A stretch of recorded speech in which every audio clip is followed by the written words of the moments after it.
Hello everyone, and welcome to the stream.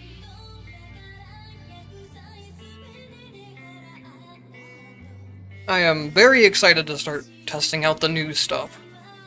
We got quite a lot more than I was expecting.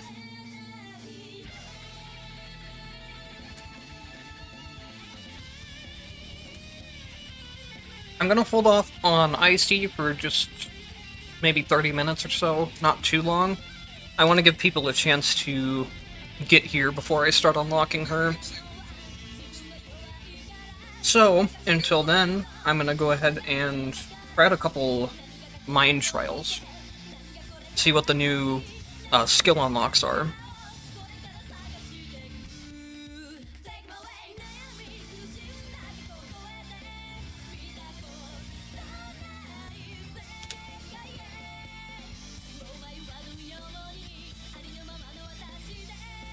Yeah, the Hazama situation is unfortunate, but I'm glad we still got at least Icey and the other updates. I'm really looking forward to Hazama, a lot more so than Icey, if I'm being honest. But either way, I'm just happy to have any updates to the game.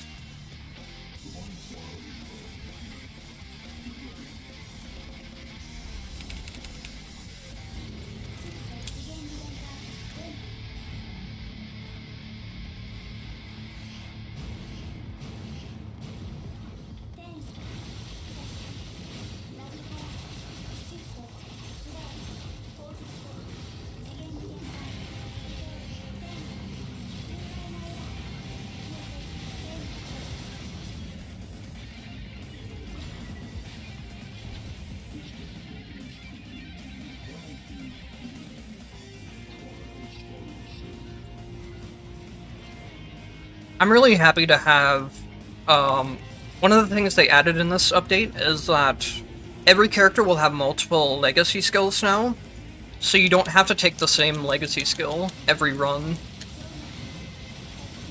So with Lambda, for example, when you have her as a legacy character, you can either have her as the portals that I'm using here, or you can have Legacy Edge, which is the bigger portals with a lot of blades.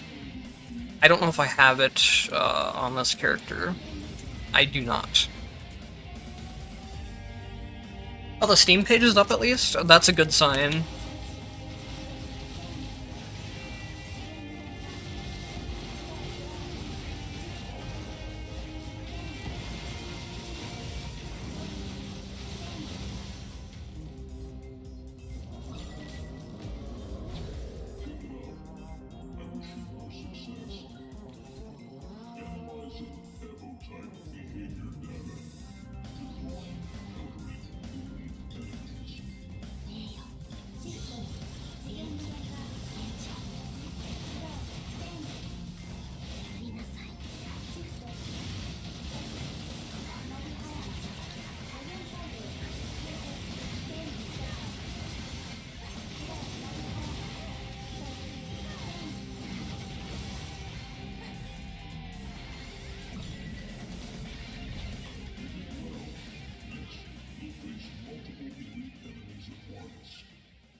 Is the stream down?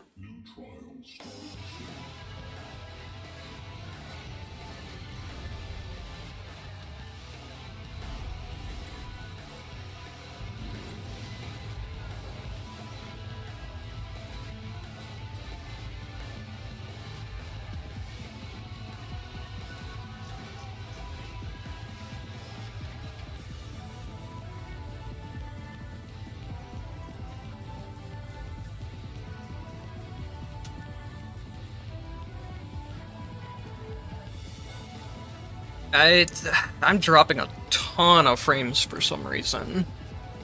So I wouldn't be surprised if it is delayed or bad quality or something. I never had this issue before. I've done a couple streams. So I don't know what's going on with it right now.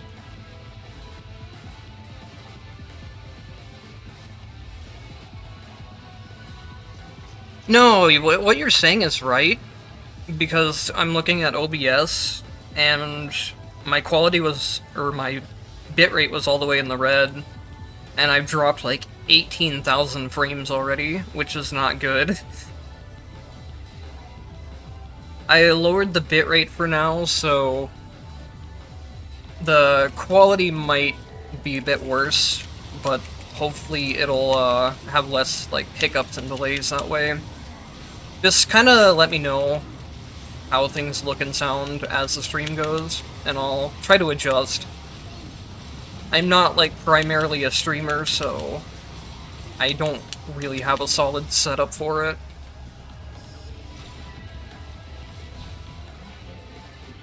But like I said, it's weird though, because I don't think I haven't changed any of my settings since last time, and I never had any issues with that before.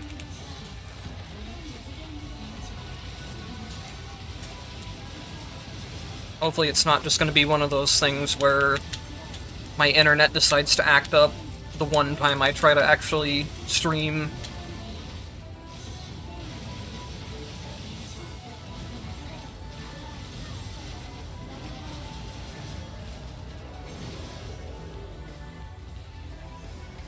Okay, so Hazama is out. Honestly, after this run, I will probably just buy Hazama real quick and just skip Icey for a little bit.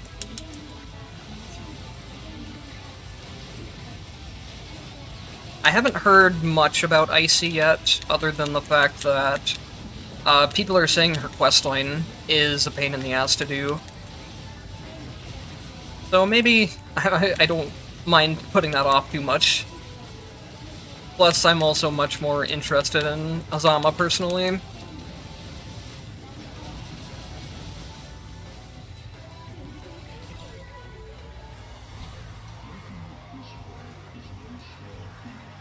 Yeah, I wish I could get better internet. The problem is I'm in a very small town, so we basically have one internet option, and that's the local internet, and you get what you get out of it. You don't really have any other ways to go. We did get upgraded to fiber optics, it's been much better overall, but there are still times where For stuff like streaming in particular, it could be a lot better. For gaming, I don't really have any problems with it anymore. I don't ever have, like, delay in games. But for streaming and uploading, that's where things could be a lot better.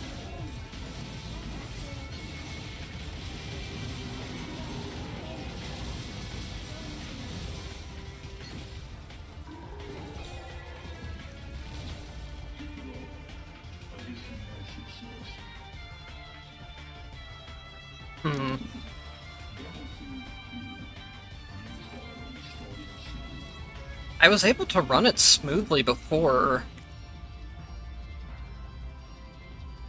I don't think I have exactly the same streaming options as before, but they should be close. Because I had to reset my computer at some point, and I lost all the streaming and recording options I had saved.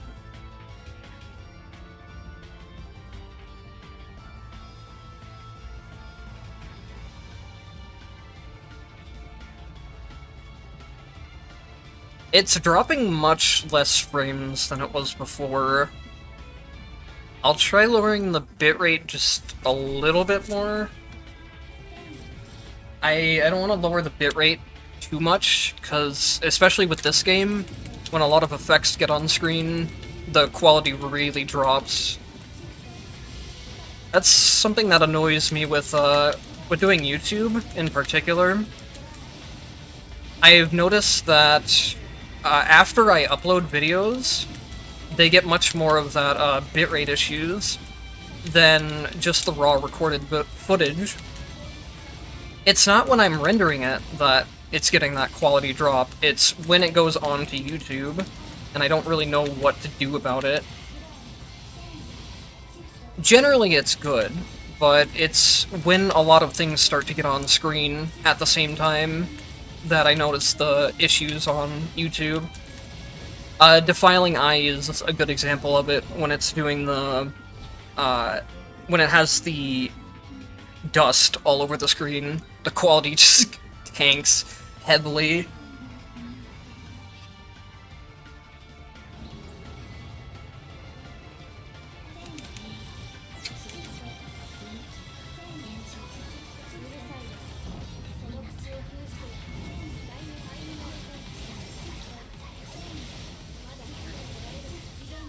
Yeah, with the internet here, we were at like 300 kilobyte per second download speed for the longest time. We've finally gotten good download speed, to where I'm not spending like 10 hours downloading a new game. So that's nice at least. It's just the upload speed that still has room to go.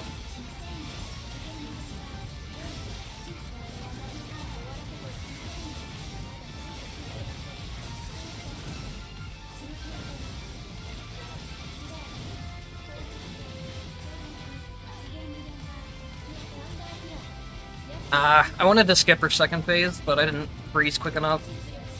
Oh well. I wonder if Lambda can actually... It looks like my portal is shooting, but it's probably not going high enough. Non is actually just, like, somewhere off-screen above you. So certain moves, you can get to where they'll hit high enough that you can just damage her up there.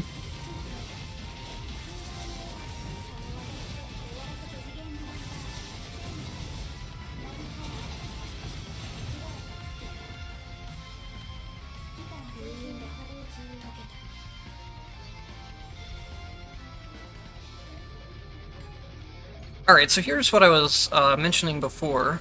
When you do Mind Trials now, you can either upgrade your the existing skill, or you can unlock a new one now. And then the new one should be able to be upgraded as well. So you don't have to take the same legacy skill every time when you're using this as a legacy character. I wonder, surely they didn't make it function to where This just applies to this Evo type itself. Surely it applies to all Lambda Evo types, I would hope. You know what, let's check that real quick. Now I'm a little worried.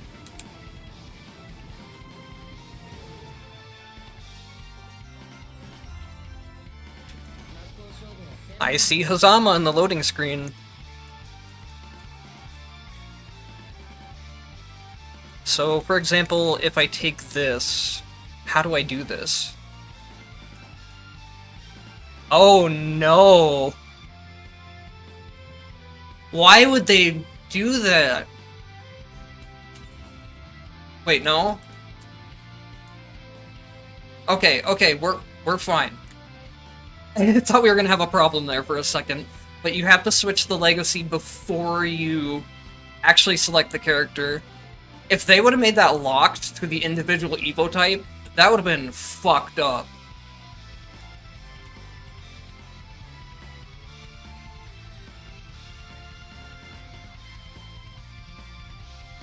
Okay, give me a moment to buy the DLC real quick. I don't know... I'm assuming I'll have to close the game. So, I'll put up the be right back screen, even though I'll still be here.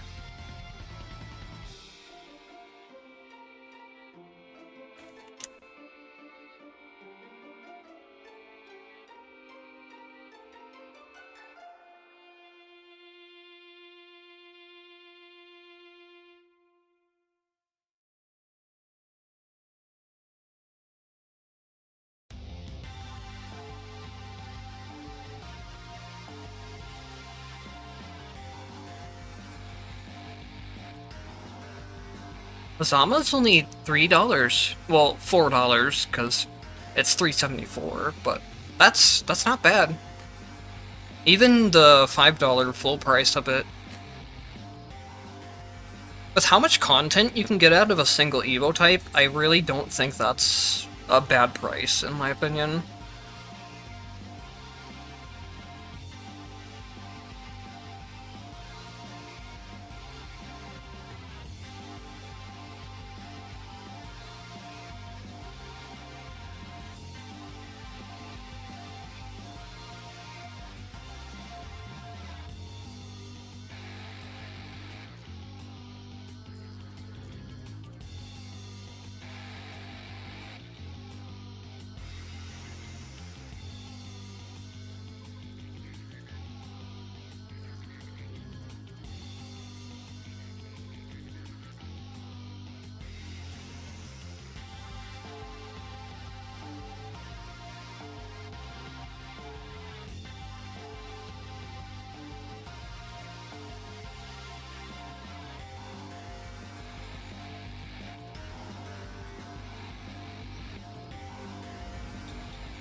One of the things I'm actually most happy about with this update is honestly the fact that they just gave us a second Evo type page finally. There's so many issues with... I've had to keep multiple save files, because, like, for example, this is my save file that has Evo types that are strong for clearing the mine trials and stuff like that. But then if you want to have inheritance Evo types on top of that, and you play every character in the game, you run out of room very quickly. But now we got a full second page at least. Honestly, I wouldn't be as opposed to them just adding even more than 2 pages, but I don't know if there's any kind of limitations when it comes to that. It reset my entropy settings. Huh. I know there's a new thing too, where there's more of a reason for clearing 100 entropy now. I'm trying to remember what exactly it said. There's a transcendence mode, but I can't remember what it said you gain out of doing it. Let's probably not put time limit on.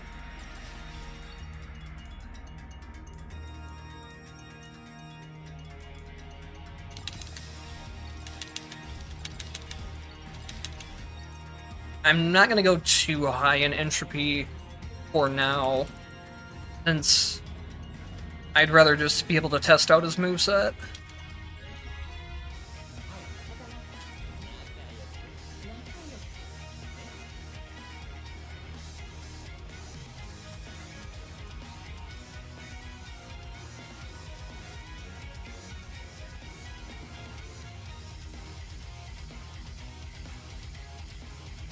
Oh, they actually gave names to the costumes now, instead of just having them be 1, 2, 3, and 4.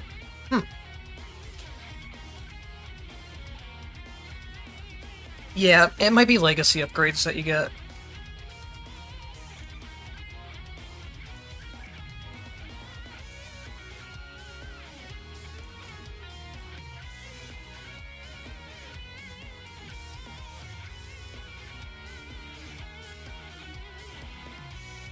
Do we do we think Hazama is going to be an attack damage or a skill damage character? That's going to be something to figure out.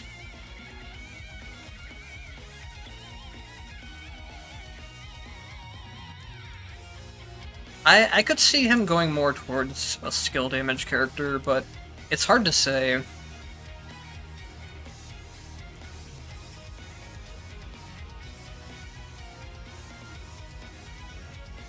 The problem with this profile is that it has really janky legacy characters, because all these characters are designed for being a strong end product and not being a good legacy character.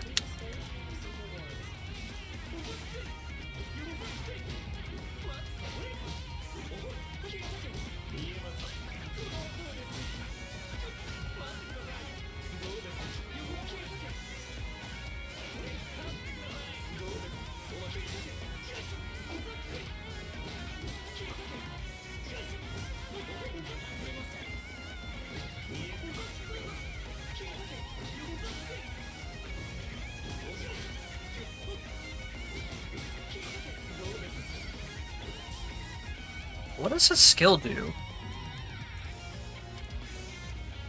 After hitting an enemy at close range, the non-close range damage received by the enemy is increased. After hitting an enemy at non-close range, the close range damage... That is definitely one way to type the description. So if you hit an enemy at close range, you'll deal more damage from long range, and then after hitting them from long range, you'll deal more damage at close range, I guess.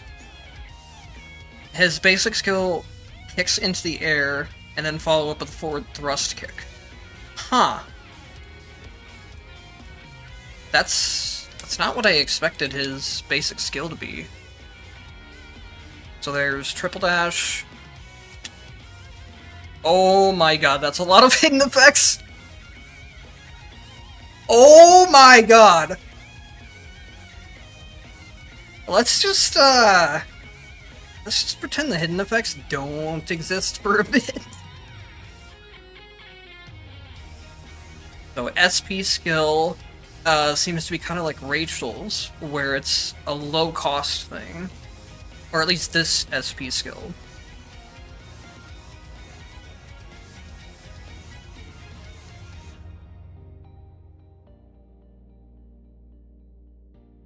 You gain SP automatically when you're at full MP, basically. Huh. Pressing direction and action key again before it returns. Okay, so this is his probably main tool. Let's check that out. Okay.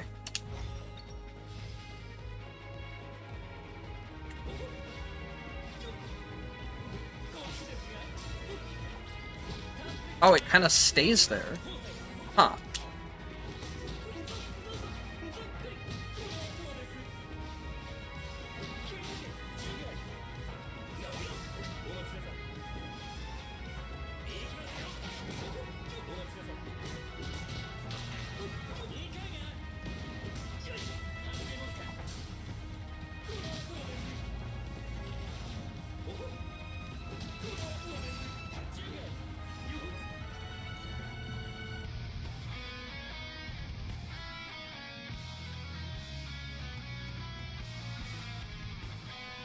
You'll now trigger invulnerable dodge state throughout the drag.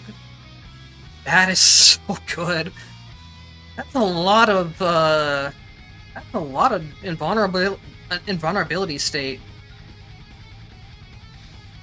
Decreases recovery time after using universal skill. And improve MP absorption rate. That's good. I wonder what's considered to be universal skill on him. Does it consider SP moves to be universal skills, or does it just consider MP cost? That's always been something that's really awkward about this game, is that they don't explain things in very much detail. A lot of things are left very vague.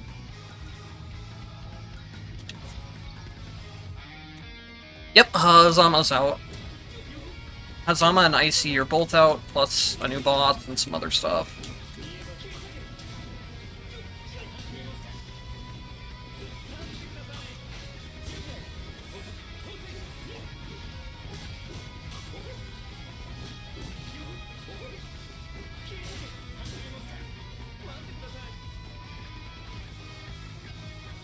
I wonder if they're ever gonna fix the stage trigger. There's a weird thing you have to do on this stage where you can...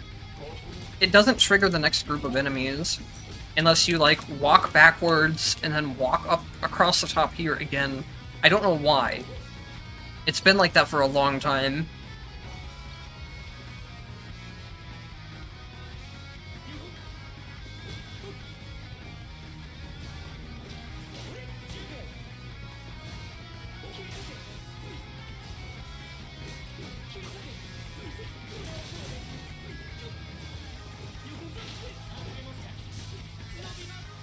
I'm having input issues with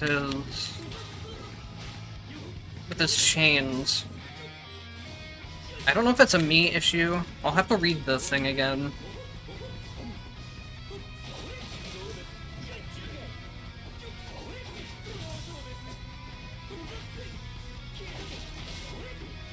He does a lot of hits with his aerial attacks. So I wonder if I can... No, because his skill kind of knocks away.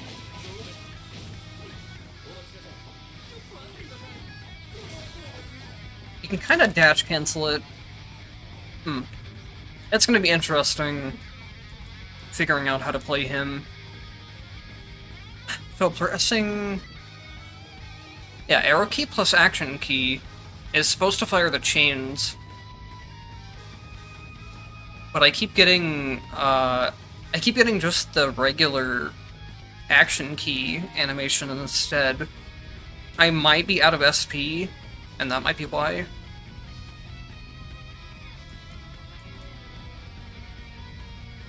After kicking up midair... Okay, that's just a normal attack. On hit, absorbs a set amount of MP. Oh,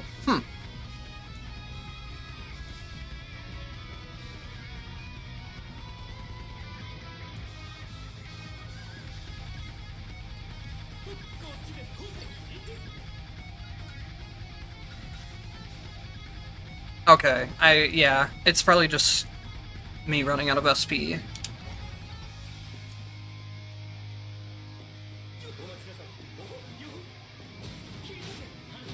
That's something that's going to be very difficult to get used to, is SP management for a new character and learning the new inputs.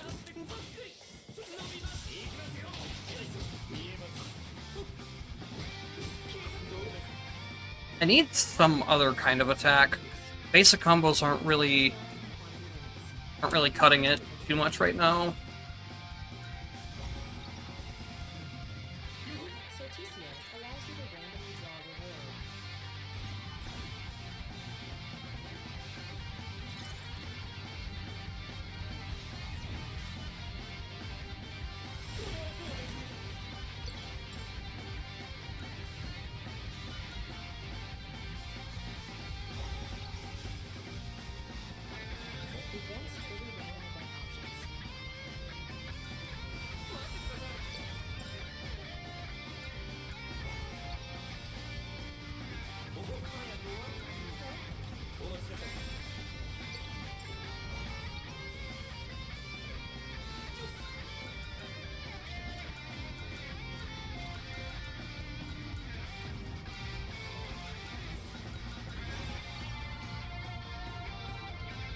Hold skill, activate a ring that continuously absorbs HP.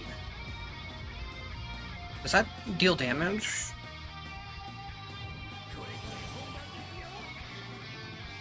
No, it does not look like it deals damage. Adds additional hits to knife attacks.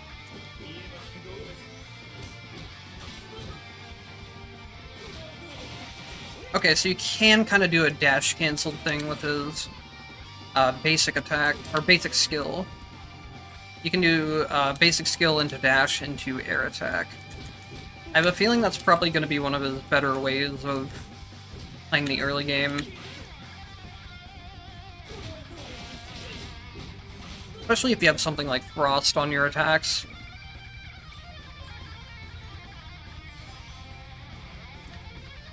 Pressing skill adds additional attacks.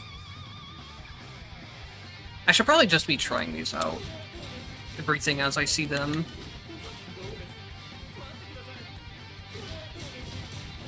Ooh, okay. Now we're getting somewhere.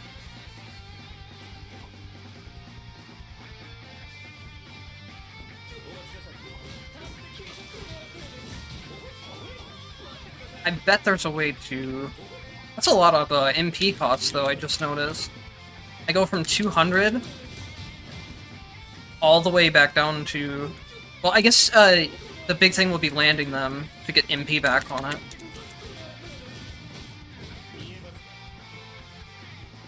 But it's... I'm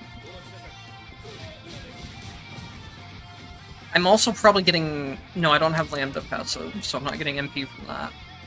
It seems like if I dash cancel them, I'm not getting the MP back.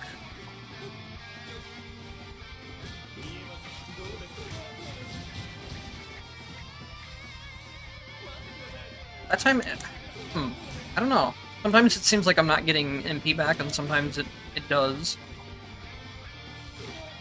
It would help if I actually landed the thing.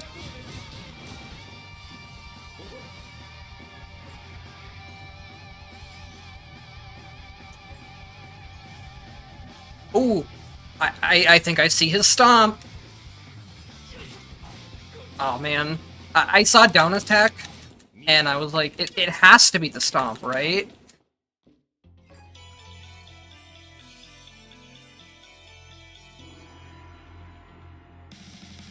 Still, that's a pretty good thing, it seems like.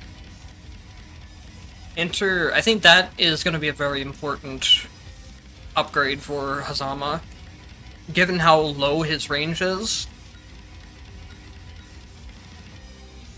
Before universal attacks moves hit, press skill to consume MP. So it's kind of like a Jin thing.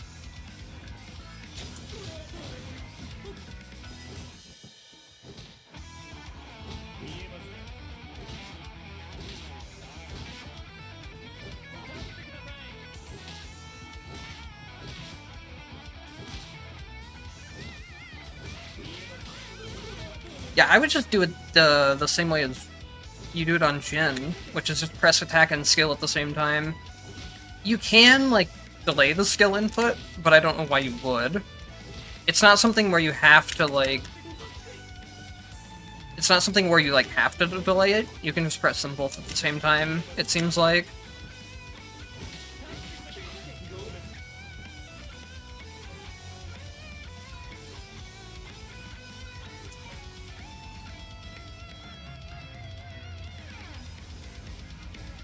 Action key draws target's hit. That is probably gonna be really nice too. I wanna have it where I can, like, not only grab them, but throw them around.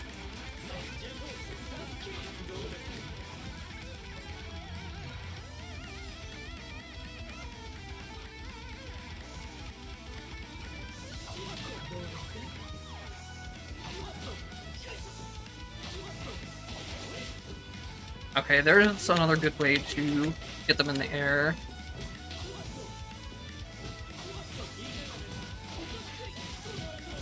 I bet this guy is gonna have some really sick air combos once you start unlocking more things.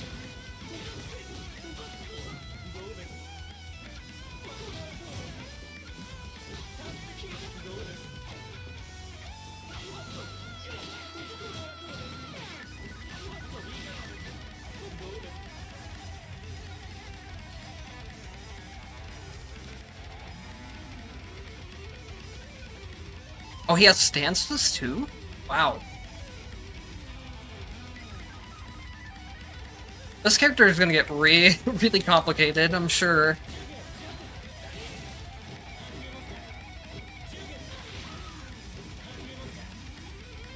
What are the stances? Attack, up attack, and down attack.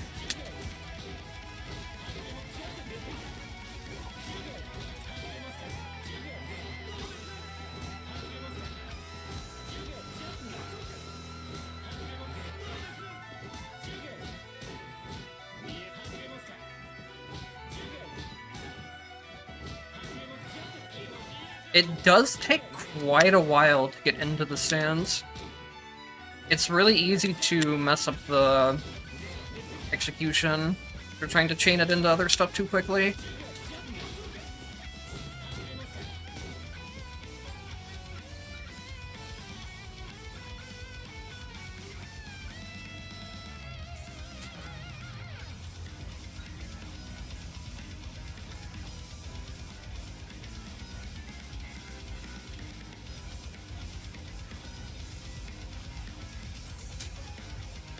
I didn't mean to refresh that. I meant to hit trial.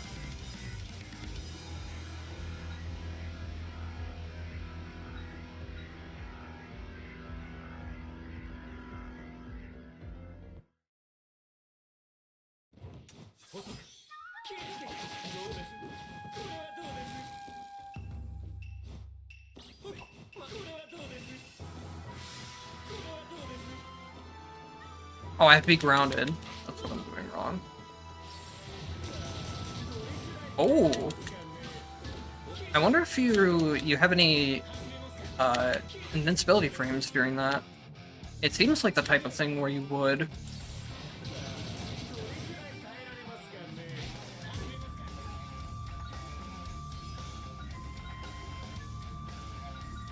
Alright, let's go ahead and take that for now, because I'm almost out of rerolls anyways.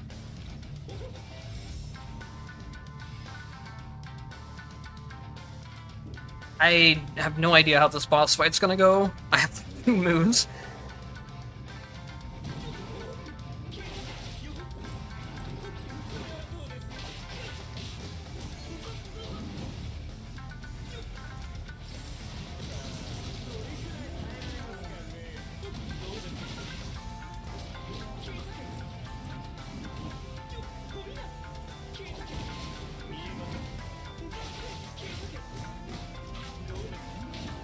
Am I not gaining SP? No. So, maybe I'm wrong about how the SP regen works.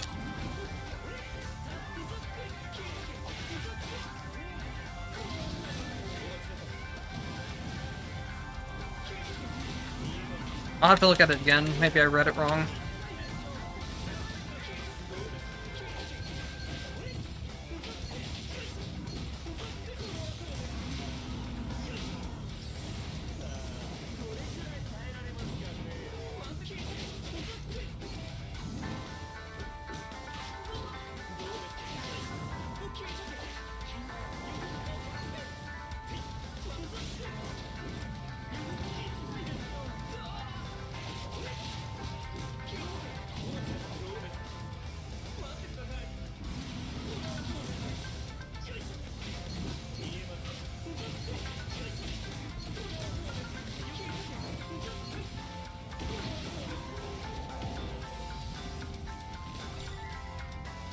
Oh, you get SP when you spend MP.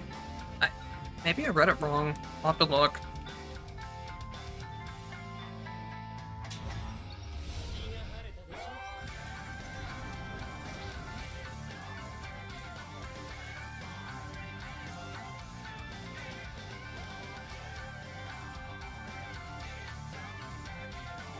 No, I think that is kind of a wording issue. It says you gain SP when not automatically recovering MP. To me, that makes it sound like you regenerate SP when you're at full MP.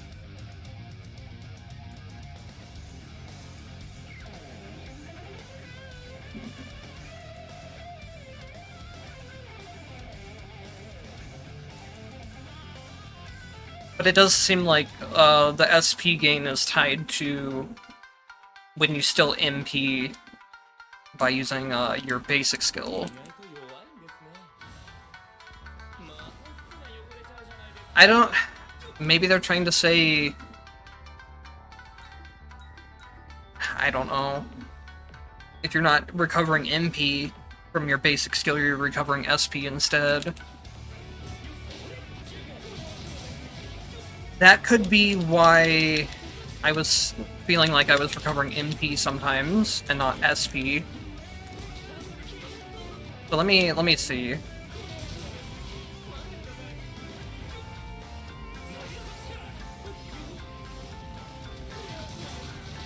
That time I did recover SP off of it, so that might be what's going on.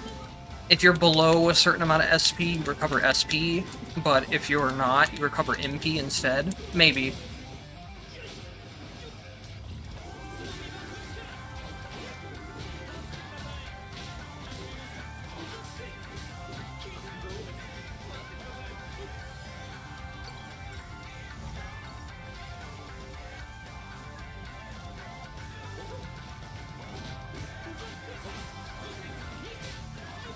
I do kind of wish that the chains would penetrate instead of hitting the first enemy hit, but I guess that wouldn't work with the grab mechanics. It'd be nice to be able to chain past enemies that way, but like I said, I don't think it would really work with the rest of his kit.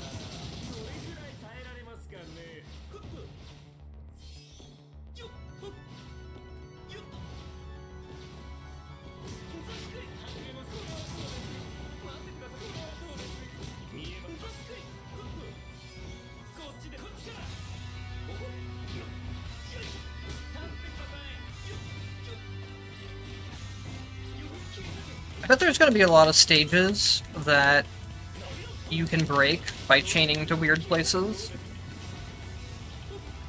They really don't have a lot of invisible walls on places, I've noticed, by using stuff like Taukaka's and Rachel's infinite dashes.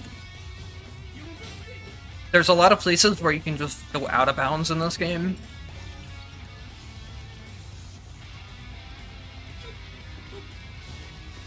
I don't have SP. I was going to try to do it there.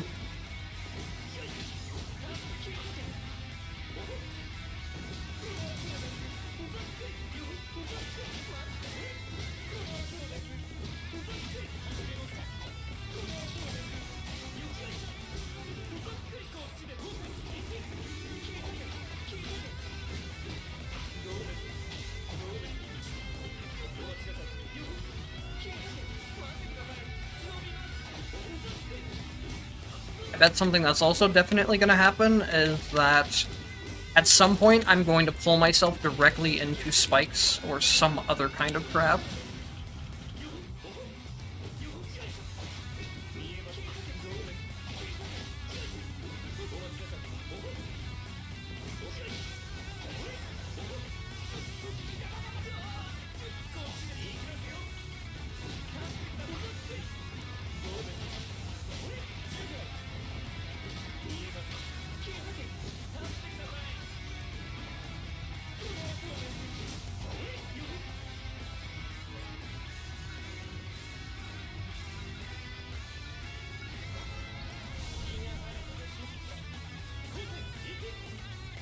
Oh, that stage was actually very high up. If I can do 2 chains, I could probably make it.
down skill move seems very strong.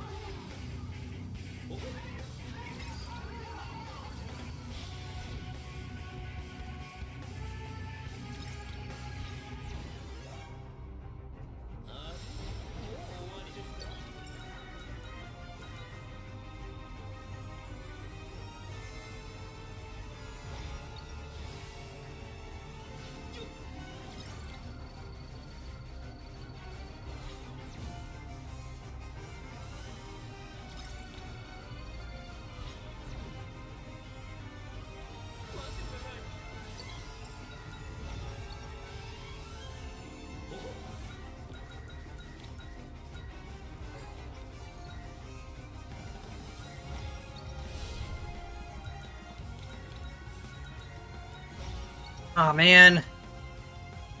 So close to having it up for the potential. I should have saved some money for it. I really feel like I need more potentials to start getting more of a feel for him. I think I'm sort of getting it down. But he still just feels really strange to me right now. Not because of, like, the character itself, just because of figuring out a new character in general.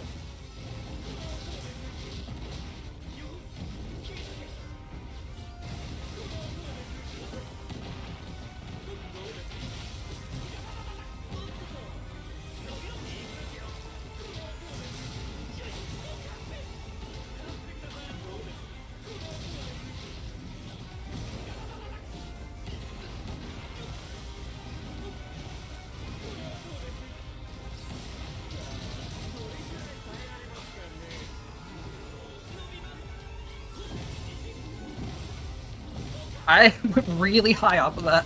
A lot higher than I expected to.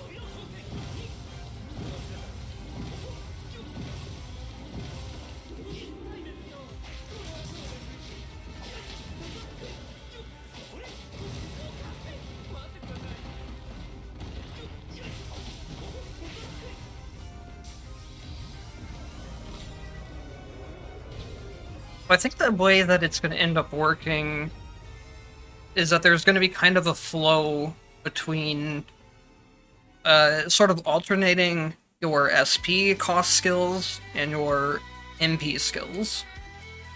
That's what it seems like to me so far. And just getting used to that kind of ebb and flow of working between the two is going to be one of the more difficult things to get used to.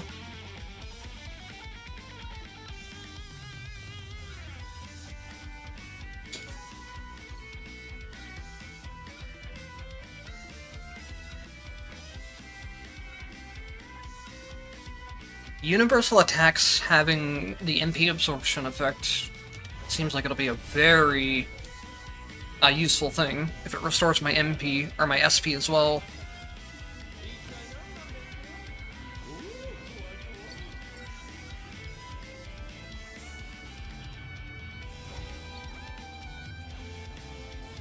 I would very much like to also have triple dash. Not having it at this stage of the game is pretty painful, in my opinion. Especially with how short Hazama's dash range is.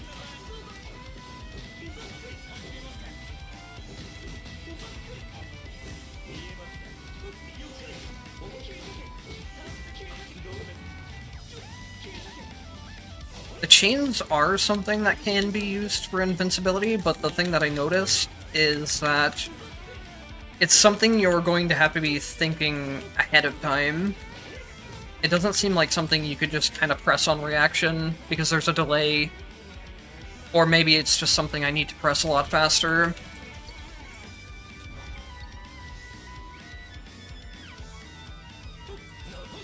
Yeah, it is. If you mash, then the chain won't get any length. You have to actually wait for the chain to come out more. I don't think the delay is quite as bad as what I was thinking, but it is something you have to keep in mind when using it.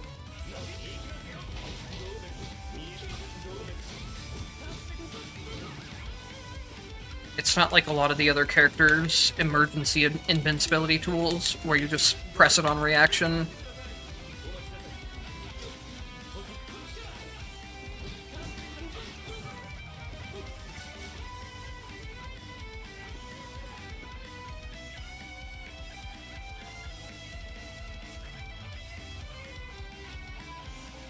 Now this sounds like something I can use on reaction.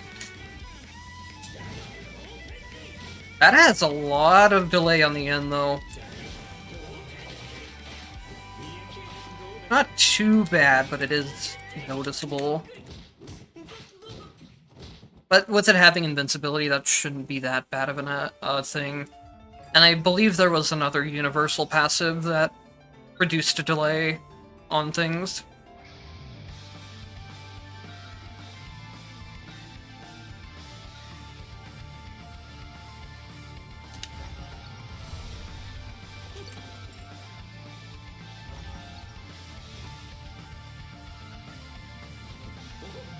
Can I do that? No, I don't think I can do that in the air.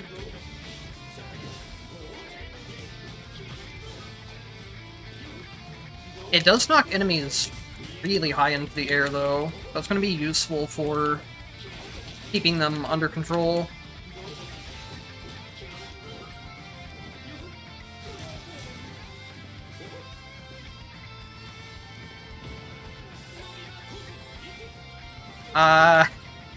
I did not expect that to go through the platform.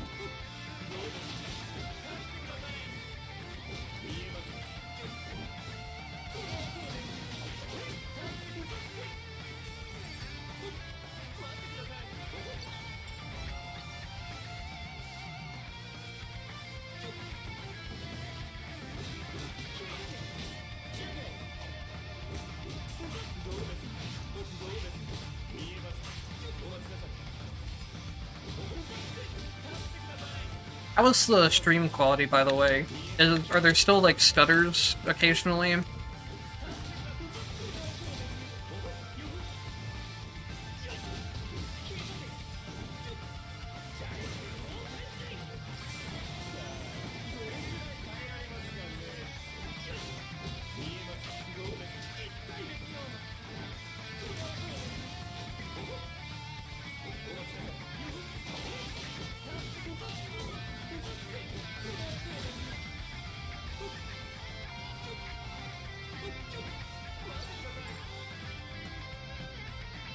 Ah, that's a shame. I don't remember having issues with it on other days, but it just might be a thing with my internet today.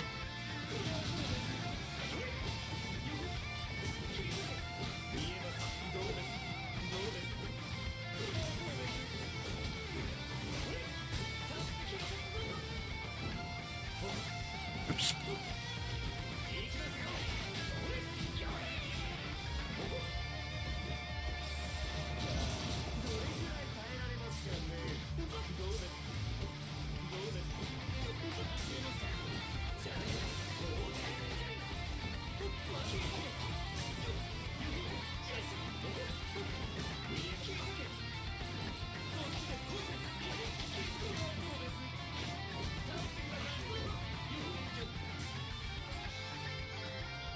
Let me try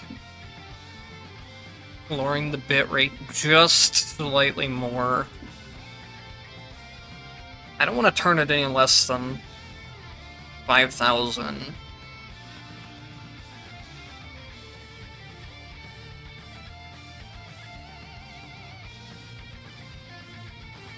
Maybe that'll help a little bit more. If the, like, stream quality itself starts getting way too low, let me know, and I'll just put it back up to 7,500.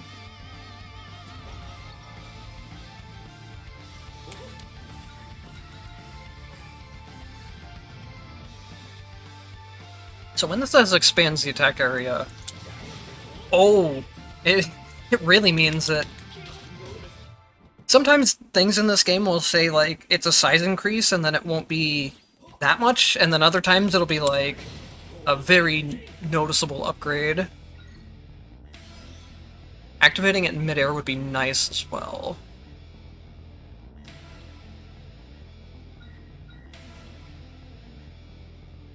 Yeah, I think I'll go ahead and get that.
I'm having a hard time seeing where grabbing enemies would be too useful in this game. So you don't really want to single out individual enemies, otherwise other ones are just going to destroy you, especially if they're ranged. You generally want to be grouping enemies and killing them all at the same time. Maybe when bosses are on a stun state, you could do something cool with it. Otherwise, it doesn't sound too appealing, in my opinion.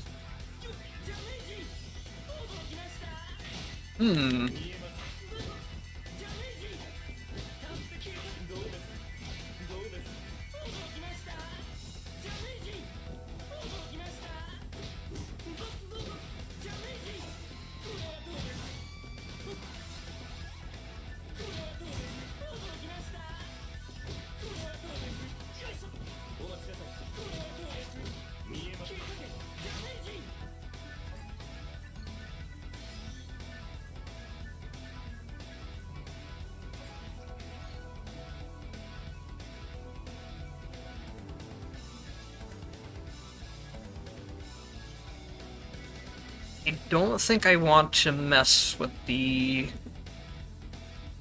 stances for now. I don't think I can use those properly while trying to figure out the rest. It does look like taking your stances does give your chains invincibility state when you're releasing them as well. So that would kind of solve the issue I was having before. It also increases MP absorption, so I will probably actually take this just for the hidden effects.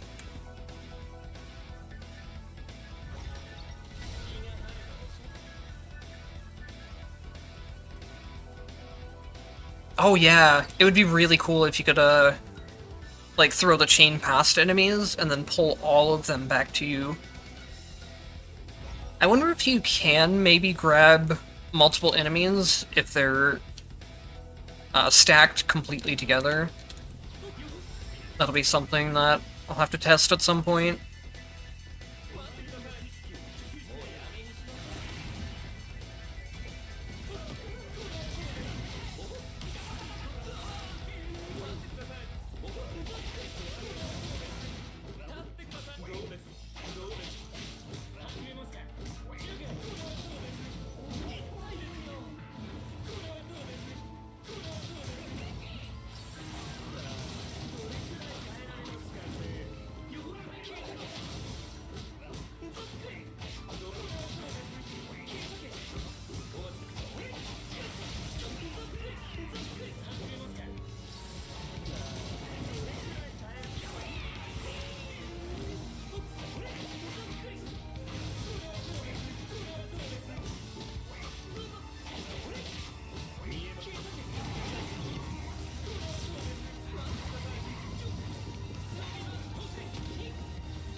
Ah, it's barely out of range.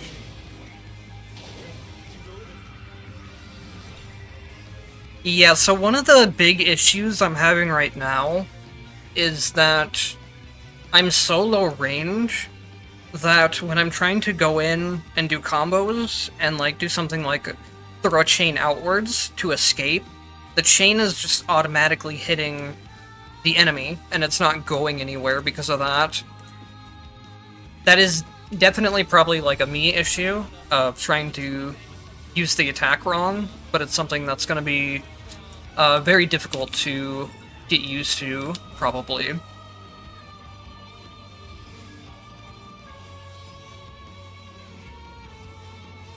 It feels like there's way more incentive to just hit another invincibility button instead of trying to use the chain.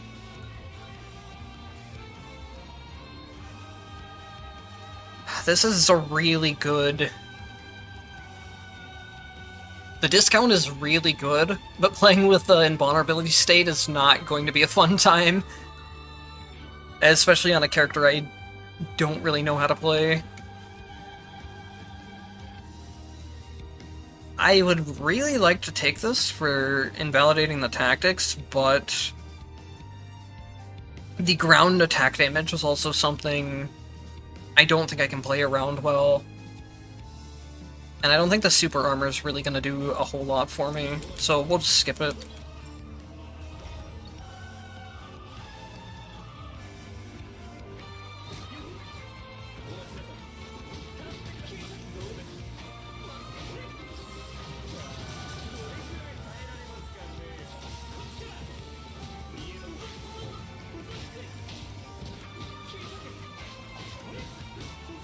I'm kind of having problems, seeing, like, where his chains will fit into his moveset. But that's something that could change based on potentials and just based on more experience of playing him. My issue is that the chains are also on the SP cost, where if I'm spending my SP on that, I'm not getting my other SP move that is extremely useful in terms of the damage output it deals. And SP seems a little difficult to come by so far, but that might be something that changes too once the character's better understood.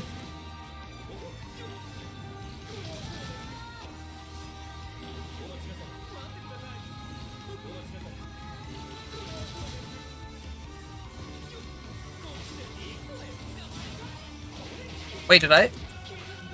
I don't know what happened there, but it looked like I had multiple of them grabbed.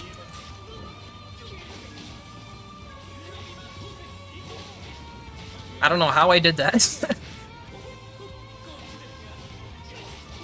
It's probably some hidden effect I picked up along the way. This character has like a billion hidden effects, so that's gonna be fun to learn.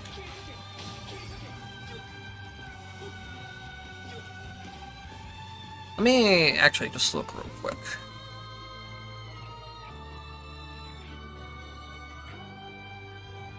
Oh, that could have been the counterattack, actually. There is a counterattack when I get hit while pulling to something. I bet that's what it was.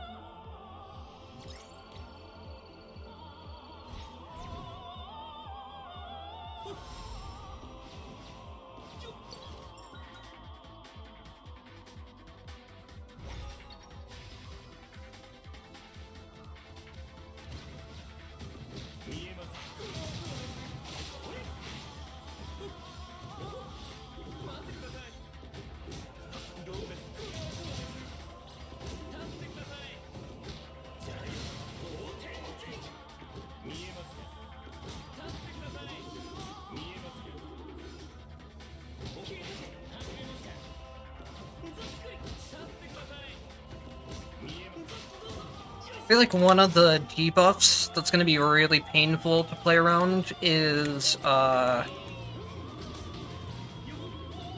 enemies having extra armor, because it's going to give everything super armor. And with Hazama's low range, that's going to be a pain to deal with. I guess ideally you'll probably just use invincibility moves to get through it, though. Because he does seem to have a lot of moves with invincibility.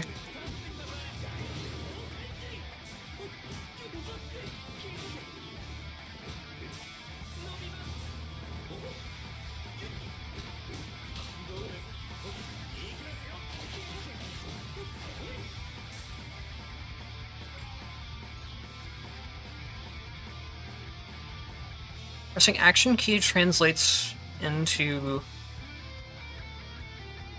Oh! Wait, how does this work?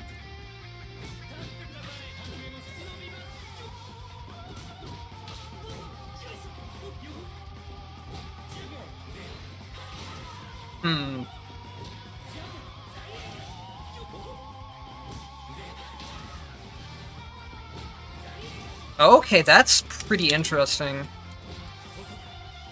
The problem is accidentally getting your chains instead of going into the stance.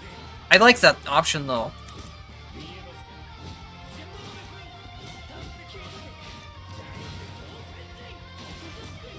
Also, another thing I just noticed is that the chain will stay on the enemy. So we can do something like this. Oops, hang on.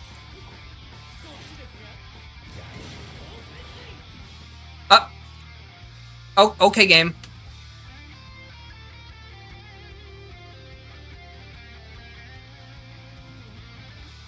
First day and I already managed to break the character. Awesome. Why'd he transition into stance? Did it try to go into stance? What? I really doubt this was intentional. Unless they just decided, hey, let's give Osama a random float. I can't believe I broke it already. Wait, that might be intentional. Hold up. Hold up! You have a whole nother set of moves for when you're using stance in midair.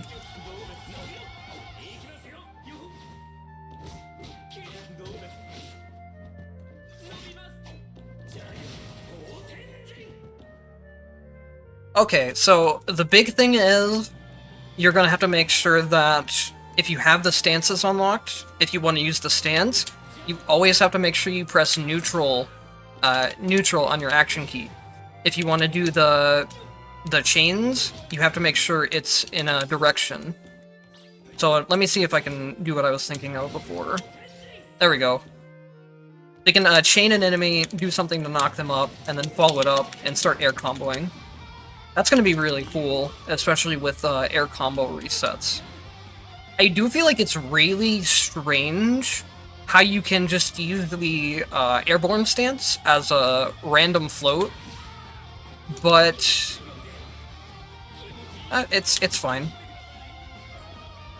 And now that I know I'm not just breaking the game with it instead,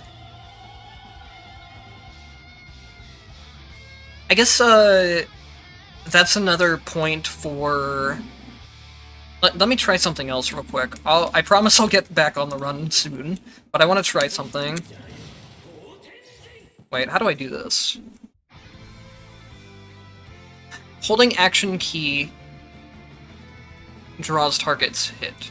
Oh, I don't know if I can use it the way I'm thinking of. We'll see. Yeah, I think that pulled him back. It's hard to tell with a knock-up, but I'm pretty sure it did.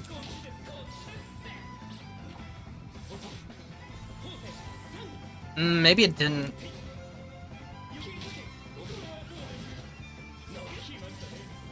Yeah, I think you can only pull them back if you hold it immediately. I don't think you can delay the pull, from what it looks like.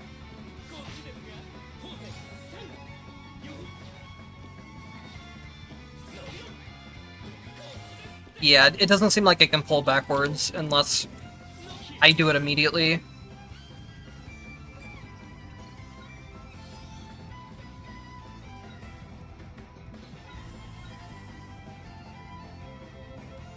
I do like this. I might try to make some use of it, especially if I can, especially with the air attacks. I think that'll be useful.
It does seem like you're invincible during that move, even though I don't think that one said it was.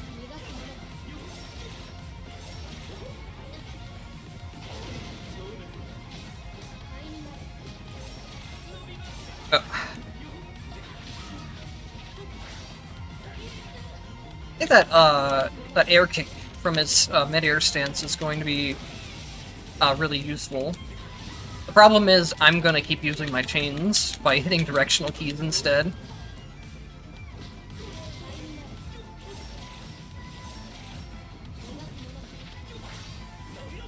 Ah, there we go again.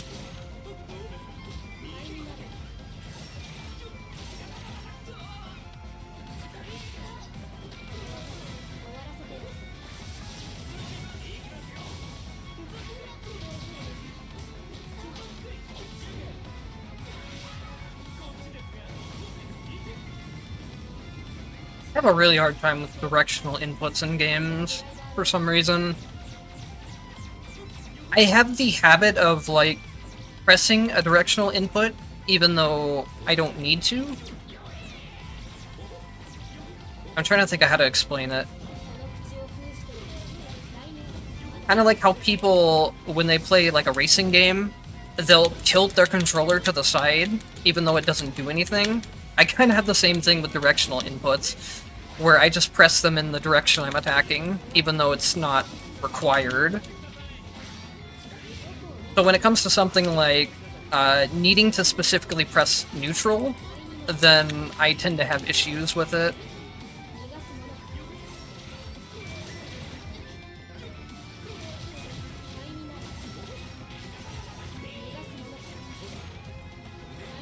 I need a chain upwards.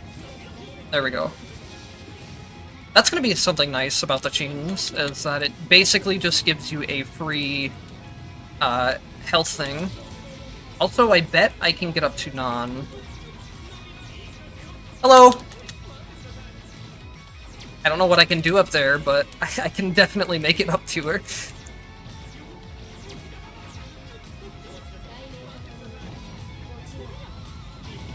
Oops.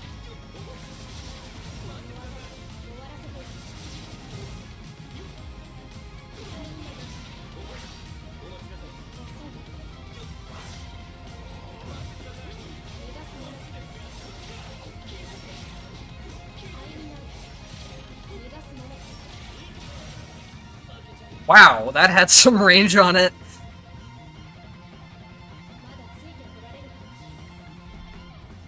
Okay, I'm glad I'm not the only one with that issue. I'm honestly surprised the run even made it that far. I'm not on high entropy or anything, but I have no idea what I'm doing with the character. But I think I'm getting a decent understanding of how things are working. My first impressions are that He is going to be a very complicated character to learn, but I think he's going to have a really fun kind of gameplay loop of swapping between your MP cost skills and your SP skills.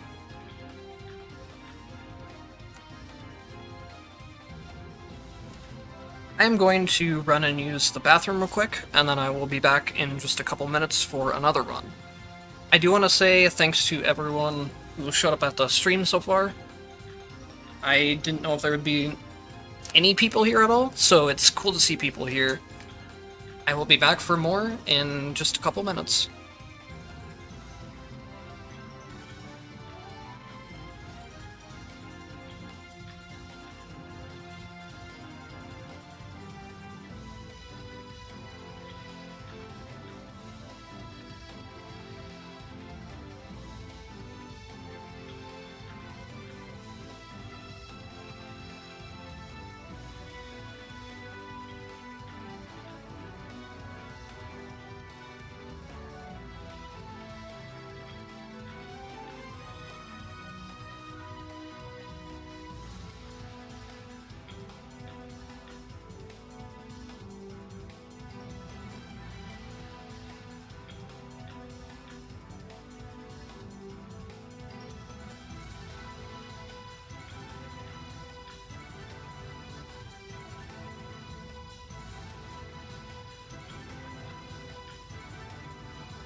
Alright, I'm back.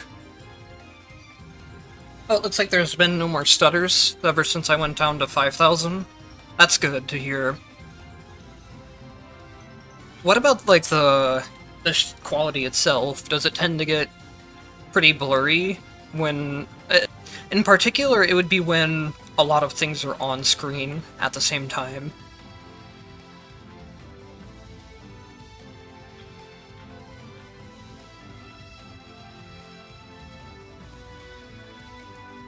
Alright, so I think the current plan is to... I want to do one more run of Hazama, now that I kind of got like a basic look at his potentials and stuff. And then after this run, I will go in and unlock Icey.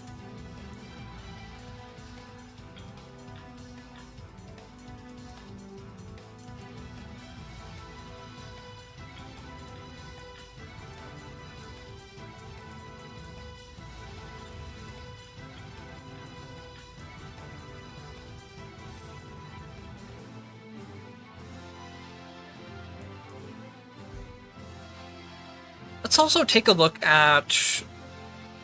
So for Jin, his secondary will be the Great Homing Slash instead of the Freeze. That would be pretty useful for characters that don't have a lot of AoE clearing on their own. I think the Freeze is probably generally more useful, especially when it comes to boss fights, but let's take a look at the Great Homing Slash too. Tempest Dahlia. Hopefully it doesn't do as much damage as her real one.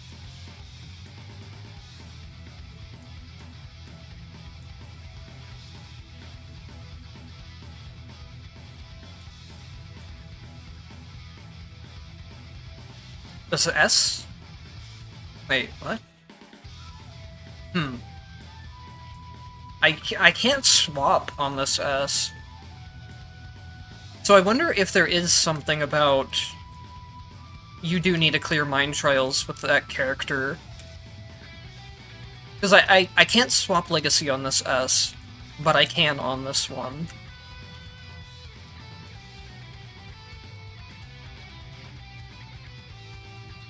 Enter a super armor state, reducing damage taken by 55%. That's a big damage reduction, and that's just at level 1.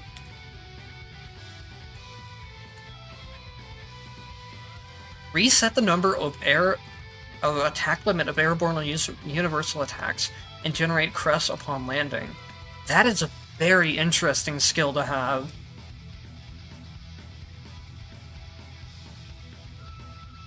That would be very useful on a lot of characters.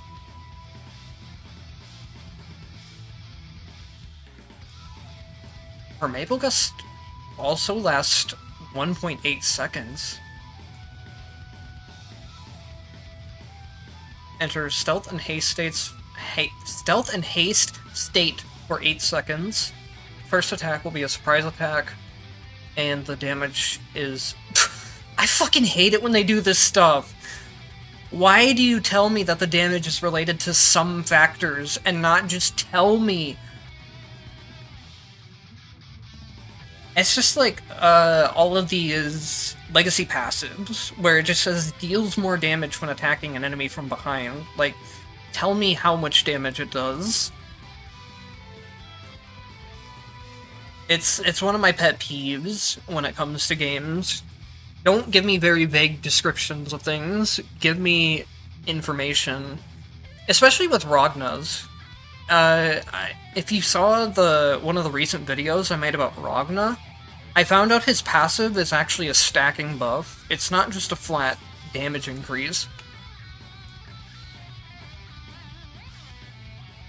Continuously reduce HP for a period of time, but all damage dealt is increased by 12%, and you get the recovery effects. Interesting. I really like the way that they're designing these second legacy skills, where not all of them are just straight-up damage bonuses. Some of them have a utility factor to them, or they buff you. Quick reload! That is going to be extremely nice, especially when leveled. Holy shit, that is going to enable a lot.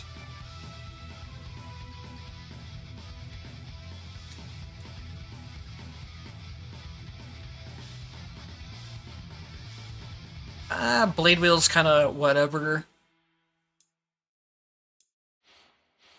I think Noelle is gonna be one of the big winners here with quick reload. Especially if you can level that.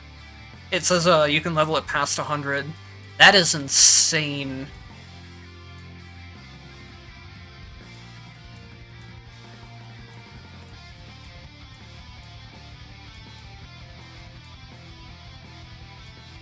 What do you have? Open a portal to warp to a nearby location. That I remember seeing this one in the trailer and being like, what? Her entire legacy skill is that it just warps you forward a bit. I don't know. Maybe it'll turn out to be better than I think it is. Like, particularly when upgraded. What I saw out of the trailer, it barely moved at all. It was like basically just doing a regular dash on her. But again, I do like that they are thinking about utility and not just making everything deal damage. I think I'm gonna go with quick reload. My legacy skills are... yeah, my legacy tactics are gonna be really fucked up, but whatever.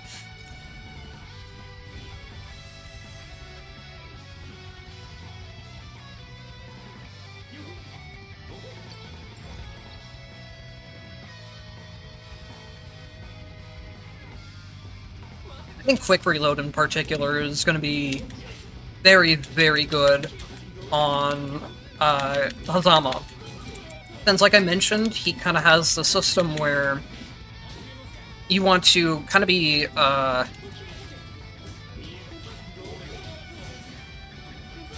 I'm trying to think of what the right word for it is. You want to be alternating between MP and SP skills, and if you run out of MP, then you don't have a way to charge your SP skills anymore.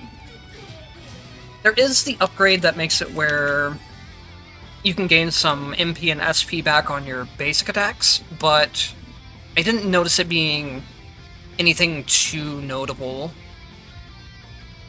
in that first run.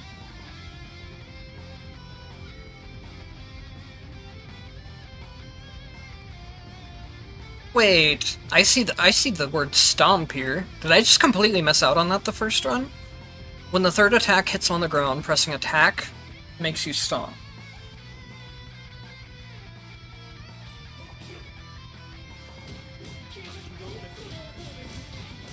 Oops. Oh my god, I found the stomp! I'm so happy. That takes a lot of MP, I noticed. But I love the stomp. Yes!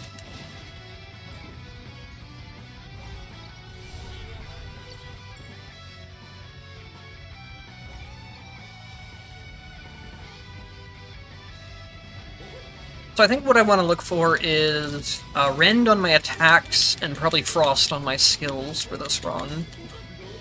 And then try to remember that I also have stuff for Holy Marks if I find them.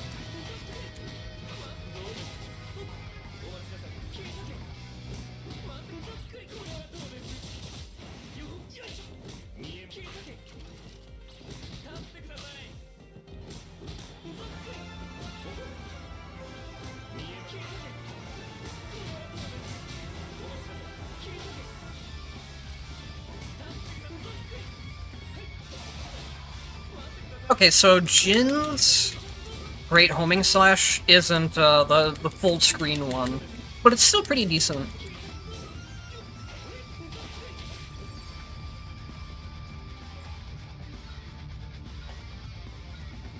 Okay, perfect. Here's cold skills. And then I guess I can do light and hope for the Holy Marks. I did see somewhere that there's a way to get potential or get tactic refreshes again, which for something that existed a long time ago and then they removed and never brought back for some reason until now. I don't know if it's going to be a Mind Crystal or a something else somewhere. I didn't have time to look.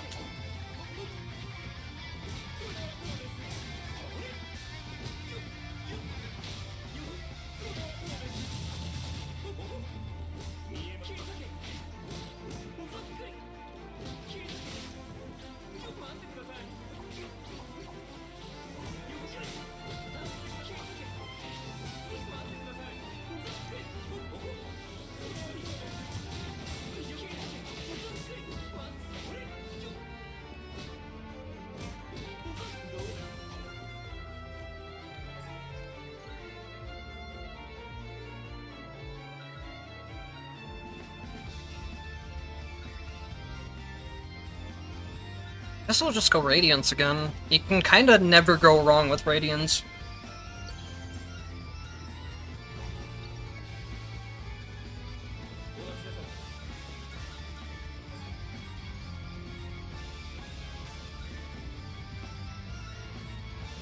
What I probably want to look for at this point is one of the SP skills.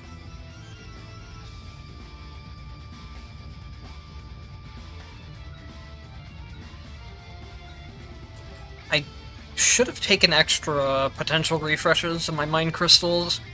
I forgot to swap those around. I think also having the invincibility state on my skill will be very helpful.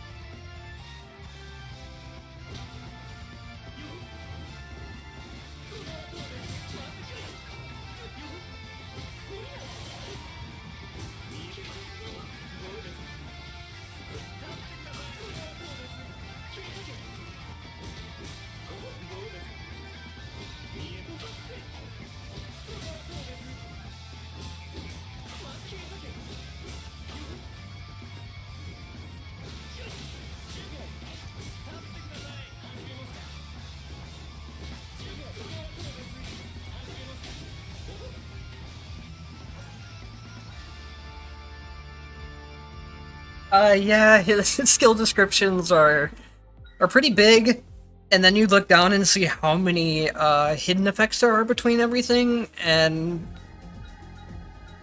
yeah, it's a lot. I would like Shadow. I think Shadow Spike, if you're running like a skill damage build, will probably be a very good option, just due to how low range his basic attacks are. But I have Rend, so I want to try and get into that instead.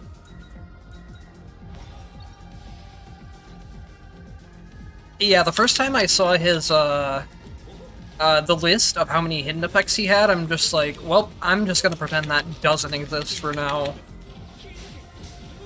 It's very much a character where you're probably just gonna get information overload the first couple of times you play him. But already, just going from the first run to the second run, I feel a lot more comfortable on him.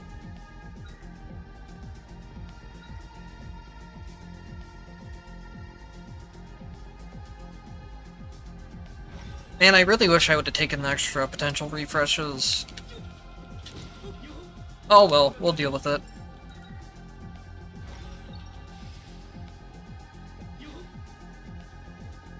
Yeah, people are gonna start pulling off really crazy stuff with him, I can tell.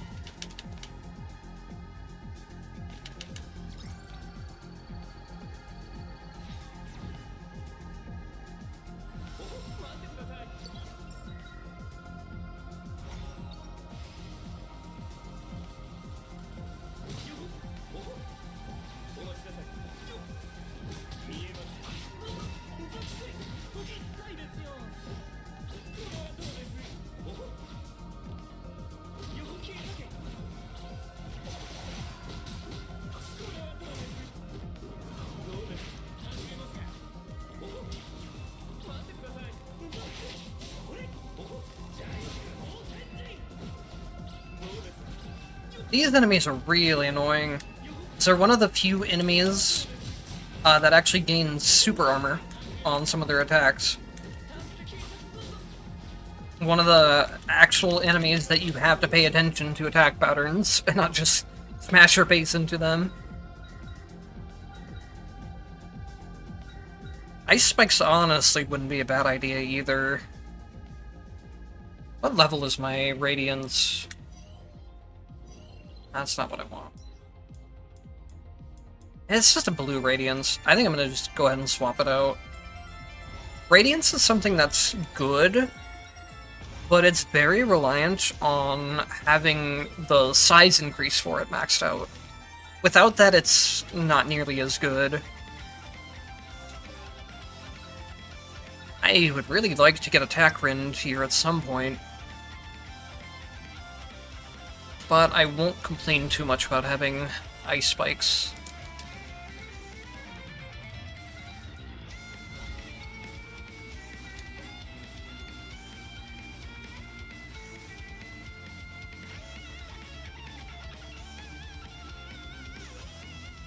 I wonder if these apply to my jump attacks.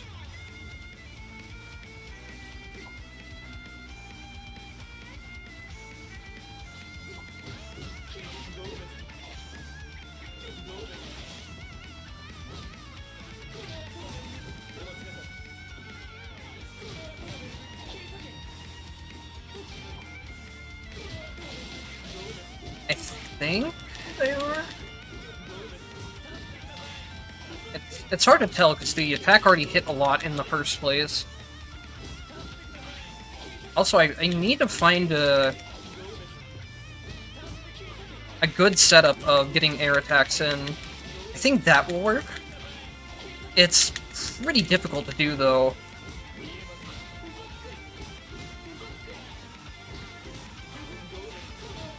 I do have that, where I just cancel skill into dash attack immediately, but I would like another one to... That might work. I think it's wall dependent, though. Or it's range dependent, based on where I am when I start the combo.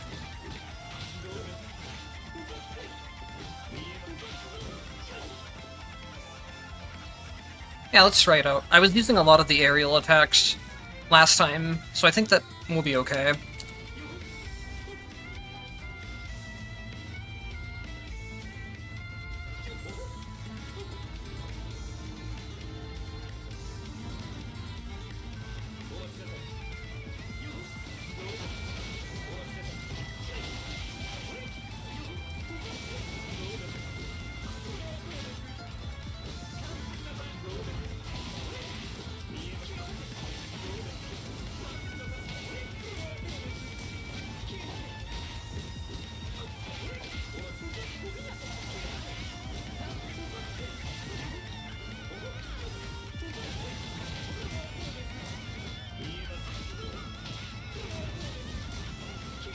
I keep messing up when I'm supposed to be pressing the stomp.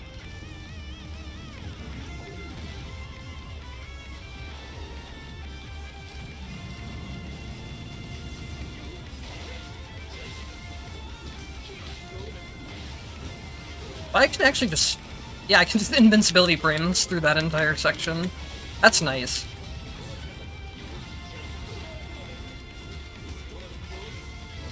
Oh, I ran out of MP.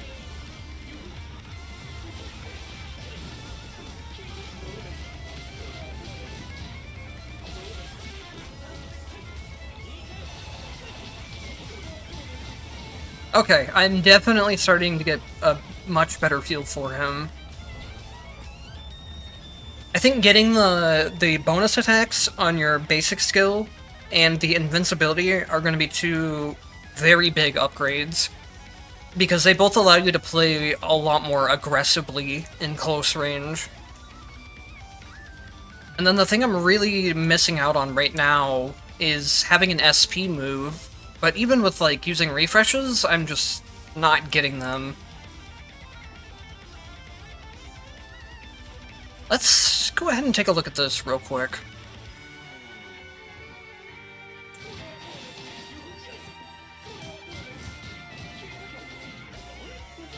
I'm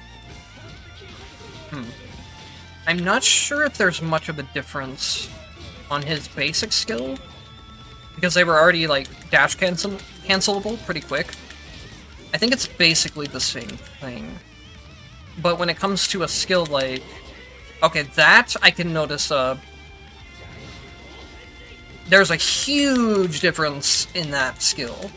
So when it comes to his slower skills, I think it'll make I think this upgrade will make a very big difference.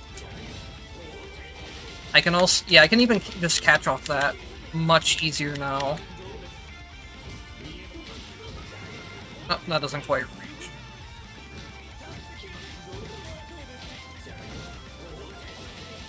Oh yeah, I can see the combo potential with this character already.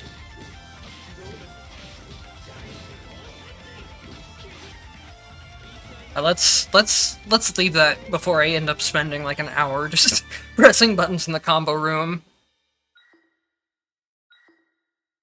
I think I'll just... Yeah, I'll go ahead and get this for now. I don't want to burn through all of my refreshes, just trying to find an SP skill.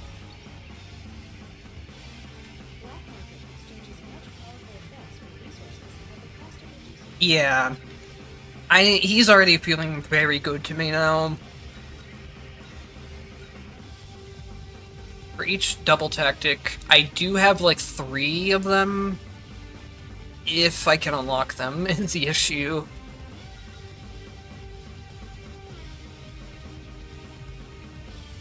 I could go ahead and take this one. It's a lot safer because it reduces my HP less, and I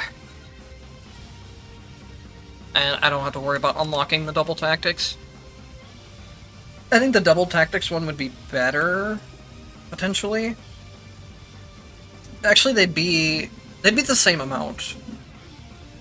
Because I have 3 double tactics, and then if I get full regular tactics, this will be the same percentage of damage. Though it's not a big deal either way.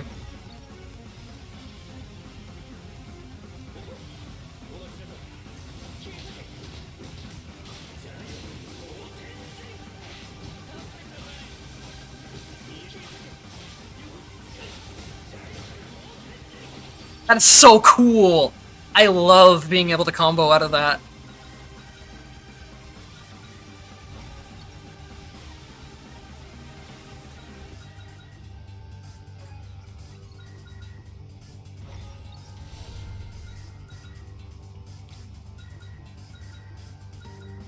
I don't think I really care about kill streak speed up. I'll skip that to save a little money.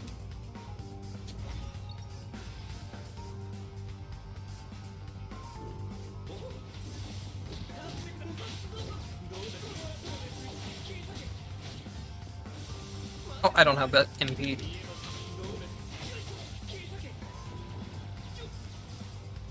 Can I reach up here? I could have if I committed to it. I turned around. I shouldn't have.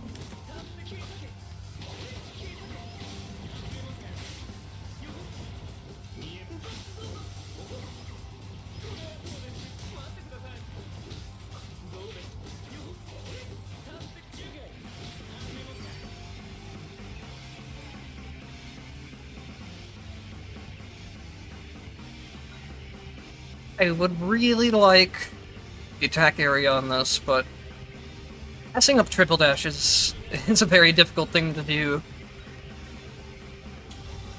Here's a blade, so hopefully we can get our rend stuff set up.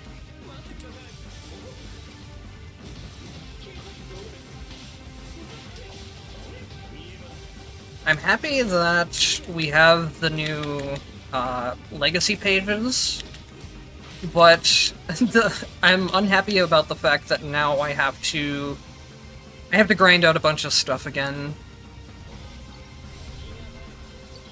Because basically, I have two main accounts right now, and I doubt there's a way to merge them.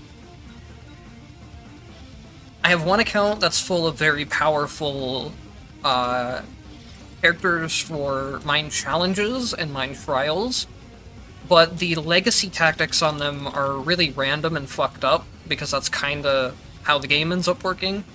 And then I have another account with extremely good starting legacy tactics. Like, everything on there is perfect to how I want it. And now I have the issue that I either have to grind out the very strong characters again, or have to grind out the legacy characters again, just to have everything consolidated onto one profile. But I am very happy that I won't have to worry about bouncing back and forth between multiple profiles anymore. The legacy tactics really aren't difficult to set up or anything. They're just very grindy, but it's probably something I'll do over time. Or maybe I won't even use tactics too much anymore. I don't know, I've been doing the new player series, has been making me appreciate lower entropy content more, because I can run no tactics and just go fully focused on the characters' movesets. In lower entropy, needing to worry about like DPS checks is not a thing. Whereas I feel like there's a certain point in entropy settings where the game doesn't become more difficult, it becomes more annoying. So for example, what I mean is that on this 37 entropy run, there's no mechanical difference between fighting this boss and like 100 entropy run. If you know the boss's movesets and you have a good understanding of how to dodge them and pilot your character, that is not something that gets harder in the higher entropies. What gets harder in the higher entropies is that bosses have this massive amount of HP pool that you just won't get through in a good amount of time if you aren't optimizing a lot of things like tactics and potentials.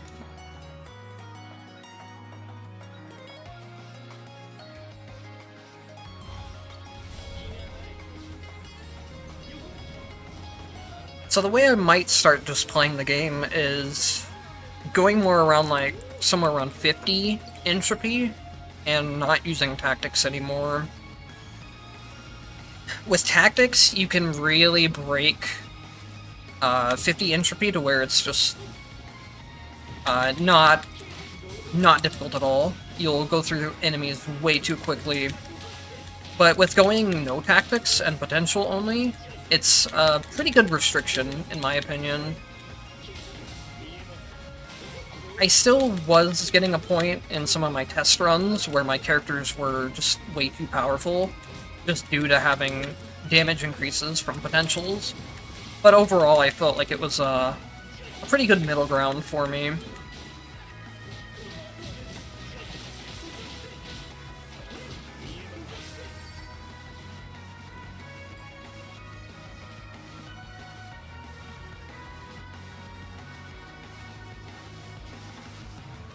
I don't think I got to try this one out last time. This will be a good launcher as well, so I guess this is the run where we're just saying fuck SP skills.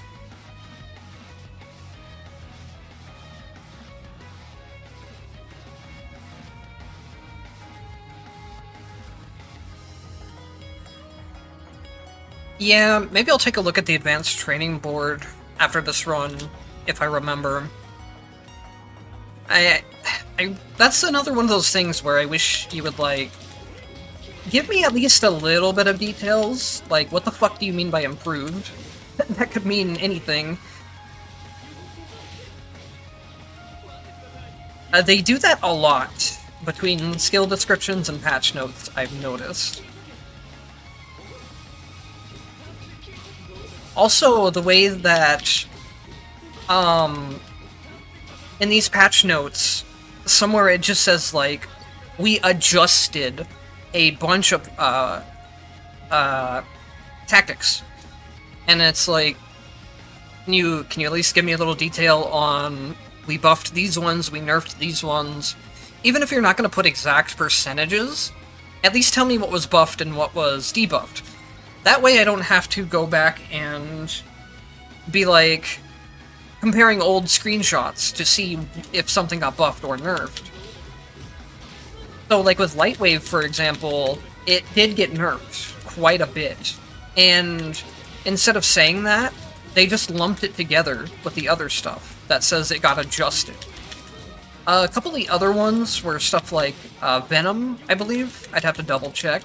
And I'm guessing Venom did not get nerfed. If it did, there's a real problem.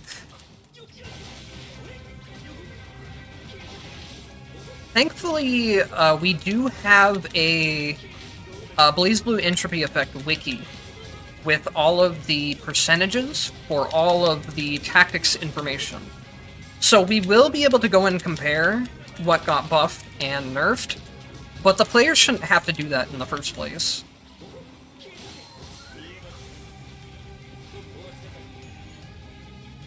Can connect universal attack moves earlier during other actions, and universal enhancement decreases more recovery after using Jormungand. The last attack of Serpent's Unholy Wrath will not disappear upon interrupting. That is a lot of information to take in at once, but I like what I'm hearing.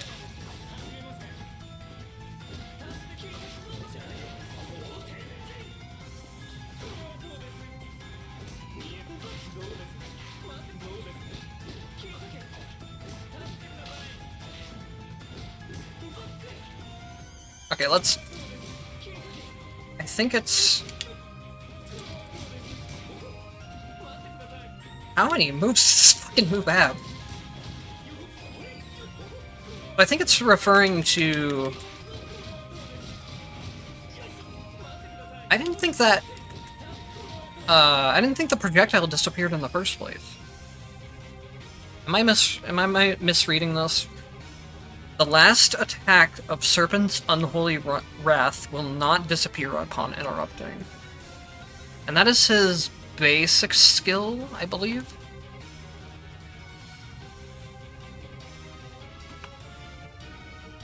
Maybe... I don't know how much translation is the issue, though.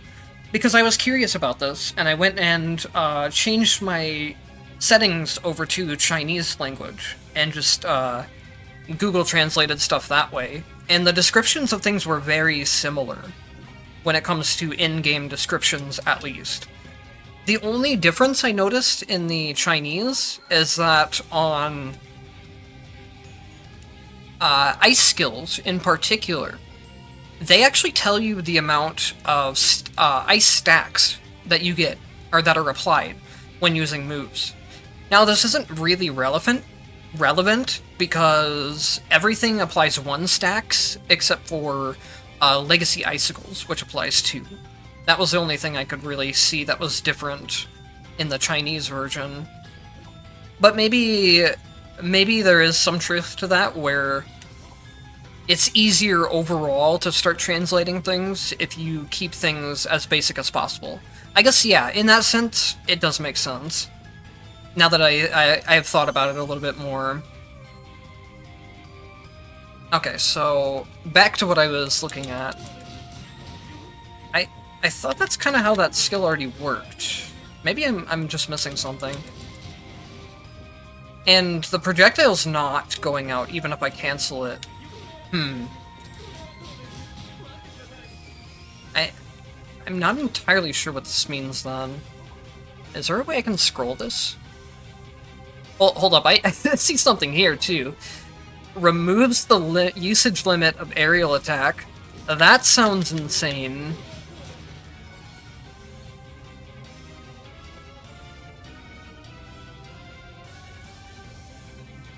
Wait, am I? You know, it might help if I was testing the right potential. Sorry, I got off on a bit of a bit of a tangent there.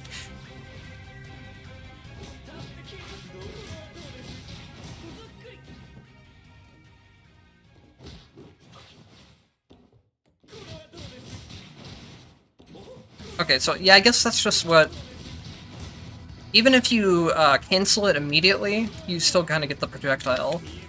Whereas before it seems like I still could cancel it, but now I can cancel it much earlier and still get the projectile out of the last hit. And then I think...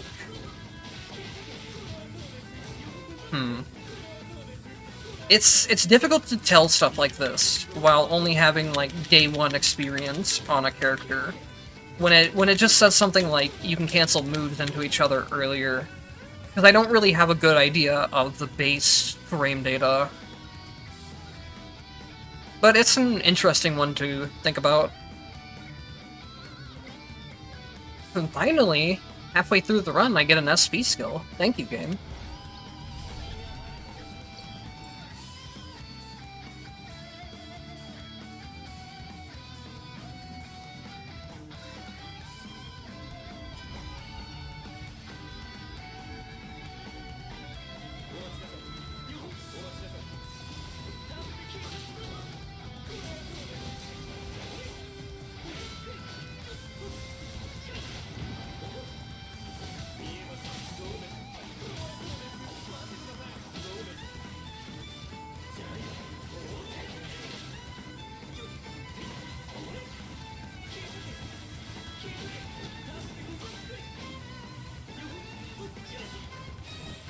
Reach? Oh yeah, it reaches up there.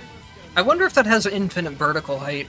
That's a good thing to test against Non, if we see her again.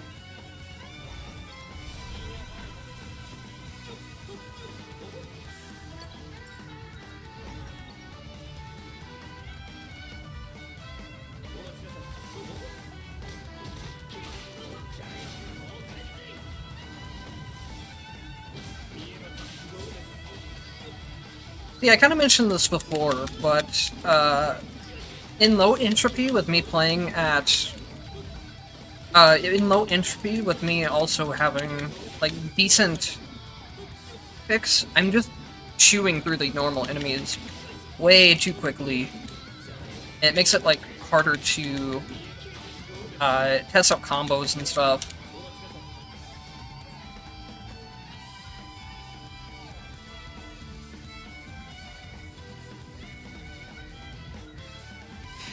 interesting because I've always said that tactics felt very underpowered in general. But then once you go and once you go into a run without any tactics at all, you start to see like how much they actually contribute to your damage scaling. Now I still think that like tactics are very imbalanced between each other. So doing something like a full blade run still wouldn't give you that much damage. But the difference in having meta tactics and having no tactics at all is a lot higher than I expected it to be.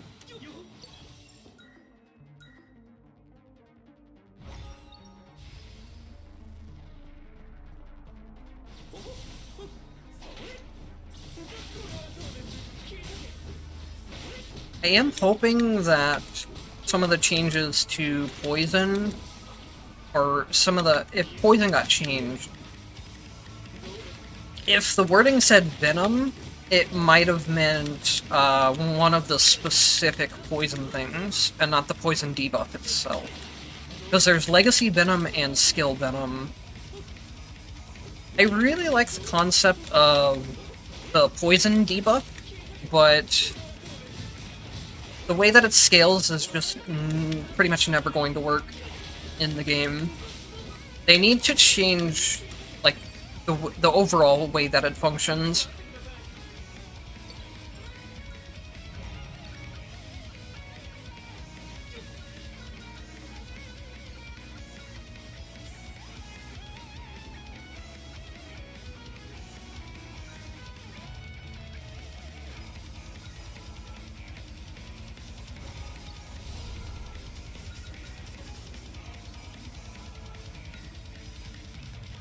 Hold skill during the activation to continuously consume SP, expand summoning range, and increase damage dealt. So this will kind of be like, Oh!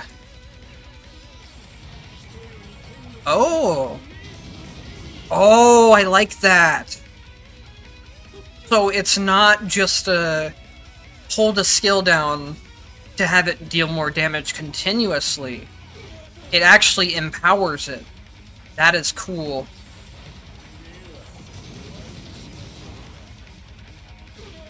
Also, when... I don't know when, but at some point my SP skill, or my basic skill, got way bigger. Oh, it's right here. Okay, that's a cool mechanic. I like that. And I like the hidden effect between the two.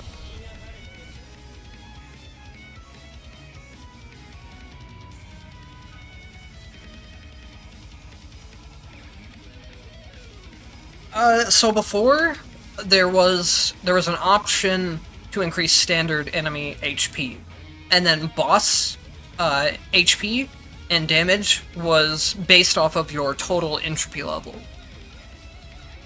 It used to be all together a long time ago, and then they split up the two during one of the entropy reworks they did.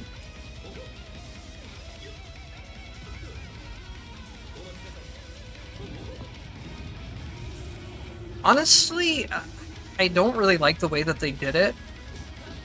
They needed... So the problem was that they needed to split it up in a way that lets you... You change both of them separately. In a more customizable way. Because the current problem is that even if you have enemy HP maxed out, or if you have standard enemy HP maxed out, it's very common to get to a point where standard enemies aren't a threat at all. You tear through them way too quickly. But then bosses, on the other hand, have the opposite issue, where once their HP starts getting too high, they start to become more of a damage sponge than actually getting harder. So people were asking for a long time to have those split up into separate things, but I don't like the way that they split it up now, because now you're forced into having that boss HP and damage. instead of having it be an option. I mean, like, obviously you can... You have the option of just not increasing your entropy, but it'd be better to have it be more customizable, in my opinion.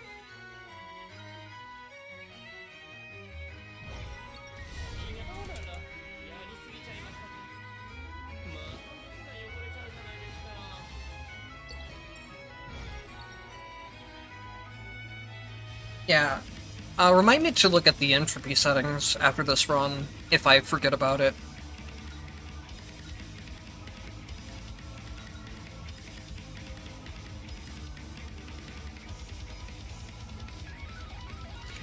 I think this is an interesting thing in theory.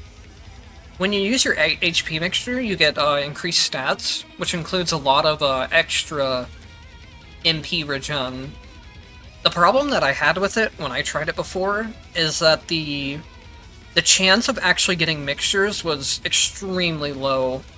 I went through several rooms without even getting a single mixture.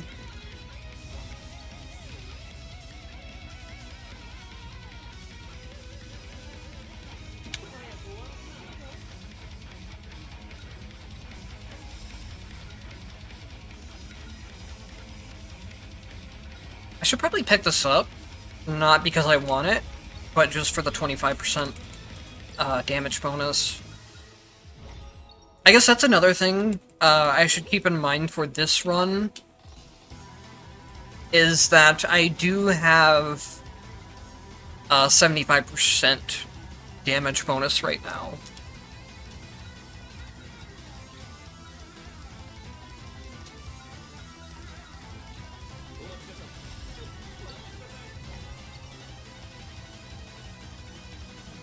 You like the white more? I'm assuming you mean for the costume? Yeah, I really like the black and white costume. I really like the green skill effects, but I like the black and white costume.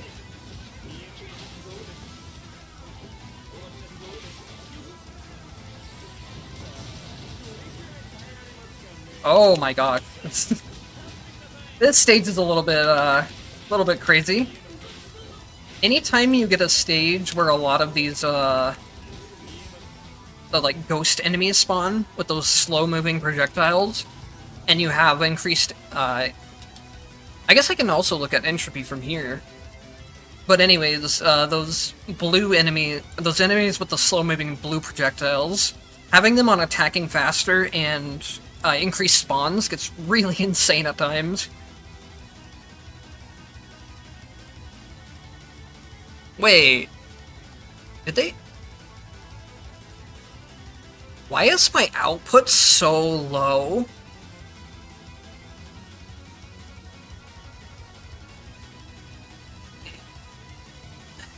Did they actually change the output, or did they just change how it's displayed? I think maybe they just changed how it was displayed. Because those numbers used to be way, way higher. But in terms of, like, AP, for example, it used to say, like, 107%. Which could just mean a 7% increase itself. That's another one of those cases where there's not enough information to really know. You just kind of have to figure it out yourself. And then with the crystal, it does specify plus 8%, but before, I'm pretty sure I had at least like 30 to 40% when I was on 50 entropy. So I don't know about that. I don't like the idea of making the crystals more grindy to run. Otherwise, let me see. I don't notice anything different.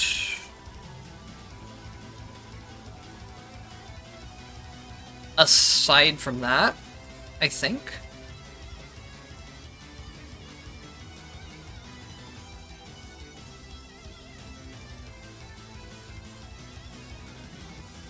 Yeah, based on this screen, I can't really tell.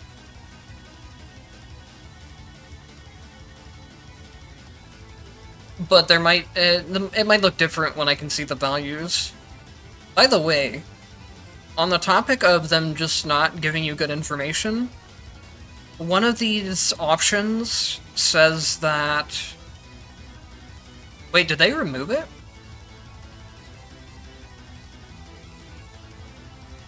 Oh no, it's just in a different space on this screen. Okay, so this option here, exchange space item prices are increased by 0%. This does not actually affect everything in the shops. It only affects buying heals, buying HP mixtures, and removing debuffs. It does not affect anything like your potentials, your tactics, your HP MP upgrades, your ascensions, or buffs. Basically everything that's the most useful part of the shops does not actually get nerfed by this. It's a change that happened extremely randomly in one patch with no patch notes at all. People just had to notice that on their own.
Well, apparently from what I've heard,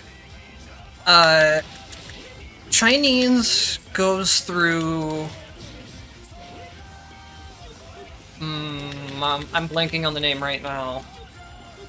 They have a different chat program. They don't really use Discord often. I can't remember if it's, like, WeChat that they use. It's something else. And since the developers are Chinese, they have a lot more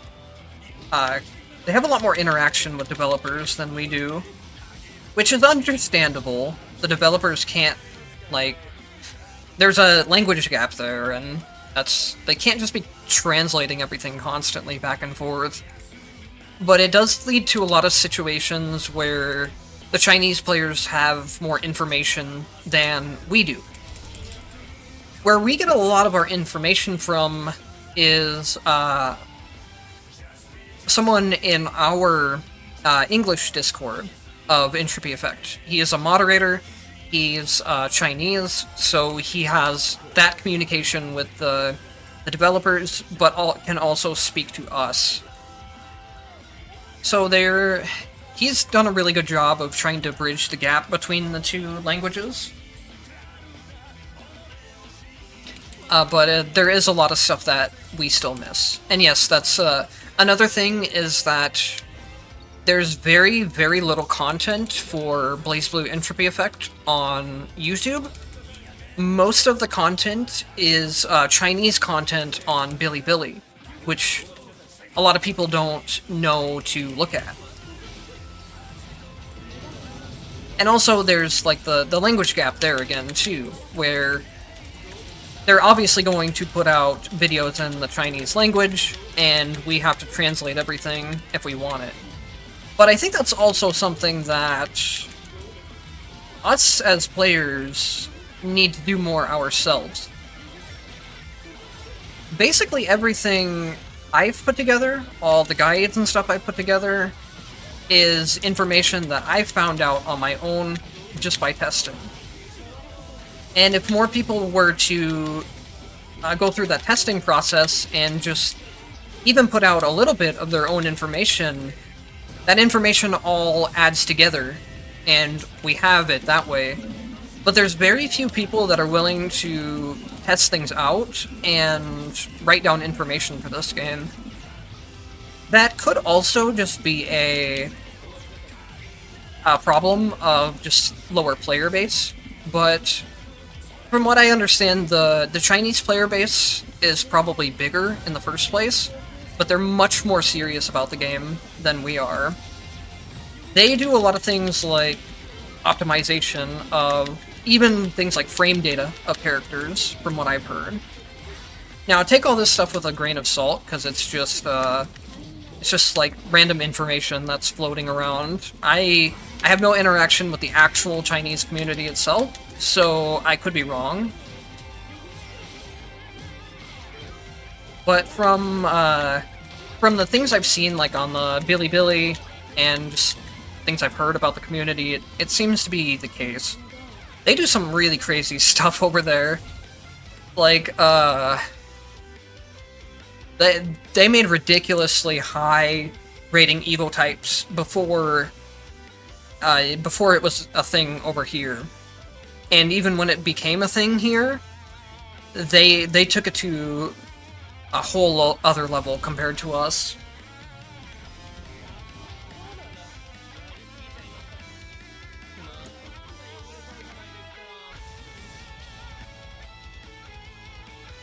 They took it so far that they were the first to have not only a max potential Rachel. Uh-oh. This scares me. But we'll go into that after I finish talking.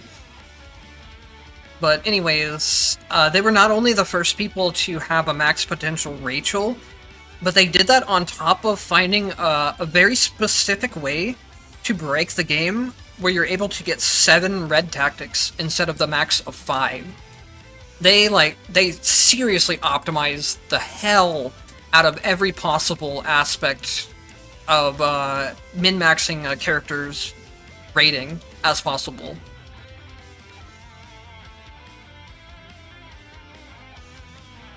Okay, so I believe from what I heard before is that how it works is you can go into Susano, or if you have over a certain Evo type rating, you'll have the option to fight Reki. Reki will not show up if your rating is too low.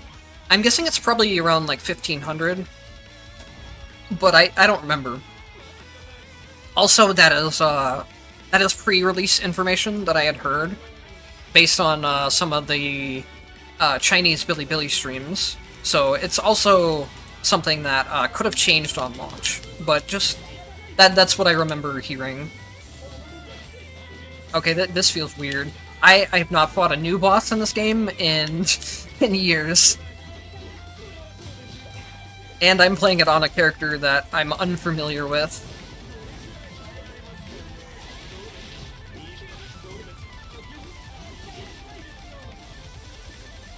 This was not a good idea.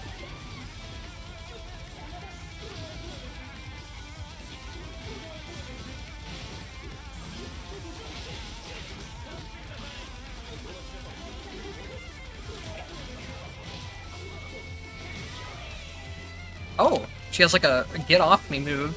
Huh. What the fuck? What the fuck is this? Holy shit!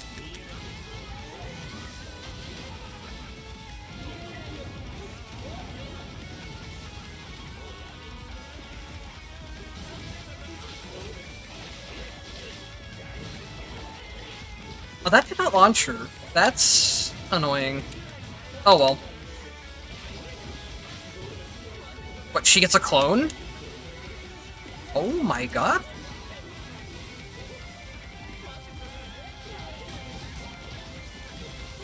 This boss is insane!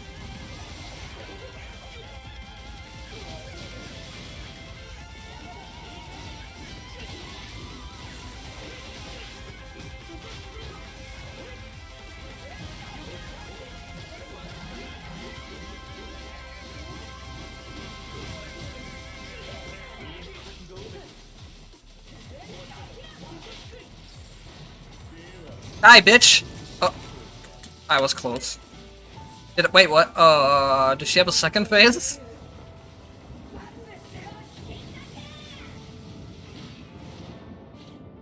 Oh boy!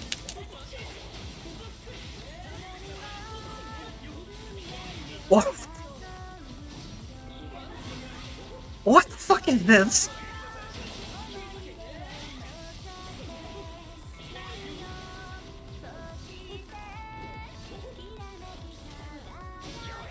That has a really big hitbox. I don't feel like that should have hit me. Maybe it did. It's hard to tell with how quick it's moving. What the fuck? That boss is insane!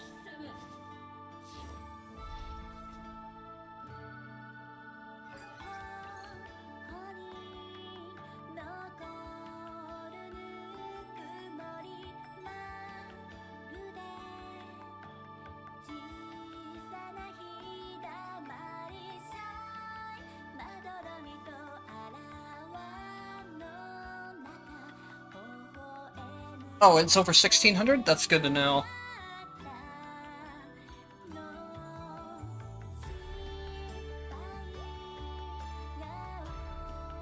Yeah, I don't know. I can't process what just happened. First phase was... it was pretty fast, but it was manageable. Second phase? They threw so many attacks at me. Constantly back to back. Holy...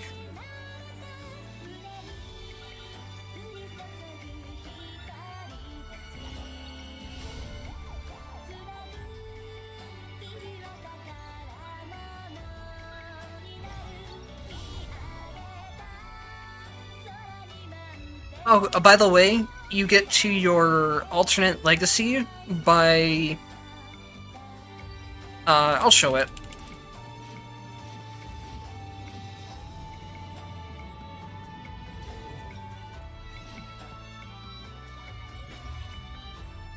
At the character selection screen, you need to do it before you select any of your legacy characters. For me, it's left trigger, but you should be able to see it at the bottom of the screen. It says Switch Legacy.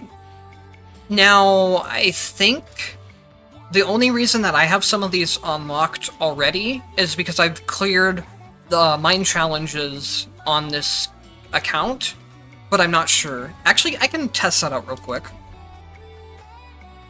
There's a button, and you have to be sure you hit the button before you start selecting your legacy characters. That confused me a little bit at first, too, where I tried to select the character first, and then hit the button. But I think there's a couple different ways to... there's a couple different ways to unlock, and now you can also upgrade legacy tactics. And those are through clearing mine trials, I believe, and then also there's a new ascension mode that you unlock after you clear 100 entropy. I don't know how that one works yet. So yes, it looks like the only reason that I have the legacies already unlocked is because I have is because I've already done mine trials on all of those characters. So it also does seem like, unfortunately, switching is also based off of the Evo type itself. Like, if I unlock the second skill for Rachel, I will only unlock it for that Evo type. And then Evo types that have not cleared mine trials, like if you make another one later, it seems like you won't have that unlocked. Because I did notice that some of my characters I could not switch. I really hope that's something they consider changing in the future. Wait, what? What? Why? Okay, at least it's total rating. That's not that bad. But why gate the second page at all? That's a very strange decision, in my opinion. I guess I don't know. Technically, you can say that it somewhat helps new players not get overwhelmed with the second page that they have to manage, but it's a interesting decision in my opinion. Okay, let me take one quick look at the difficulty selection, and then we'll go ahead and unlock Icey and do a run or two with her. One thing okay, there is a button, Enable Transcendence. So let's see what this is first. All enemy attributes will increase as the stage progresses. All elite enemies will be more difficult to deal with. I hope that means new moves. I really hope that means new moves. And not just some other random bullshit like now the enemy does more damage. Or at least not even necessarily new moves, but if they played more aggressively, I would also be happy with that. Defeating elite enemies in the first 4 stages will upgrade Legacy once. So it seems like you do have an option of you can either do the boss rush mode to unlock legacies, and you can also upgrade them there, but you can also upgrade your legacy by doing the new Transcendence. Transcendence is something that is unlocked when you beat 100 Entropy for the first time. So that's a pretty heavy gate for players. A lot of people do not really enjoy 100 Entropy, from what I've heard. Okay, also, one thing I'm seeing is that the output percentages, when I was checking them during the run, is just a display issue. They've written it different ways both times. So here, I'm at the same 37 entropy, but it says my output is 67% for crystals now, and 107% for AP. Whereas before it was saying 7% in AP, which is the same thing, and it was saying like plus something for the crystals. So I assume the 67% is the total chance here, and for some reason they just have it displayed 2 different ways. If you check it during the run, you see how much the entropy is adding, whereas if you check it in this menu, it's showing the total output. Makes sense to me, but makes sense in the way that I know why the display is different. It doesn't make sense in why I know they've displayed it 2 different ways, even though it's the same menu and the same thing.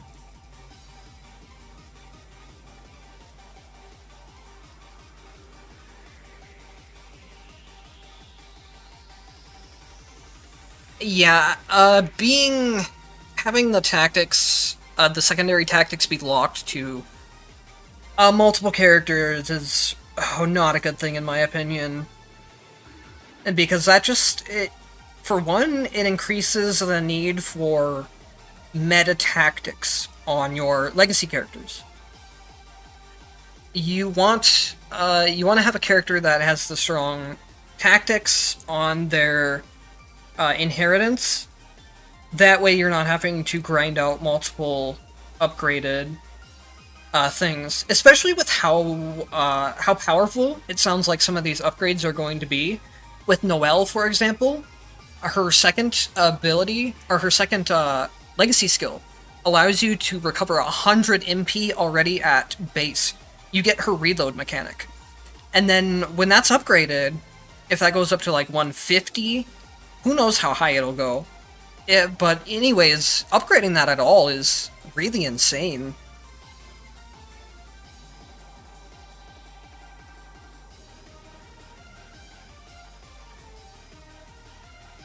So when it comes to Icey, I haven't unlocked or played her yet, so I have no idea.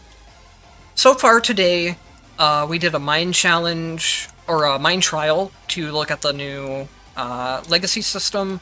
We did 2 runs of Hazama. One was mostly just me, like, blundering through and trying to understand his skill descriptions. And then now what we're going to do is unlock Icey and do 1 or 2 runs with her, depending on how long she takes to unlock. So I have not seen any of Icey yet.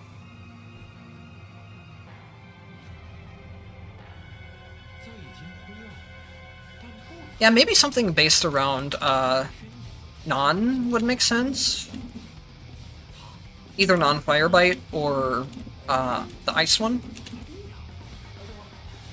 I think, yeah, both of them kind of fit Icey, but I think the ice one would not ice, but the one you fight in the elevator. I guess it's electric.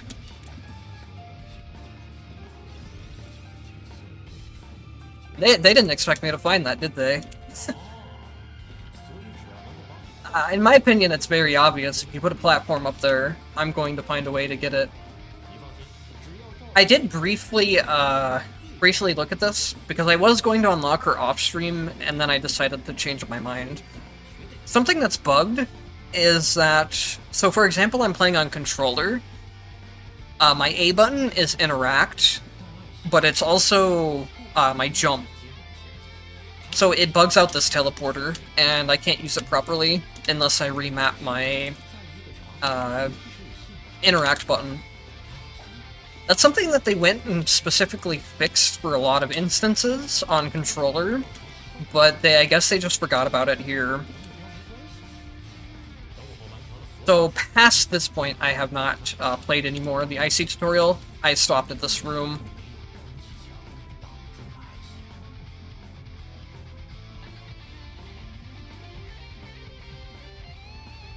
Oh yeah, I've heard about Icey as well. I never got around to playing the game myself, but I've heard of it. I wonder why I have execute. That's weird.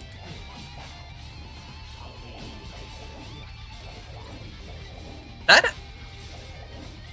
Well, hold up! Hold up, guys!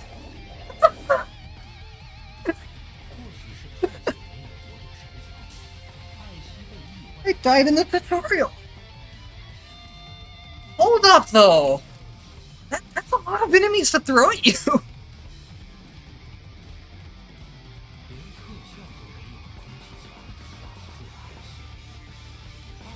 Part of that was my fault for not paying attention. I was talking. But at the same time, that was a lot of enemies to spawn on top of you. At some point, I just could not get out of that. I was stun locked in the corner. Because they just kept chaining their attacks back to back.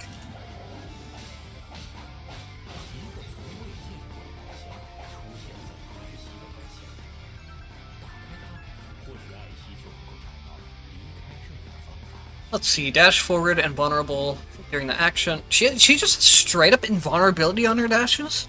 Huh. Okay. Dash segments increase to 2, allow dashing in 8 directions. Okay, so she's gonna be another character that has just really high dash mobility. Man, Mai just keeps looking less and less unique as they start adding more characters and remaking more. Because, like, Taukaka also just got this thing now, too, where Taukaka can now dash in every direction. That used to be a very Mai-specific thing, but now it's getting added to a lot more characters. Rachel sort of has it, but Rachel needs to, like, commit SP resources to dash in more directions, so it's not as prevalent with her.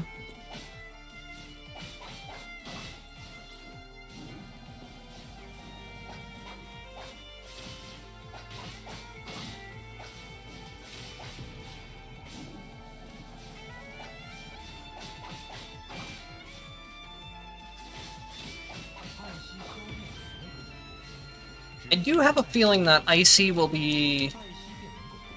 Oh, right. I do have a feeling that Icey will probably be a lot more simple overall compared to Hazama. At least I hope so, or my brain might just explode. But based on what I can see already on skill descriptions and what I slightly know from the character, I bet she'll be a lot more straightforward.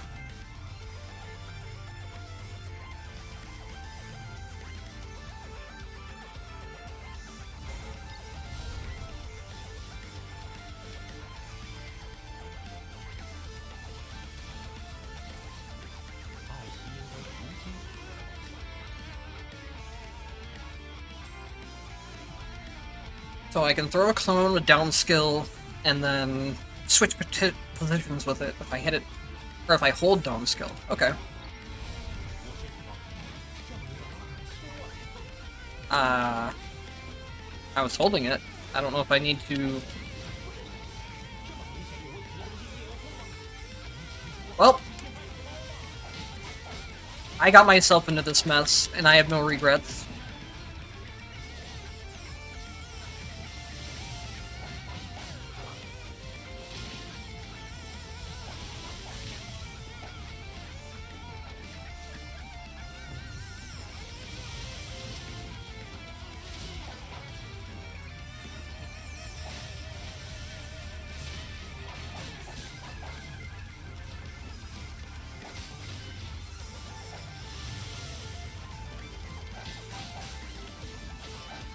I wonder if this is possible to beat, or if it's just going to endlessly spawn.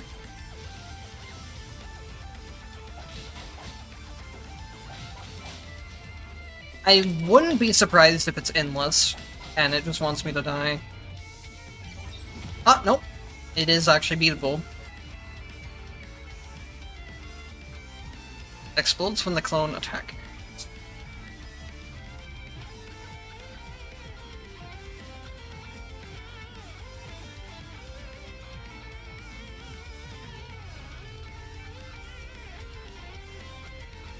Ooh, no MP regen and quintuple dash. Yeah, that... It's really difficult for me, since I play all of the cast at once, when characters just suddenly have a different mechanic to them.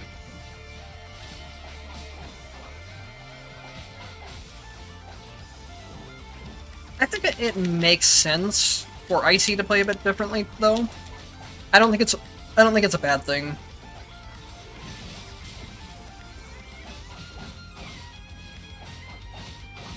Also, that full screen judgment cut seems pretty insane.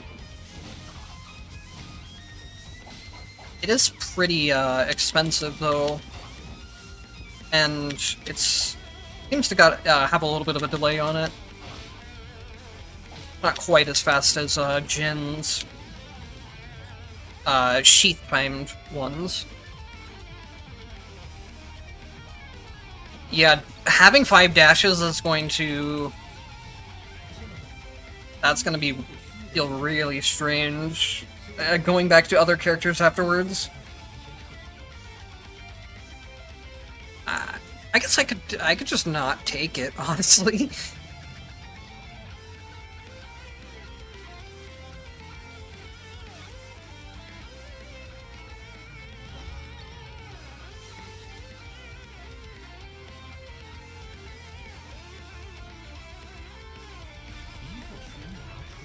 Yeah, I should take a look at her passive.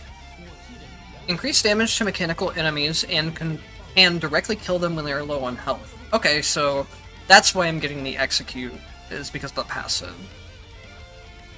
And... okay, I can use her basic skill 3 times in a row. Makes sense. I was kind of wondering why it was a little underwhelming. Okay, that makes a lot more sense. Honestly, I bet she can break the MP system by having, like, Lambda as a legacy passive, or even the new, not Rachel, having the new Noelle reload. With Lambda in particular, it is very buggy in the way that it calculates the passive. So, it's something I'll have to try to remember to test. So something like Ragna has a very similar down air to this, and it procs Lambda's MP regen from her legacy passive every time you do it. My guess is that the game doesn't actually calculate... What the fuck is going on here? Okay. Anyways, I guess that is what's going on with Lambda's passive, is that the game doesn't actually calculate fall height. What it does instead is calculate momentum. So if you slam an enemy into the ground very quickly with something like this, it tends to just give you the MP, even though the enemy didn't actually fall.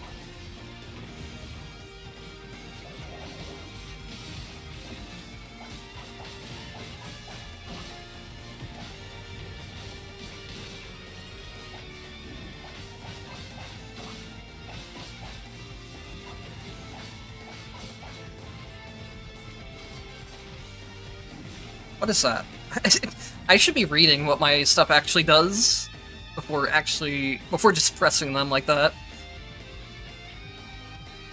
MP cannot be recovered automatically over time, but can be recovered through attacks, regeneration, and divide, etc.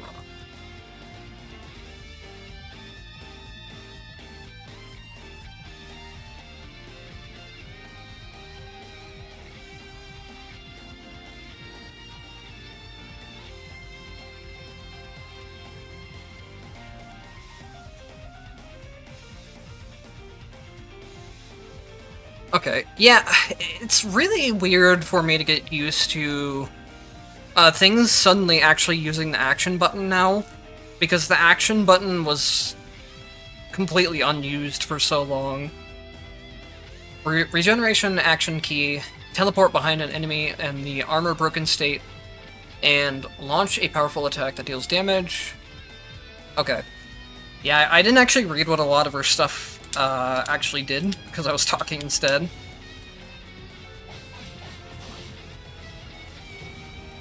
Hang on, what?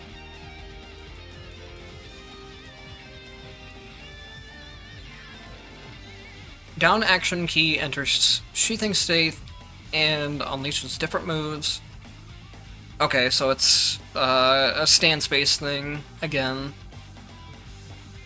Up action key also has different charging states.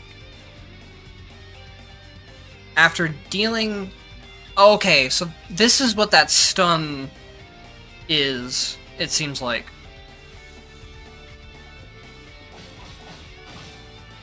Okay, I got it now.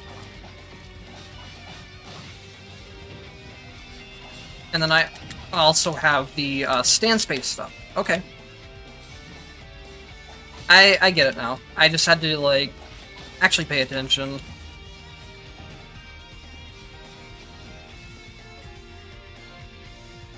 Hold action key gains a shield that can absorb damage, grants super armor while a shield holds. Okay. And then dashing will damage enemies pass through while having a shield.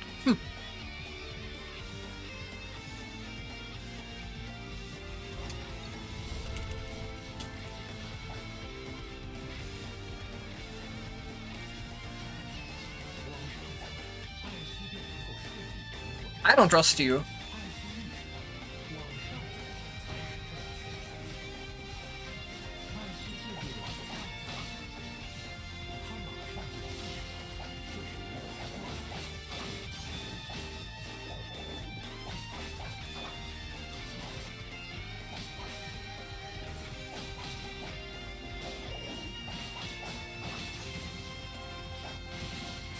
Okay, I see what you mean, too, about the hold attack. It's a lot quicker to use in the air.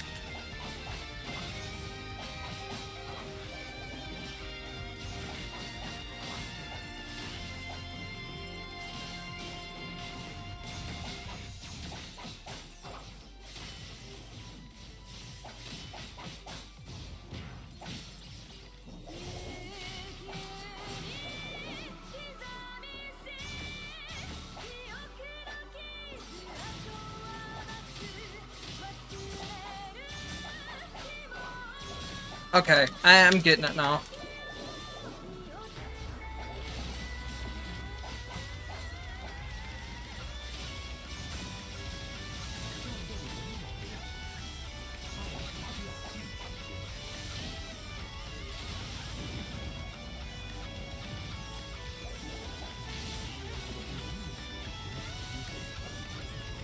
Man, they're really throwing a lot of enemies in here, though.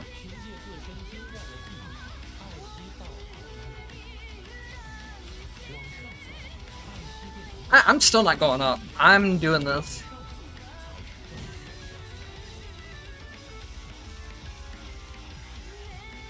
Yeah, me complaining about the enemies is my own choice, though, for going in here and doing it again a second time.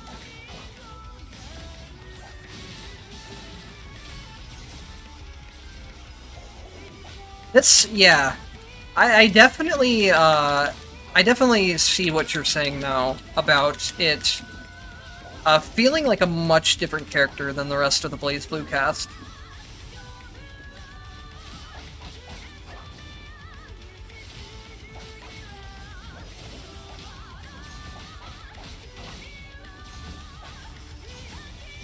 The one thing I noticed already is that it would be good if I could control my teleport direction based on directional input.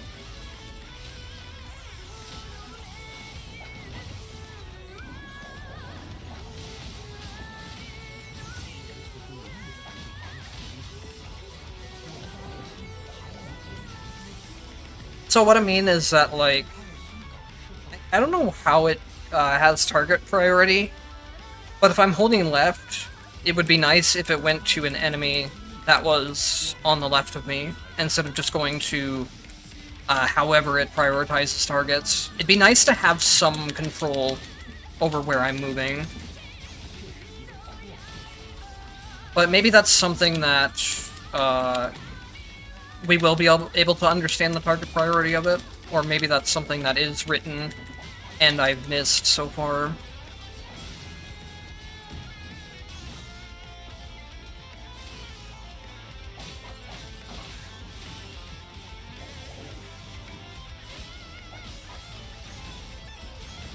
See, like, for their example, I really want to teleport to that enemy above me, but even if I'm pressing up and it's stunned, it seems like it just prioritizes whatever.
Okay, that wasn't too bad. I just had to practice with the character a little bit.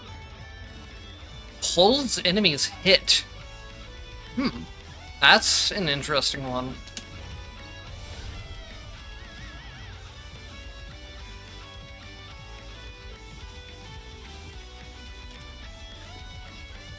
God damn it. I have to rebind my button.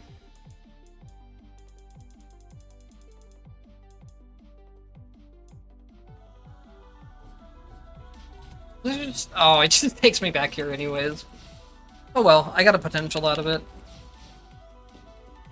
It was a really good way to learn the character as well. That? Okay. I feel like that should not have hit me, but game thinks it did. Oops.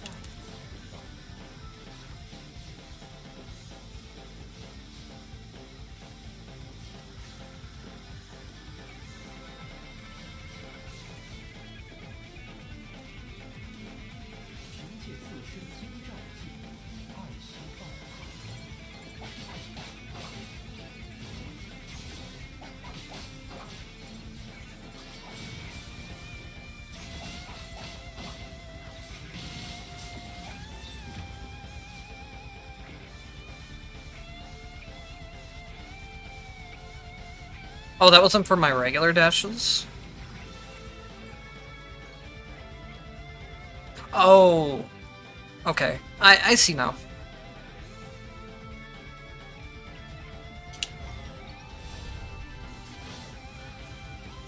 Did that take all my MP?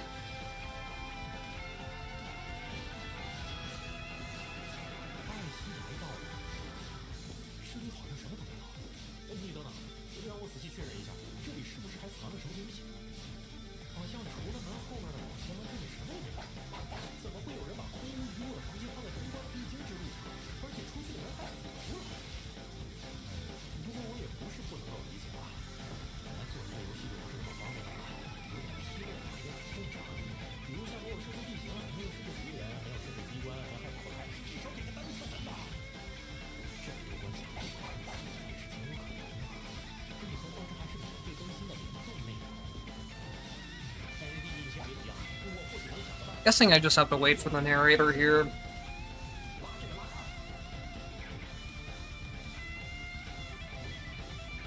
What if I don't pull it? Is there dialogue for that?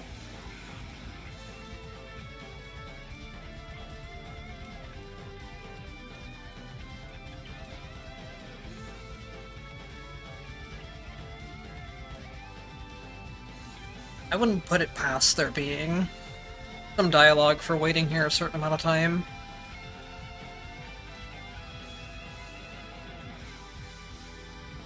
I don't think people want to wait around, though.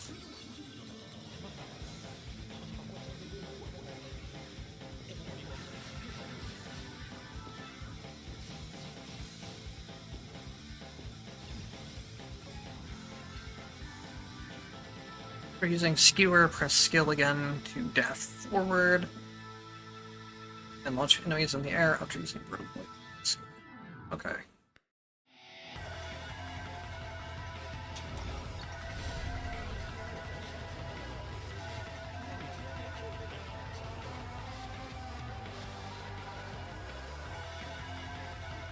Do I even have Skewer?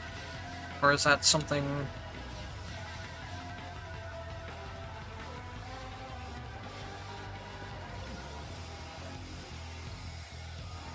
Okay, no, Skewers from this. Okay, so this is similar to... Kinda similar to Noelle, but not quite the same. Attack skill, air attack skill, attack skill. Okay.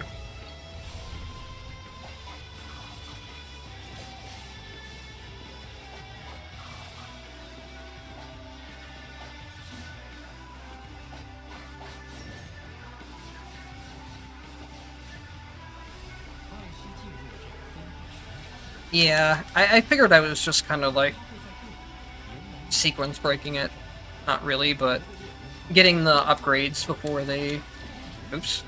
Getting the upgrades before the potentials.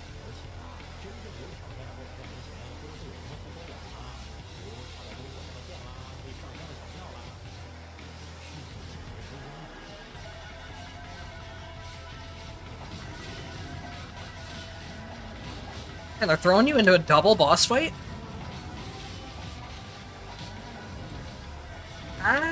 That's a little crazy.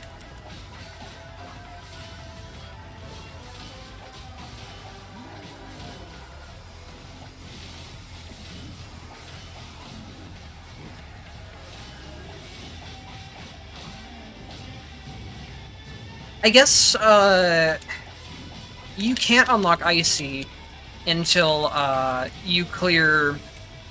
It's very late in the story. So that it does make more sense. I was just thinking, like, if a new player came for Icey and this was their first experience, they'd probably be getting, like, destroyed by the section. But it is based around you have cleared the story at this point. So it's not as bad. I still think throwing you into double bosses, though, is... It's quite a lot.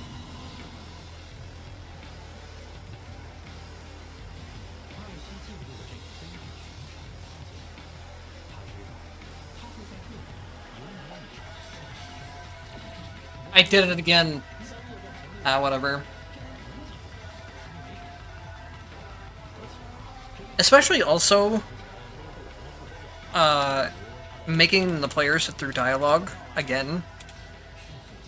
These are like very little nitpicky things, but it's just things I notice as I play.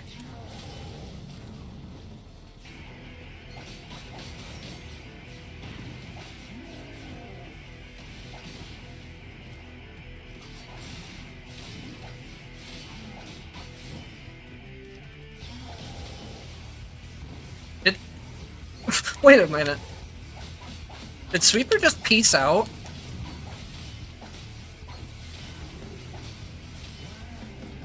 I don't know where he went. He kind of just floated off screen for a minute there.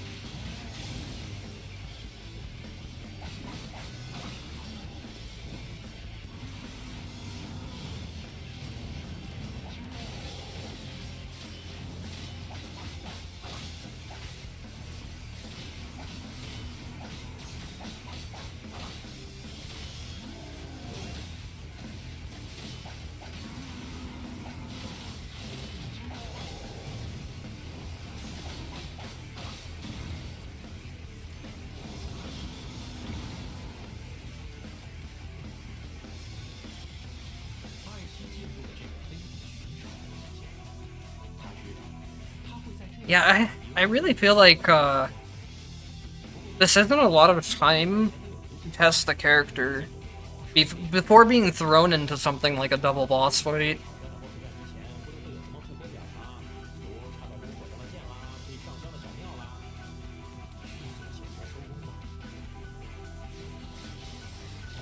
I did it again! I don't even know how I got the hold attack that time. I got it in the middle of doing my down attack. So I guess you can hold it out of other moves too. You don't have to hold it out of your just basic attack. Where's he going? I wanted to teleport to him. Oh, he flies off screen to do that. Okay.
That was a pretty decent sequence I had going on there.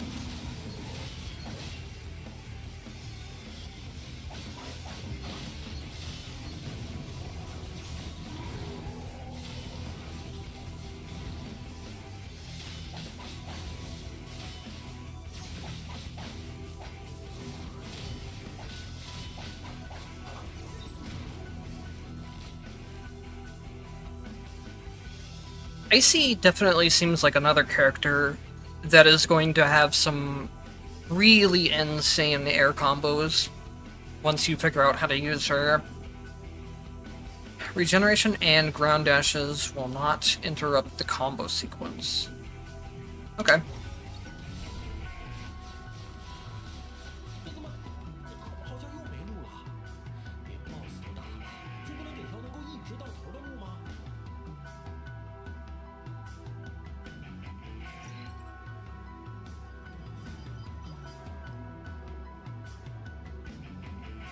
My brain is definitely a little bit fried after streaming and looking at Hazama's stuff first, so I know I'm definitely not taking in all of this information as well as I should be when it comes to Icey.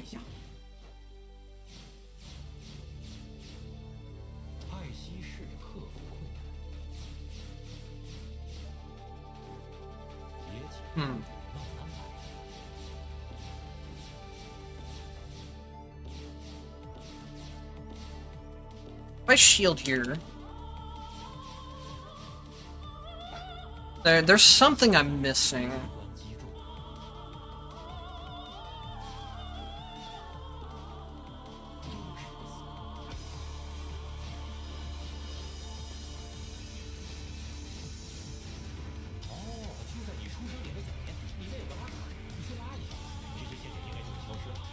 Oops.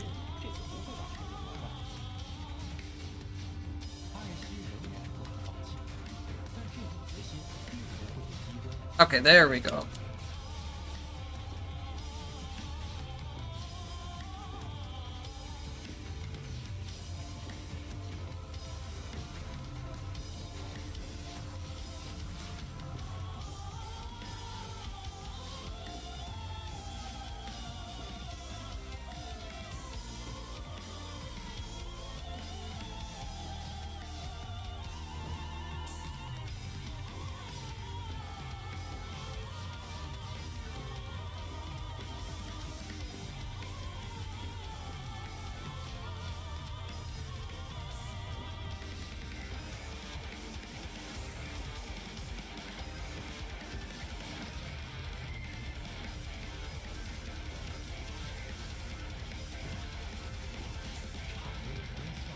They really send you all the way back? Thought there would be a checkpoint after that other section.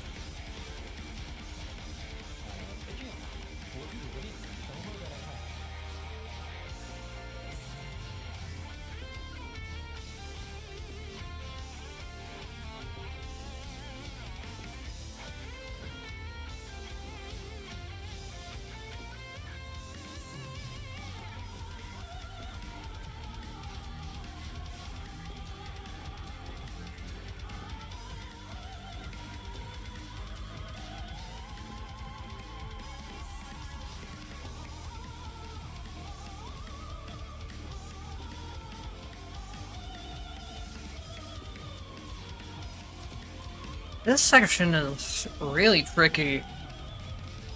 Especially because I don't have the ability to experiment much.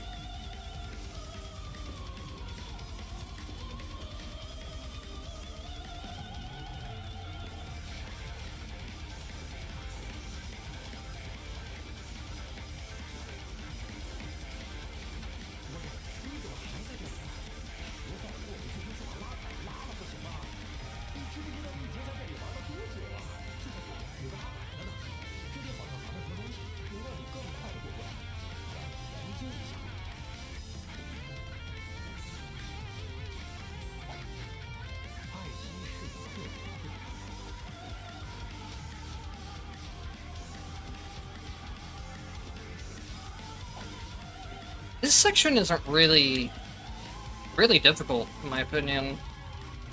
It's just the first one needs more of a specific pattern of jumps and stuff, and I think it's I think it's the same for that other section.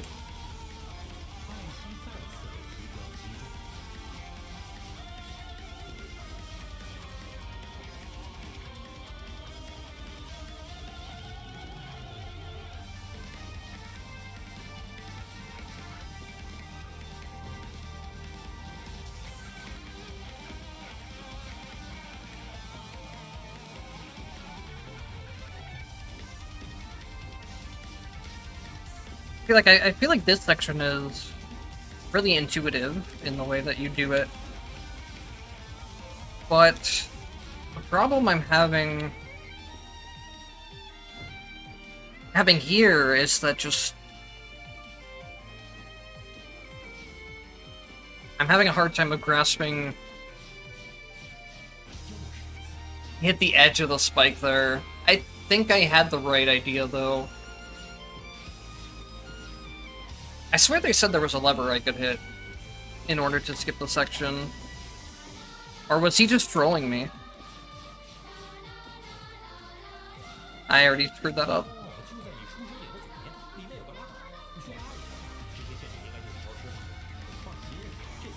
To the left of your... He just said there was a lever. Is he trolling me? No? I guess it just doesn't appear until I...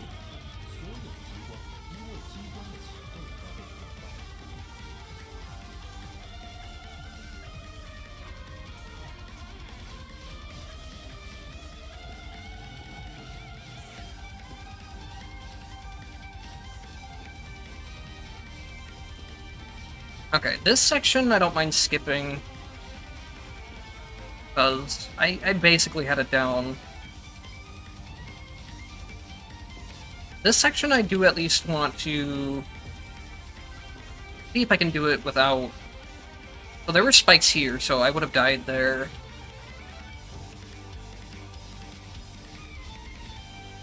I believe that's probably how you're supposed to do it. Something like that.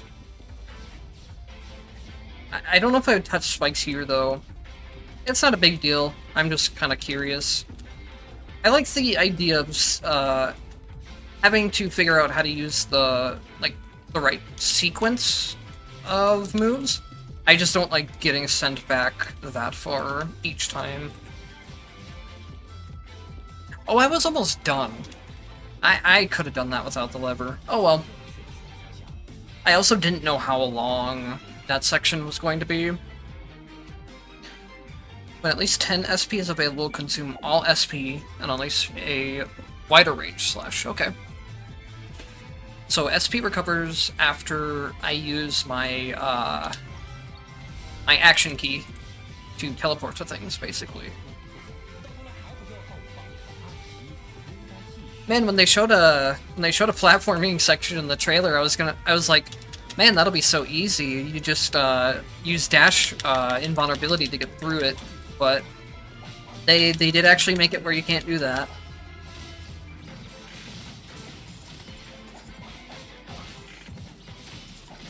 I think it was still a cool platforming section overall. I just would have preferred to have maybe put the two more like puzzle-like sections back to back, so it's not as much of an issue to get sent back to the start, and then have that other section at the end, or just give you a checkpoint before the last section. I'm also not someone that's good at platformers to begin with, so it could just be a skill issue on my part too. So I need to remember that I have down plus skill, and now up plus skill. I haven't used the down plus skill basically at all so far. Don't tell me to go right, I'll go left.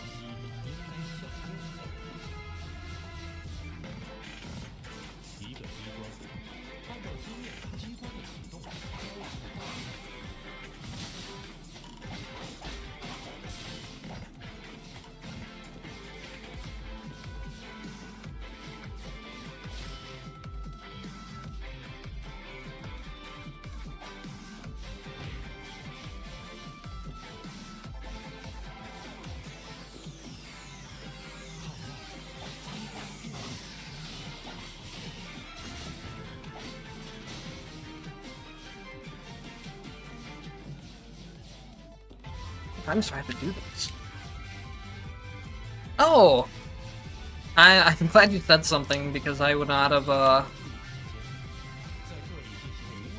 Okay, it does give you a hint, finally. But no, I probably would not have gotten the hint there. Integration and resonance can be used in the air, so that is the stances. I think?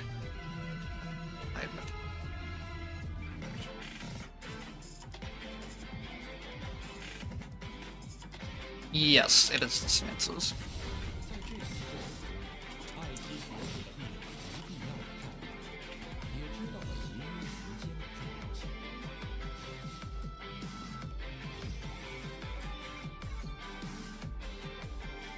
Casting while having MP will consume MP and greatly increase the attack range and damage of Pummel, and you're invulnerable.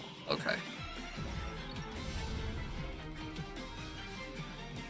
This is a lot of information to throw out the players in a short amount of time. But it is nice that it seems like you're going to get a full look at what all of her potentials will do, most likely.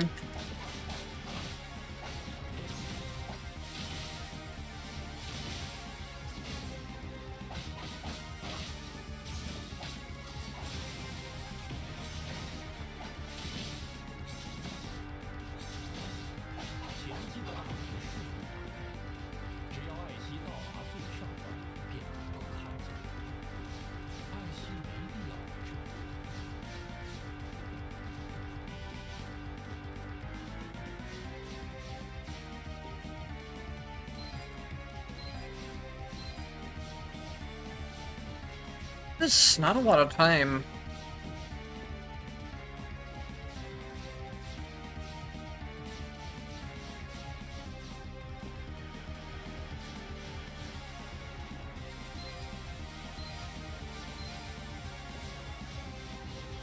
That was close. I just need to start spamming dashes sooner.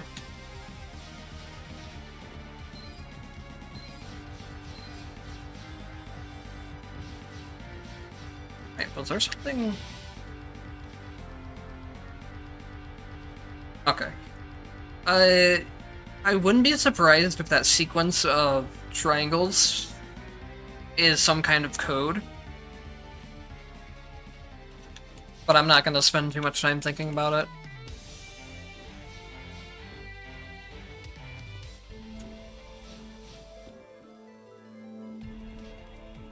Hold on a second.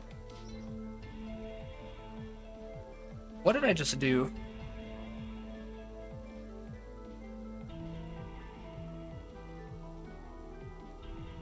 I think I skipped my song.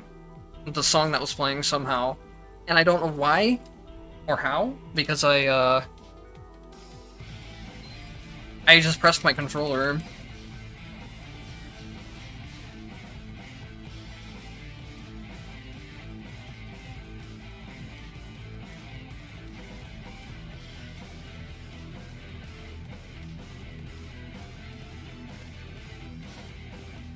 Oh, I missed a couple secrets, okay. I honestly haven't been paying too much attention to the narration, or generally what's going on here. Oops. Having to press back to use the button is really awkward, but I have to do that, otherwise some of the interactions are messed up.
keep using that accidentally.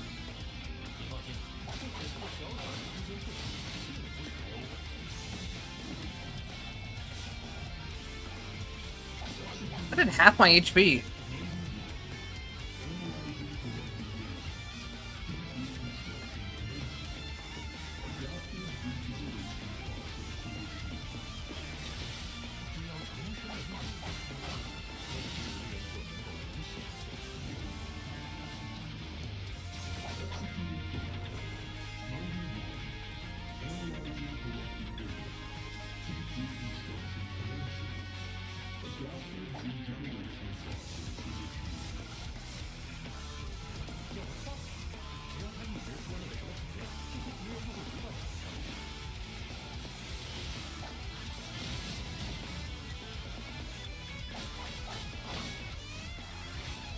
Maybe if I...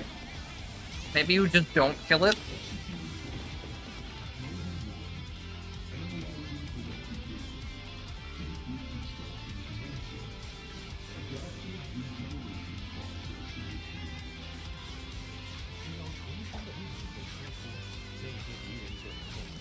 As long as the regeneration command is spoken... I don't know what I would do in order to, like, disable their speech. That seems very... That seems like a specific thing that would be a clue, though.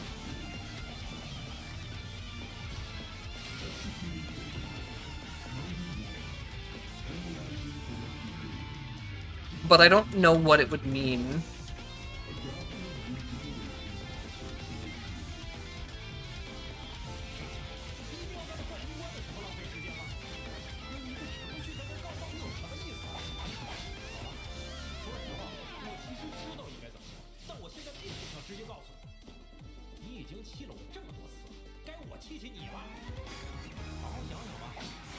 Yeah, it seems like there is a way to do this, but I don't know what it would be.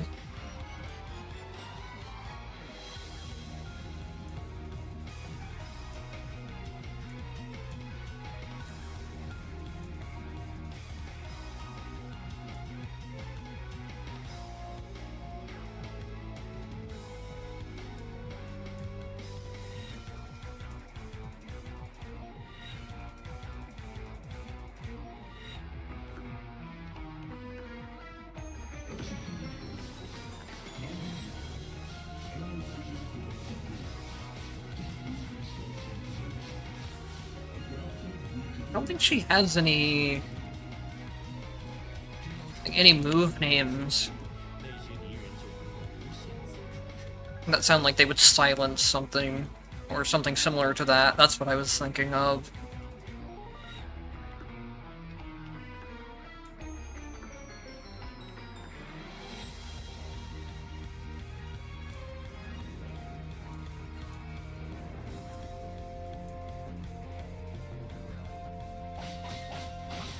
I'll try killing it a couple more times and see if there's any more dialogue. Otherwise, I'll just go back. I don't really care about these secrets too much.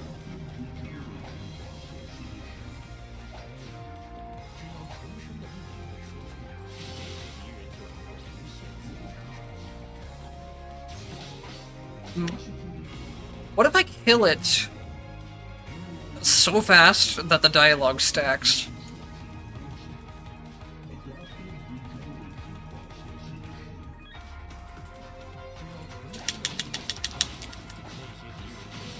Is there a way I can just... yeah, like that.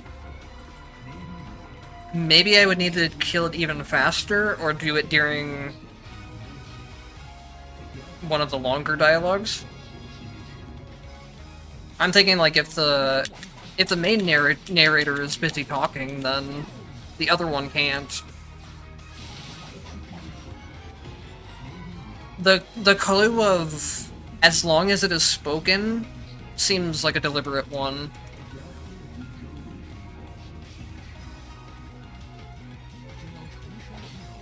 But I don't know if I'm going to get different dialogue anymore. So maybe that's not it.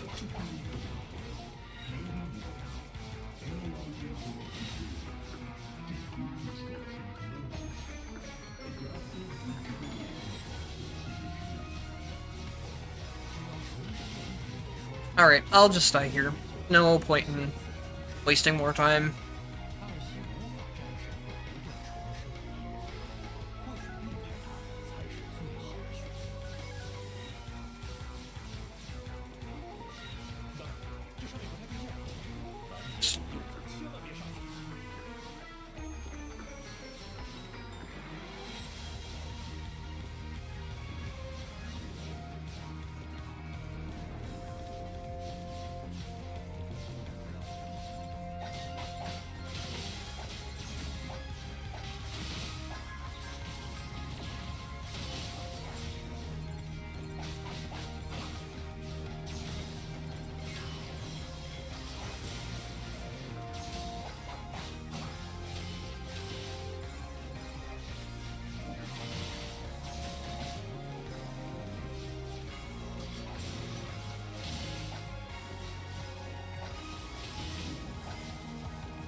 Edge state during divide. Invincible state during shift. Okay.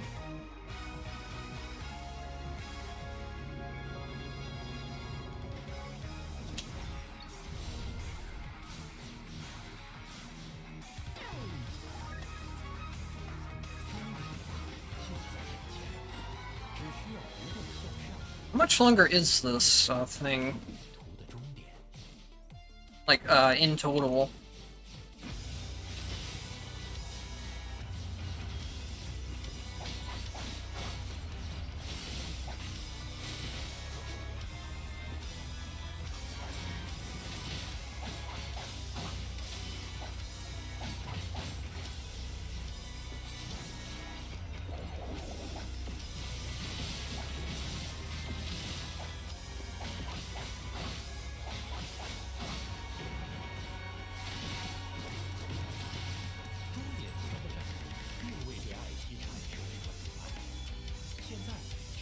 Interrupting other attack actions with a jump, covers a certain amount of MP. I like that as a benefit of jump canceling stuff.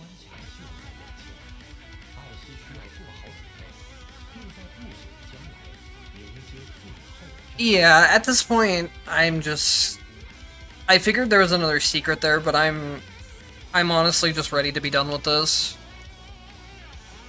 I'm getting to the point of having a lot of information overload between all of Hazama's skills and Icey's. Okay, 94%, so I'm almost done. I'm just gonna try and rush through the rest of it.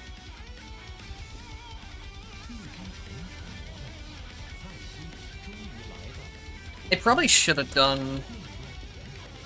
If I was playing casually, I would have just done Icey on another day, so I'm not trying to learn two new characters on the same day. But for the sake of showing both on the same stream, I think it's a good idea to show both.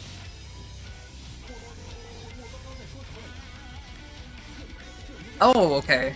So I noticed that somewhere I got to where I can use more than 5 dashes, but they'll cost MP.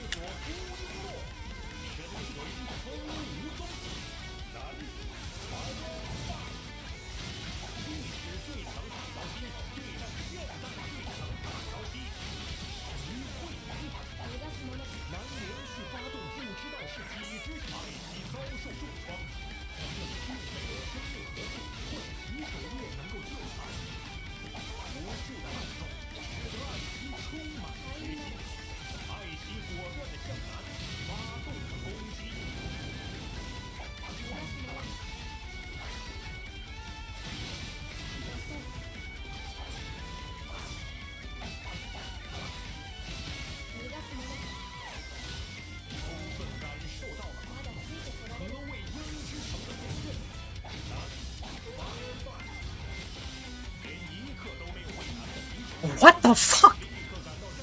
I can't believe they throw you into these two if they're gonna put them together.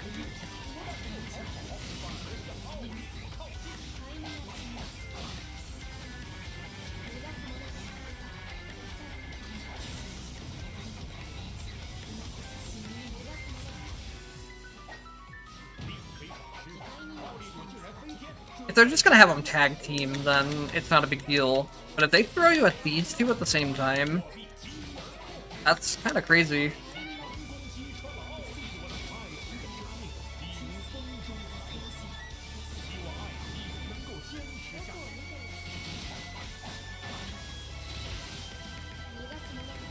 I mean, they do at least give you 99 revives, but still.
I wonder what happens if you actually manage to lose all 99 lives here. It would take a long time.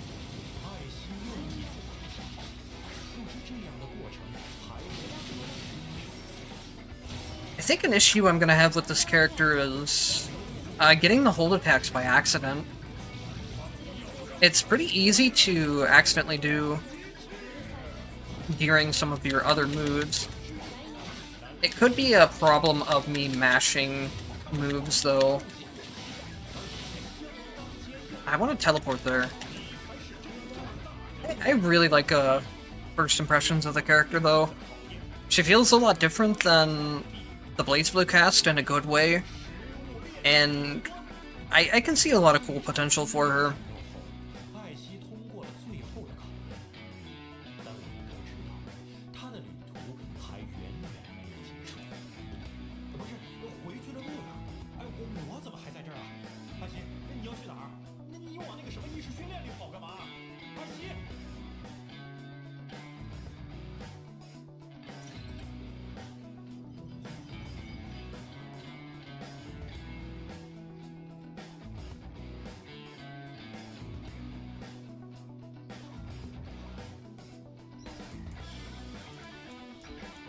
Yeah, I think Mind Trial overall will be easier than some of the stuff that they threw at me there.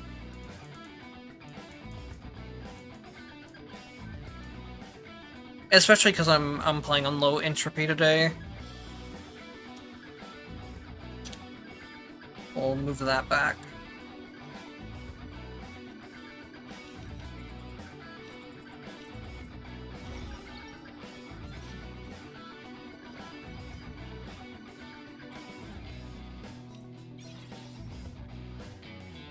You can reset the progress?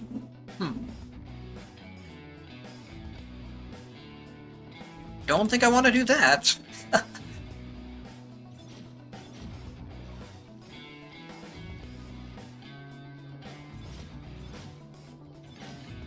me switch over a couple things in Mind Crystals as well.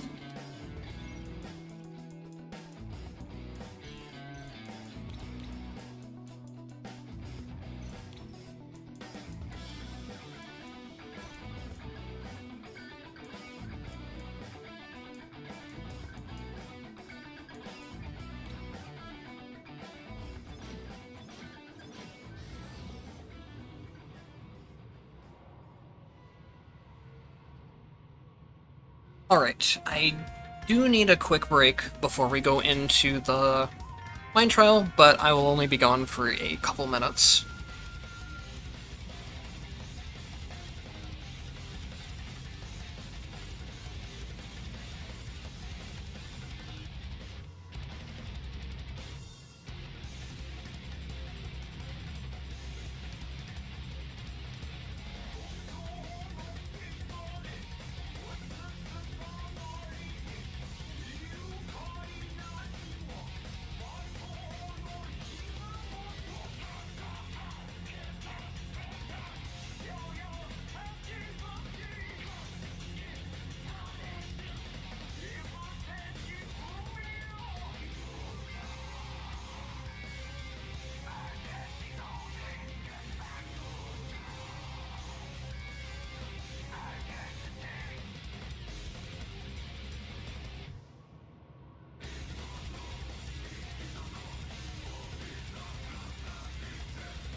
Alright, I am back and good to go for at least one run.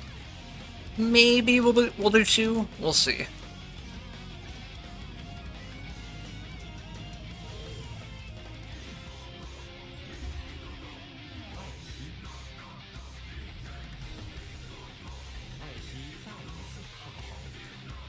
So what do we have for Hazama in terms of a legacy? Activate an aura, absorbing HP and MP. Ooh. Ooh. That's gonna be very useful. More so for the MP than the HP in my opinion, but either way, very, very good.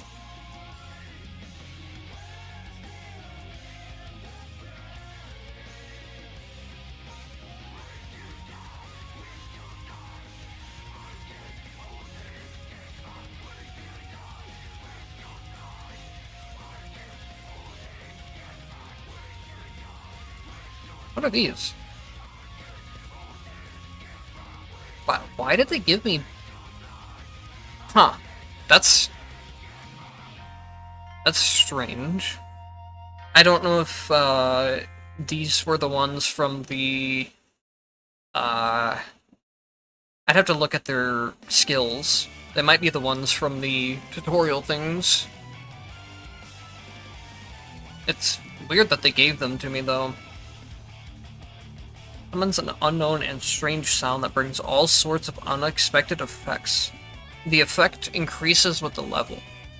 Is the passive supposed to be like the narrator?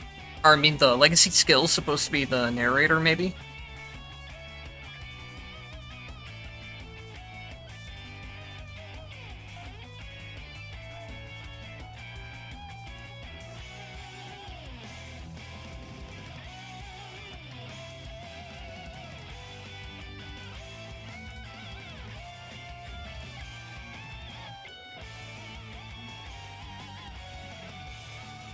think I'll go with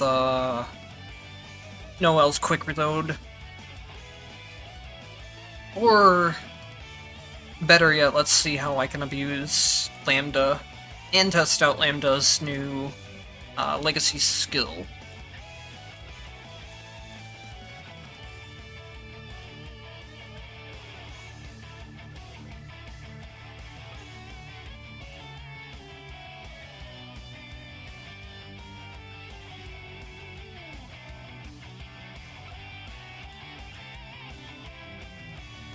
And then I think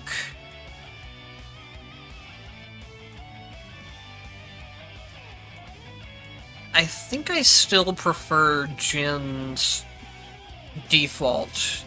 It's hard to pass up on freeze duration, especially since we'll be able to buff the duration.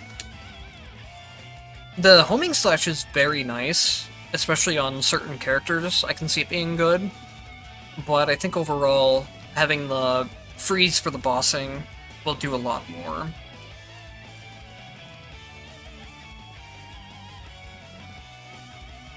This Dashing Shadow with Shadow Puncture setup would actually be pretty decent for Icey as well.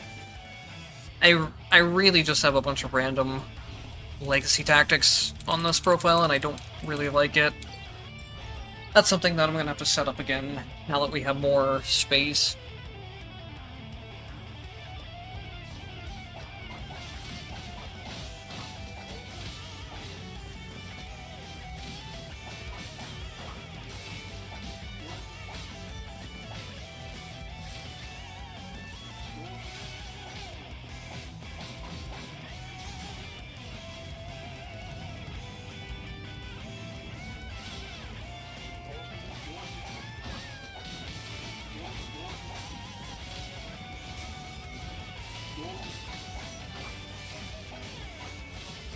Oh man.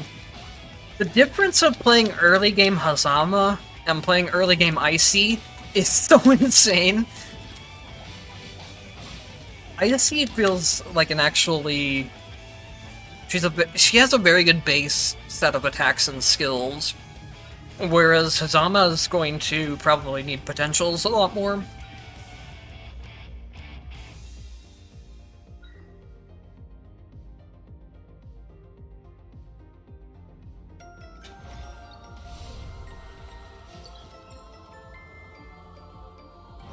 Yeah, one of my problems with the tactics in this game is that there are tactics that are very, very much so way better than other ones.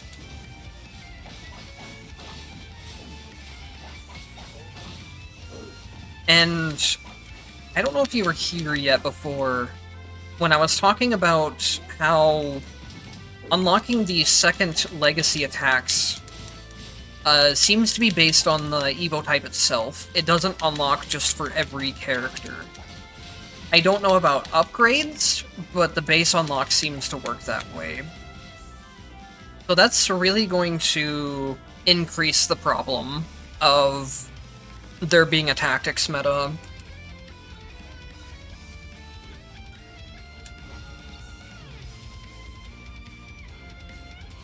Alright, good luck with your Hazama run.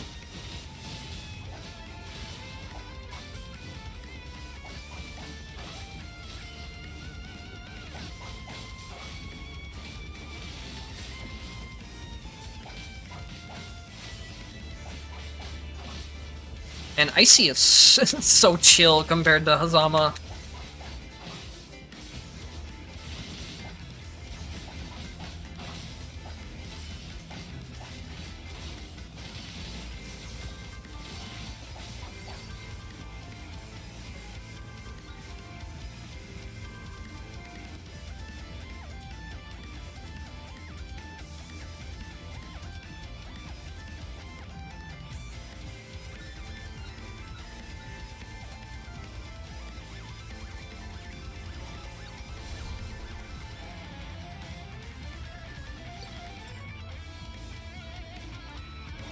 I really think they should make...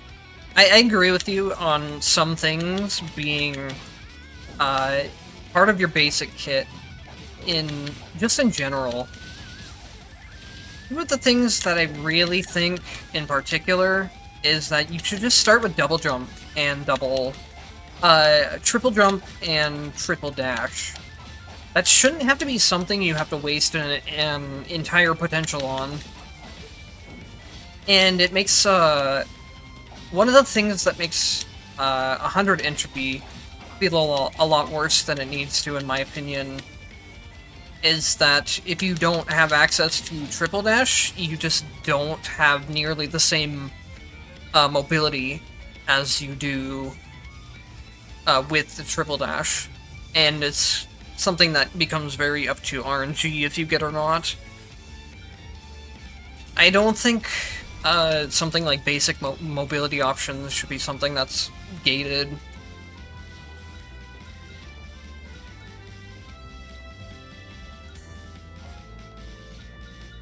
I wouldn't be opposed to them adding some other just base potentials as well for each character.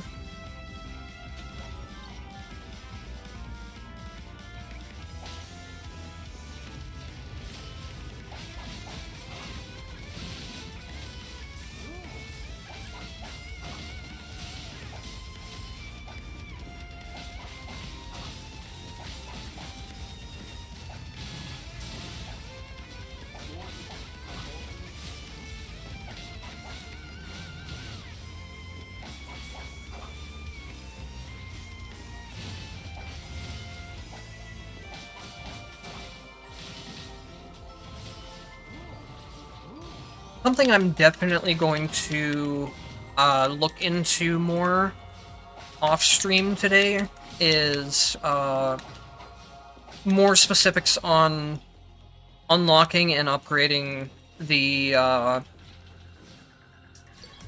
legacy skills. In particular, I really want to know if the upgrade levels are passed between Evo types or not. So I'll try to put a video on that later.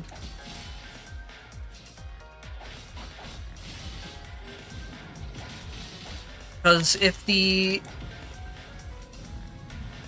Honestly, I really don't like even just the unlock itself being gated. But if the levels are also gated on top of that, we're gonna have a big problem.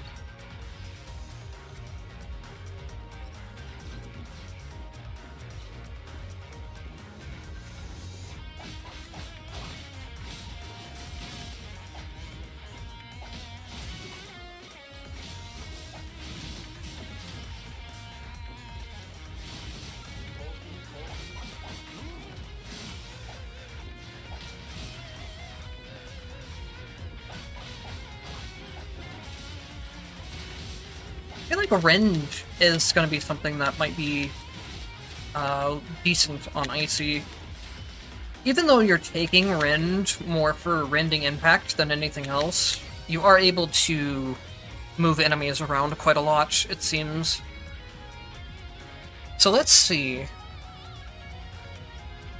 I believe one of the things that got changed was Venom.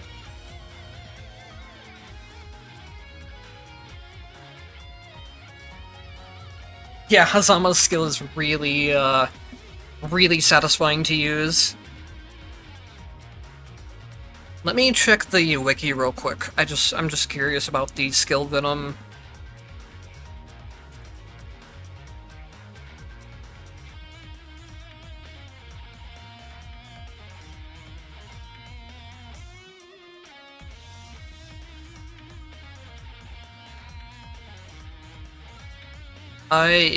No, it was doing 130 last patch too at blue rank, so... And the 0.5 seconds is the same, the 6 seconds is the same.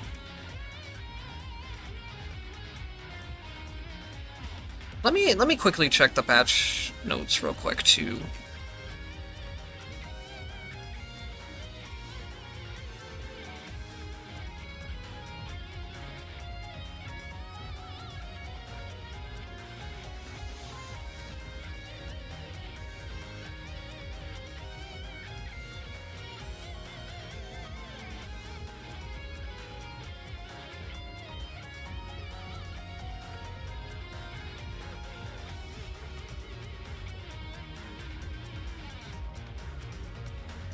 You'll have to accomplish more rounds of the drive.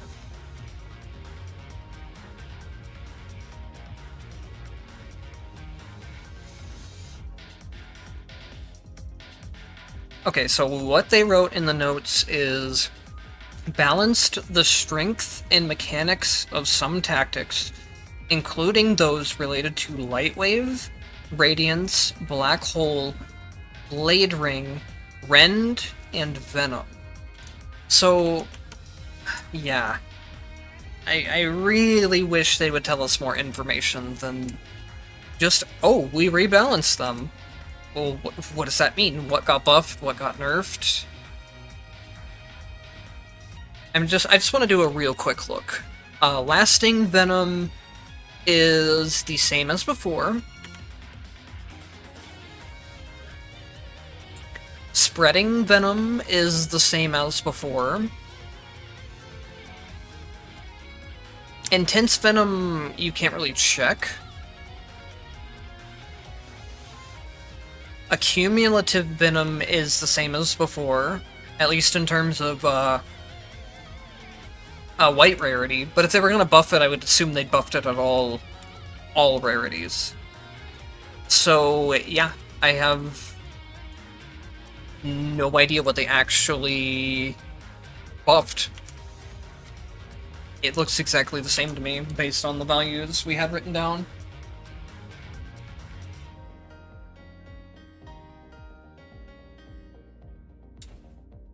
And this is why they need to tell us more information when they do that kind of thing. Surely if they buffed the poison, they would say poison in specific instead of venom. But who knows? It could be a mistranslation thing too.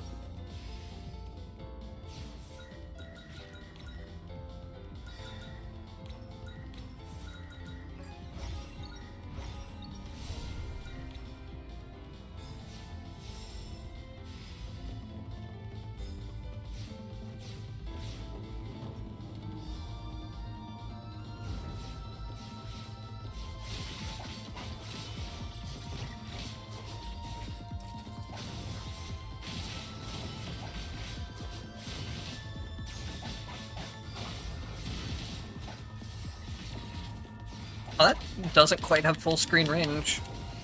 It's a pretty big range, but it's not full screen.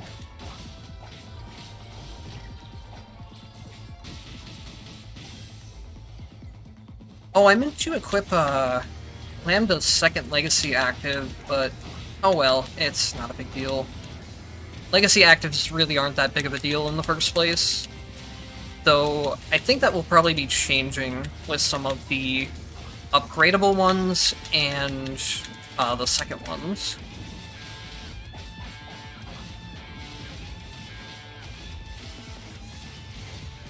Noel's second in particular, I think, is one that's gonna pretty much instantly become top tier because of how good NP recovery is in this game. And how hard it is to get normally. You can always stack more MP, but there's very few ways to increase your MP regen or recovery.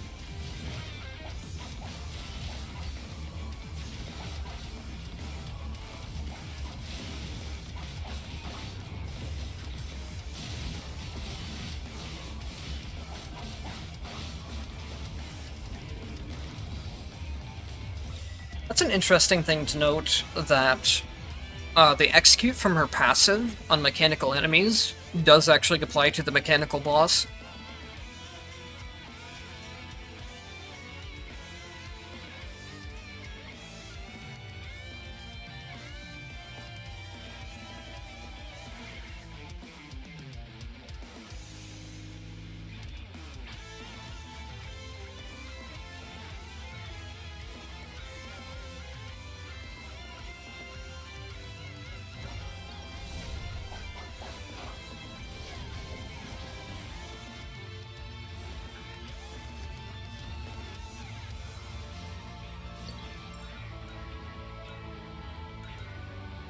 Okay, so I guess something I'll show off while we're here is Trials did get a pretty big buff in this patch.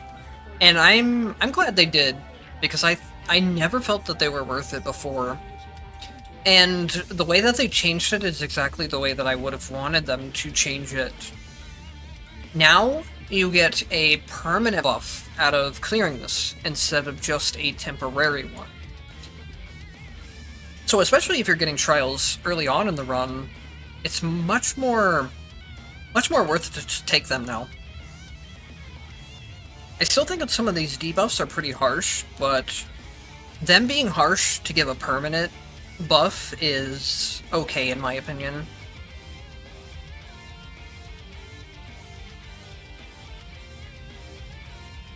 I think this one will pretty much just ruin the run, honestly. Because usually when it says attack damage is greatly reduced, it's, you do like single-digit damage. I think I could probably go with this one easily enough. One thing that will be interesting is if my action key is considered a skill or not. It shouldn't be, but it could be.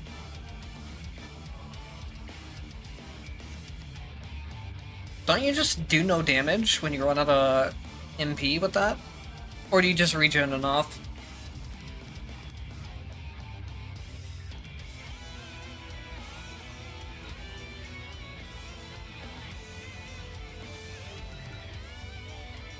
I'll try it, but maybe some other things where they've said, like, your damage is reduced, it gets reduced down to, like, single digits. You know, in the Covenants, at least. This one, yeah, it doesn't look like it's nearly as harsh of a cut.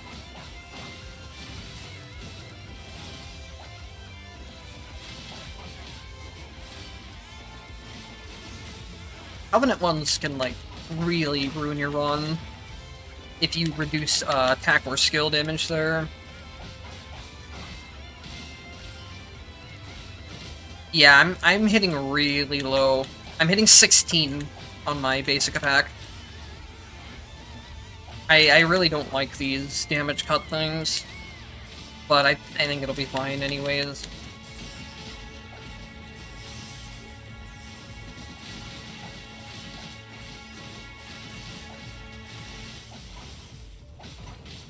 One thing you can use to kind of cheese the trials, I'm sure, is going through non-combat stages instead of going through combat stages. I doubt they put a specific thing in place to stop it from counting non-combat stages.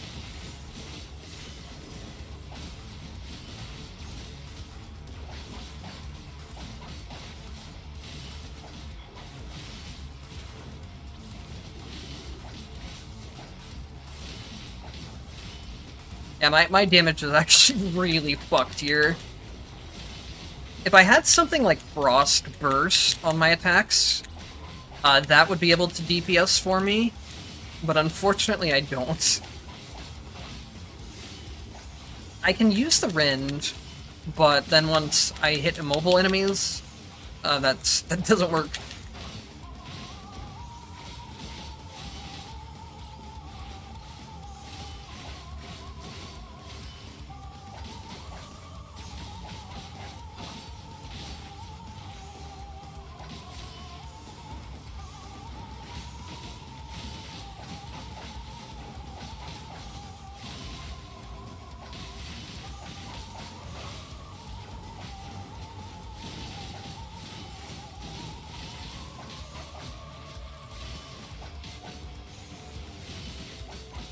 Honestly, it might just be time to reset the run.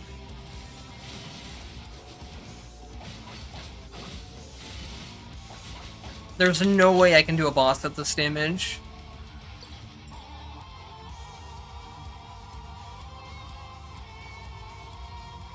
Yeah, Legacy and Tactics are unaffected, but the problem is I don't have any legacies.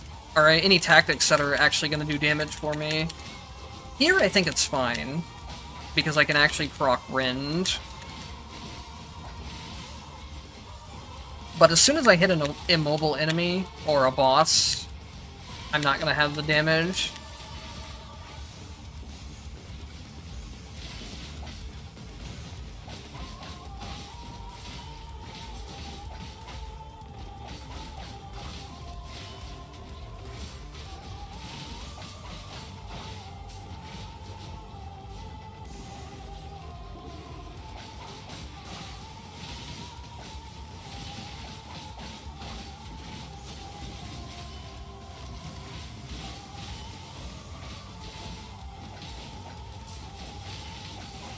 I think, yeah, the debuff should be removed before we get to the boss, so it's probably okay. It's definitely far from ideal, but manageable.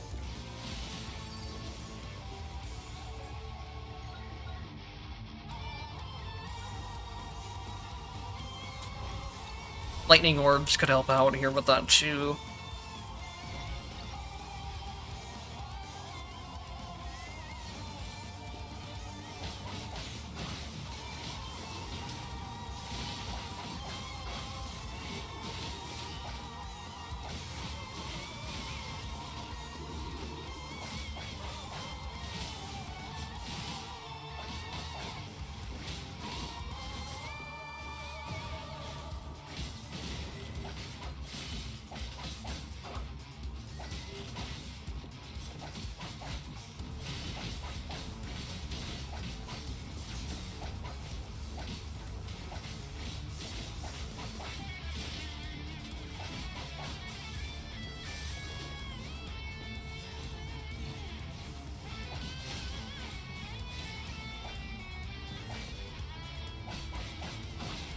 It's very strange having a hold attack be an MP cost skill.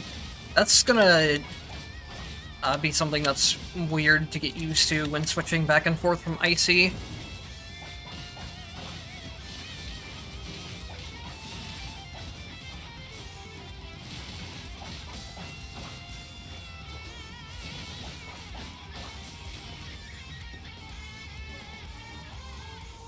Oh, did you find the stomp move?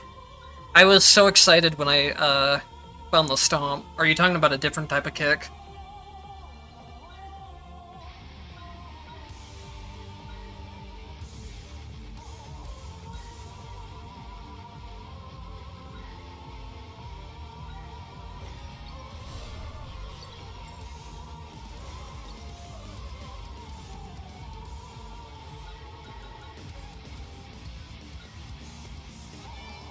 Ooh, uppercut being used in midair is one I really like.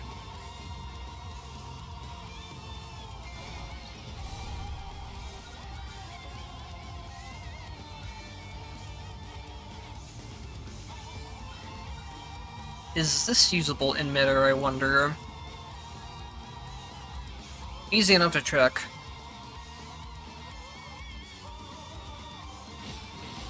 Yeah, this will enable some real fun combos.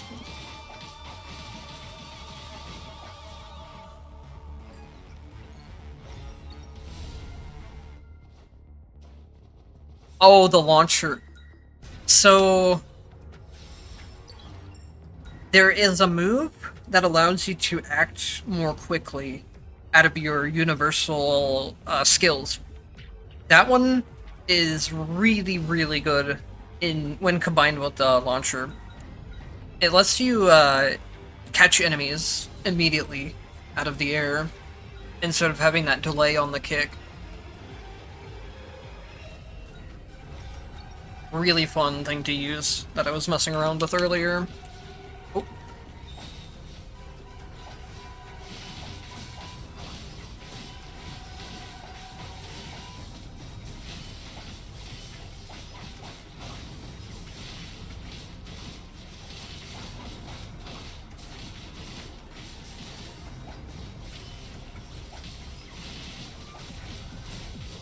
Interesting, you can do her, you can do Grounded up attack into aerial without having to need any combo resets.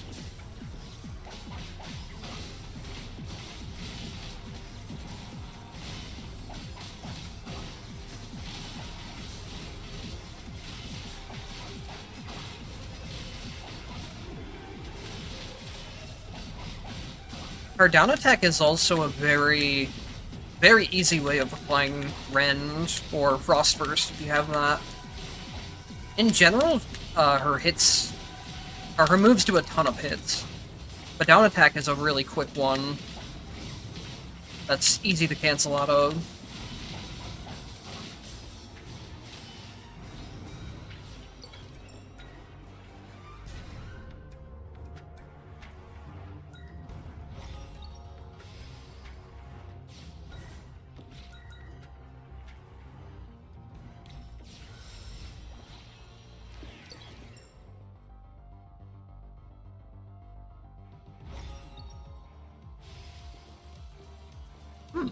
Maybe that that non-combat stage might not have counted. I don't know when the number goes down though. If it goes down at the beginning of the stage or at the end. I feel like it should have went down there, but I'm not sure.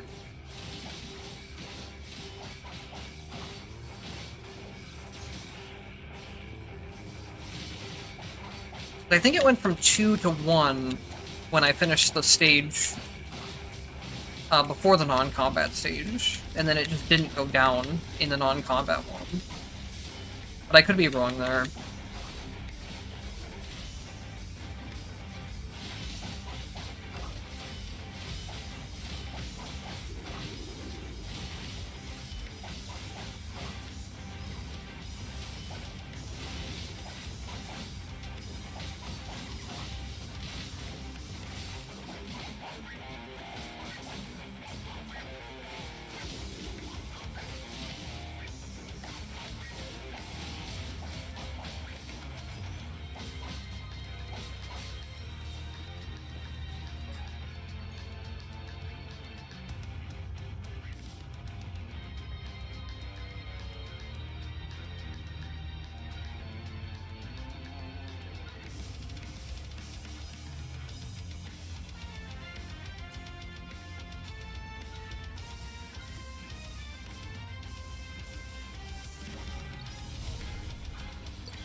I don't think I messed too much with Hazama's hold attack.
Yep, that's also kind of the decision that I came to after my first run.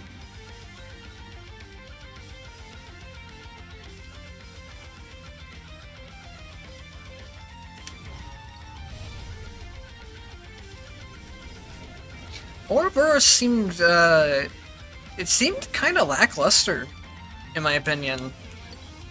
Like, there's definitely some really flashy stuff you can do with it, but if I have to pick between taking, like, his other skills and taking Ouroboros, I'm gonna prioritize the skills. There also could just be something that I didn't get around to testing, too.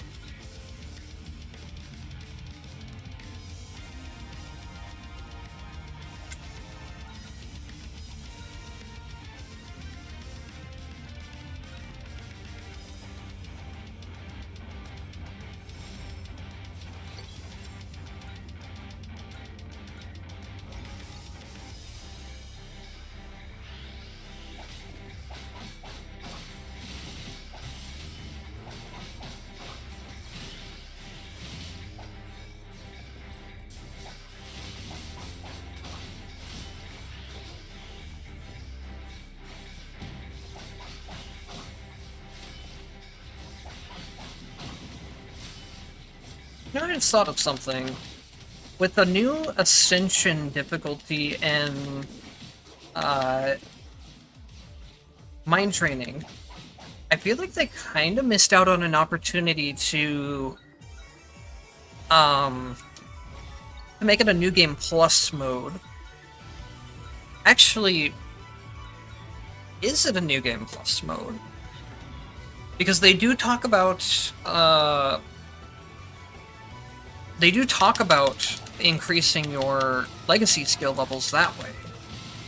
So either legacy skill levels are linked, or... Actually, how would that work? If it was a new character, I guess you could only grind the level once, and then you would have to grind it through mind trials, boss rushes. That's something I need to look at before I end the stream. But yeah, I just had the random thought that it would be nice if it was a New Game Plus mode for mind training, where you use your already existing Evo types, but the enemies were much stronger. It didn't sound like that's what it was, based on the description that I read, but I didn't try it yet.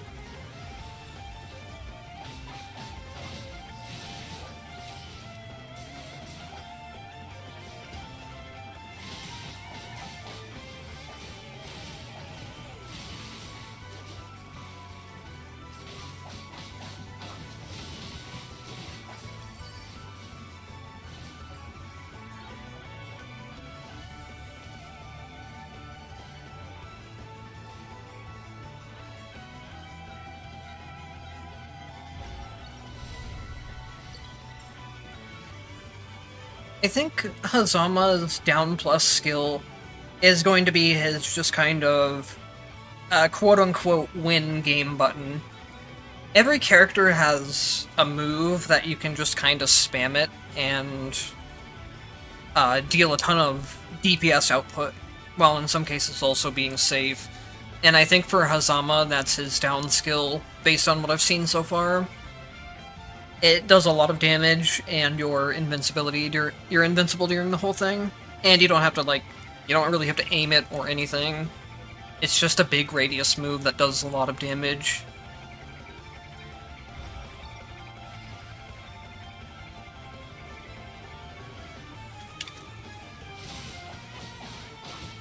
Something that I have found kind of annoying with him is that he has the mechanic where you spend MP constantly to gain SP, which is fun when it works. But on my second run, I just did not get an SP skill for half the run.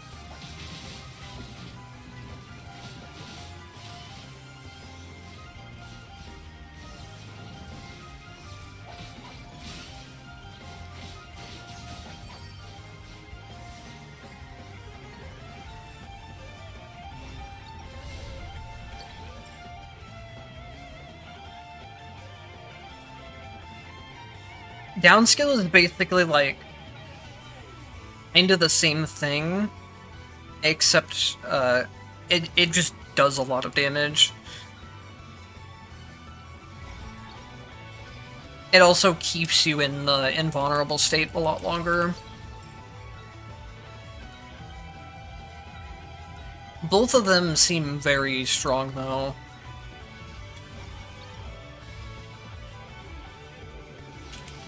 Especially because the down skill has an upgrade where you can charge it to make it even stronger later on.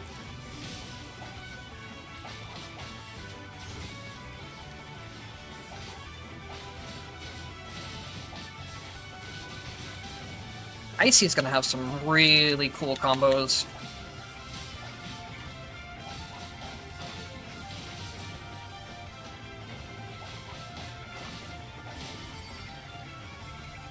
It's a little difficult to use the teleport mechanic when everything dies too quickly, but that's not really an Icey issue. That's a common issue with regular enemies in this game.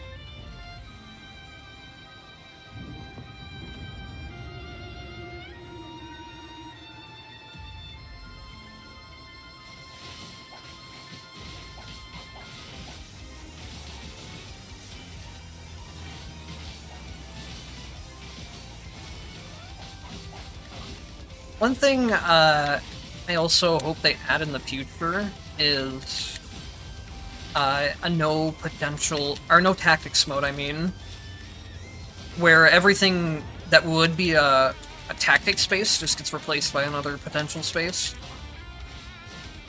It'd be a really good way to get max potentials on characters and just play in a way that you unlock their movesets more quickly and can max them out without jumping through as much hoops.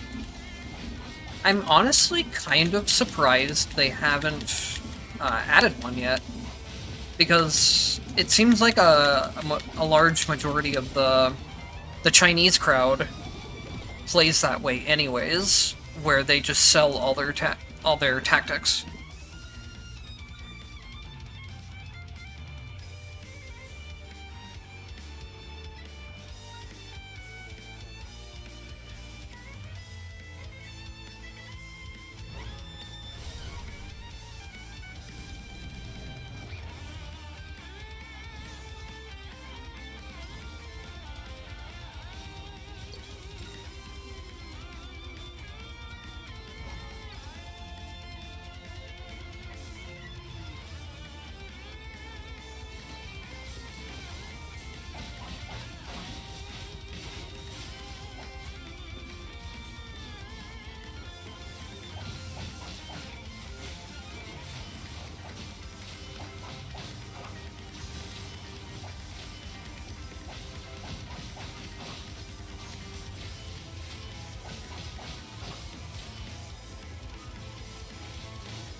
Yeah, Hazama is definitely going to want the stack skill damage.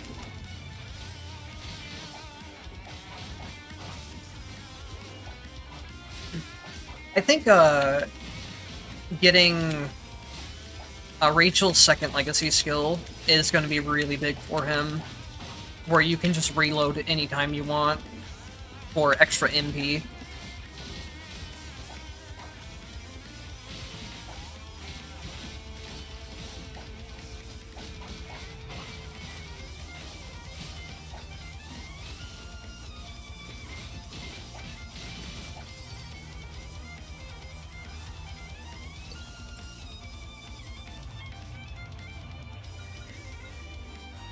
Yeah, that's the other thing. Hazama has a ton of iframes as well, from what I saw.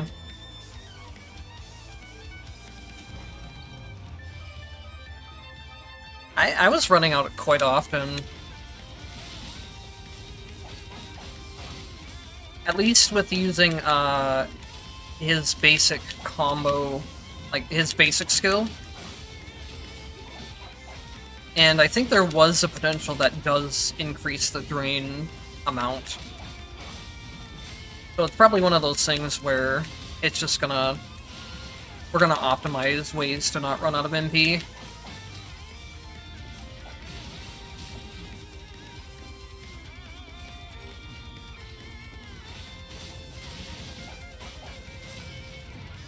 I didn't mess around with the upskill too much. It's something I got, like, in the middle of a run.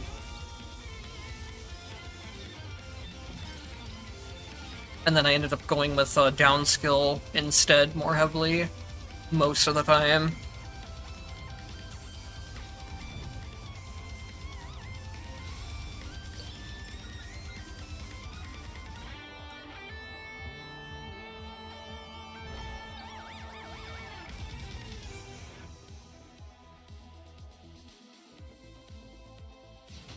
Yeah, that synergy might be something that's giving a lot of MP. Kind of the same way that Ragna's drains have very different ratios on healing to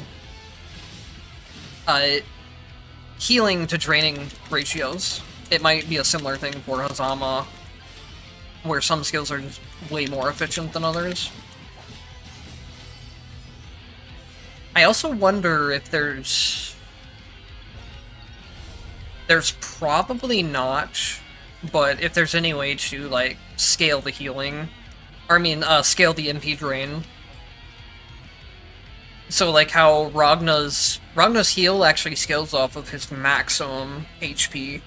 So if you buy a bunch of HP upgrades, you heal more. Whereas with Hazama, if it was going to scale, it would probably scale with your total MP, but I would assume it's just a flat amount. But it is something that is worth checking.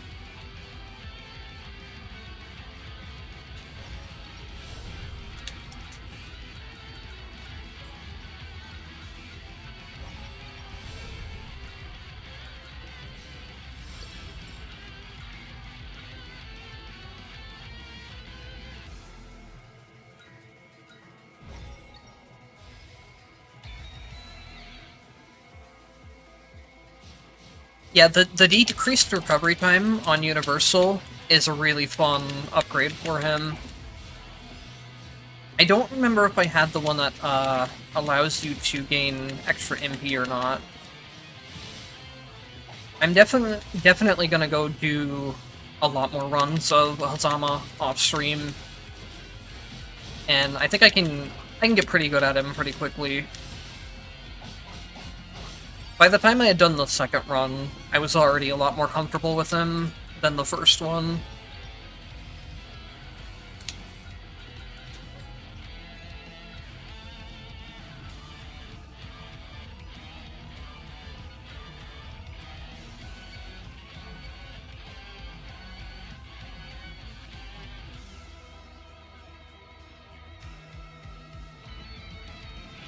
Now that's an interesting synergy for Icey.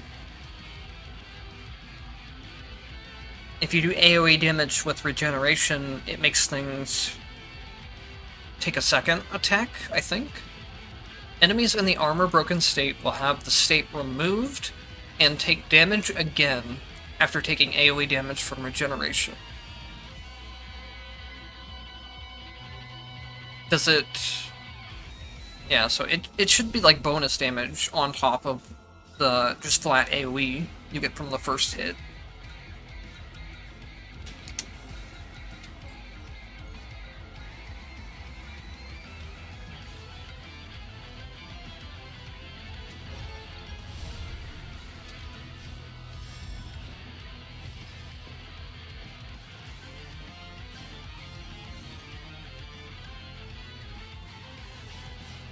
thing with Hazama is, I think it's going to be similar to Rachel too, where you need quite a lot of potentials to really start going. But I don't think his potential routes will be as bad.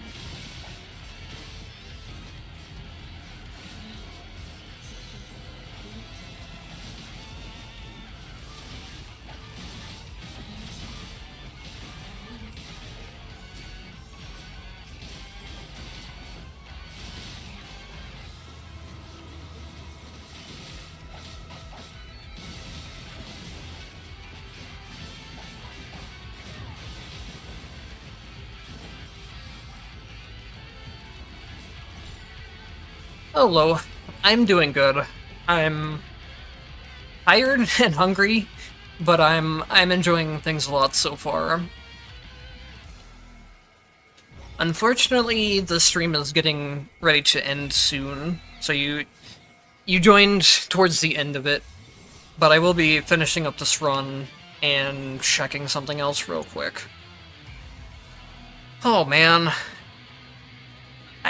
I'll go try to fight Reki again. The only thing is that before I fight Reki, I need triple dash. I do not have triple dash yet. So I guess I'll just hard refresh right here for it.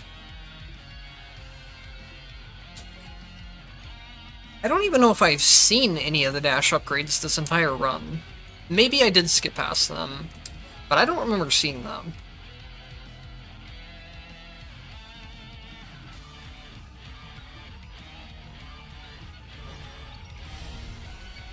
I should probably get the 5 dashes as well if I can. I can do a potential here, it shouldn't be a big deal.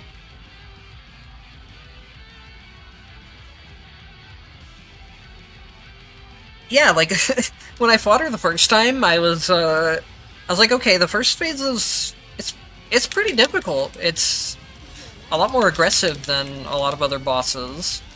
But then once that second phase hit, it went on a whole other level.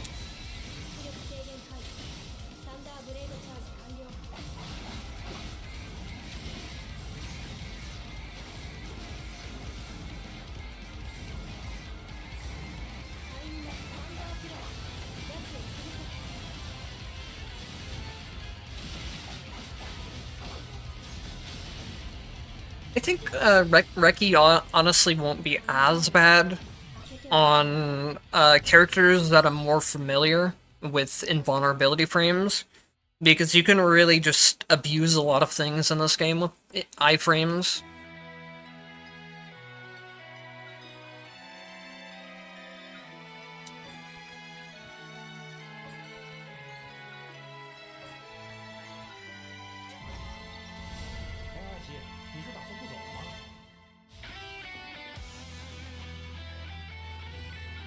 Okay, so let me take a quick look at what... I have iframes during uppercut. That'll probably be the main thing that I use for defense, along with the dashes. Ideally, I should be keeping the shield up as well. In practice, that's probably something I'm gonna forget about.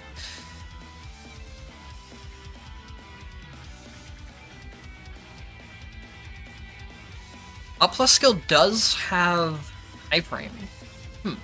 I thought I tried it there, and it didn't seem like it did as much. But maybe the iframes don't start until you start spinning. So I think that those would be the main things that I will try to focus on. So I'll practice on Watcher first.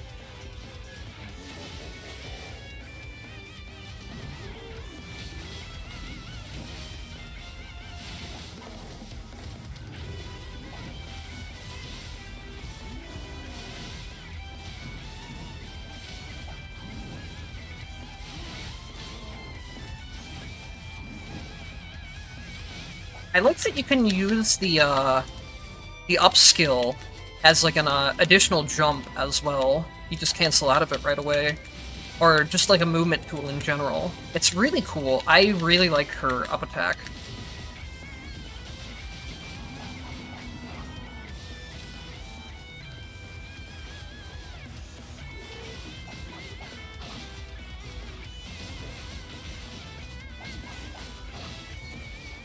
Oops.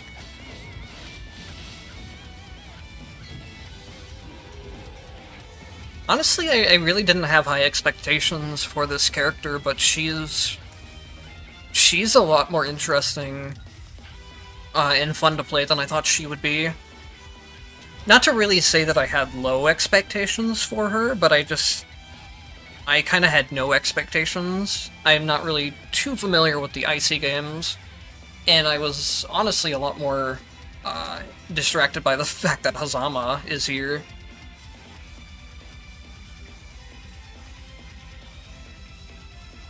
Oh yeah, Reki is, she's on a whole nother level.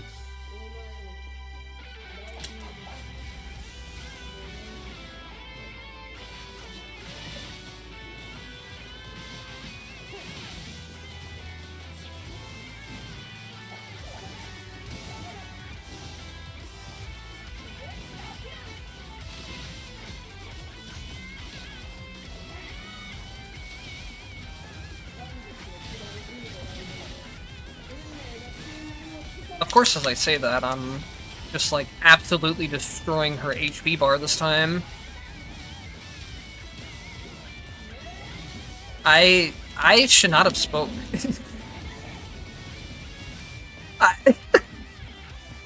Oh my god.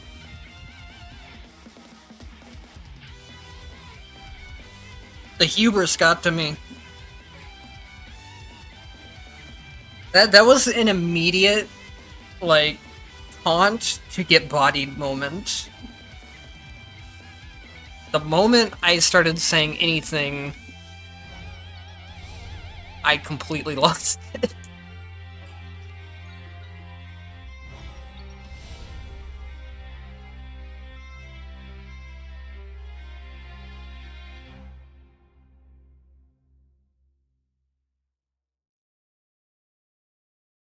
Yeah, she took that personally.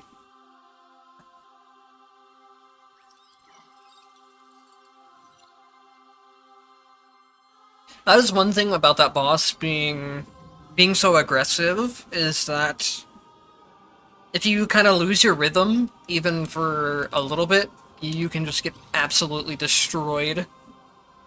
I'm curious if, no. I didn't think she would appear on Mind Challenge, but it would have been nice to have a place to practice her. Unfortunately, you have to do that at the end of the run. So before I end off, there is something I want to check real quick. I'm going to enable the new Transcendence mode and see if it's based on...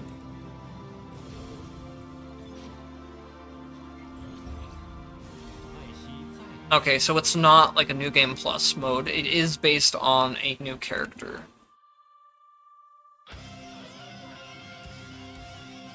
You know what? I don't think a Mind Trial is going to take too long. We're gonna do one Mind Trial for the sake of testing. I really want to know if the upgrades on Legacy skills are Evo type dependent or not. So we're gonna do that quick.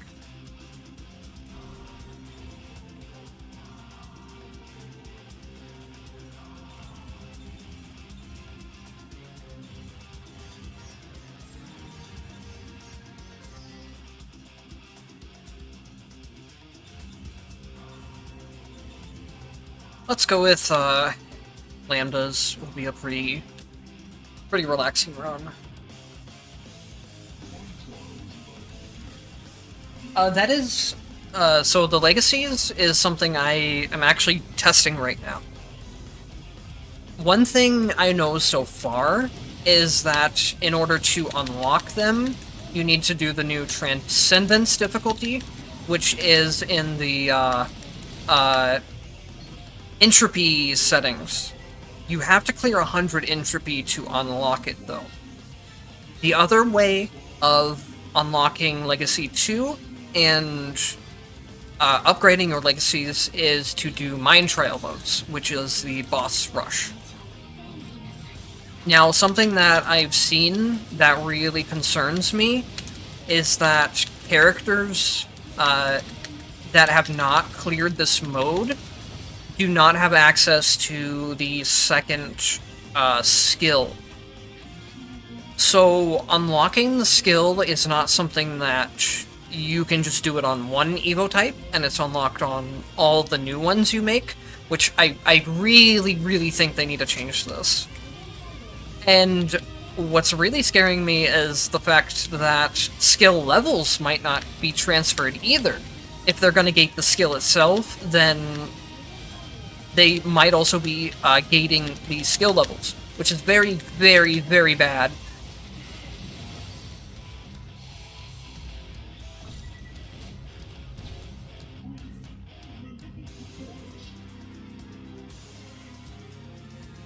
There's an unlimited usage.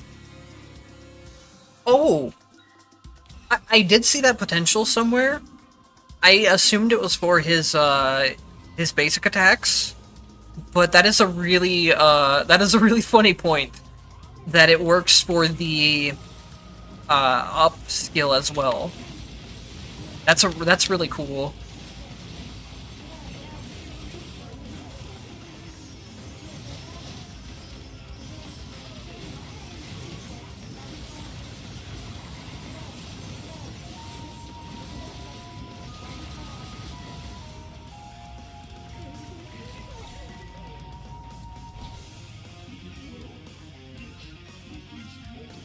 Oh man, it feels really nice to just play a character I actually know again.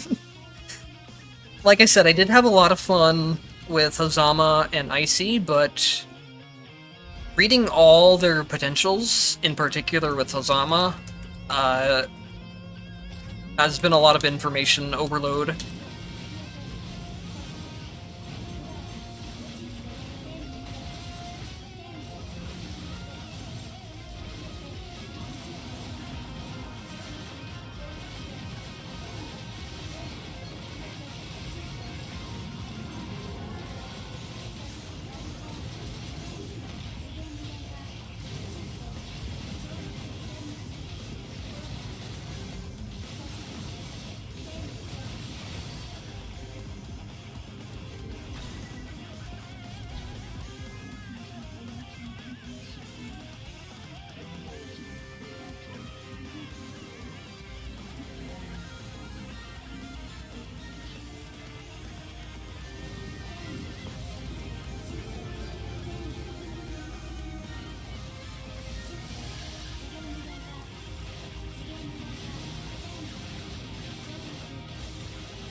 Yeah, I'm worried, it seems like a trend that with new characters and Taukaka's revamps, that invulnerability frames are getting easier and easier to spam, and I don't really like that trend.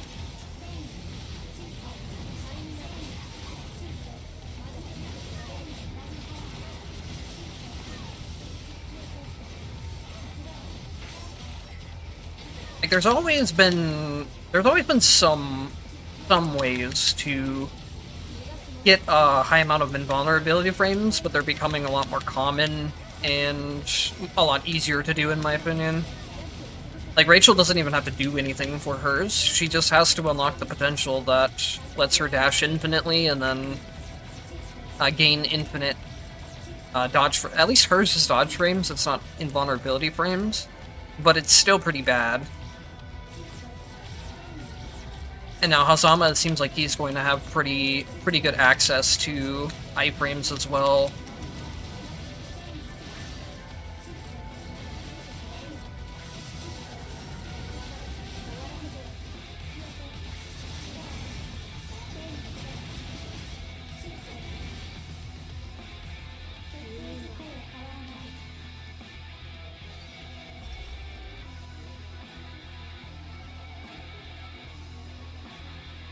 Oh, I think down SP is the one I meant to say before when I think I said down skill, but I meant down SP.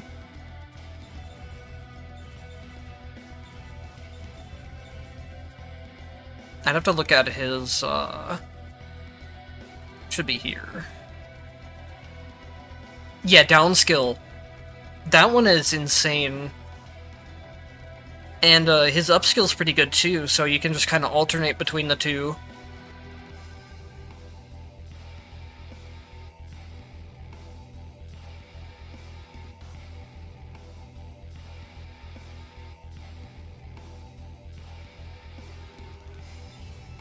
I just realized something.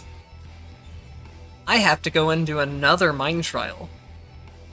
Because there's not 100% chance to upgrade a skill. It's only a chance for some reason. They really want you to grind, apparently. I don't know if they just want more usage out of this mode. Like, I think it's cool in concept, but especially if they're going to make you grind it on individual Evo types, I think that's a bit much. To have it also be a chance.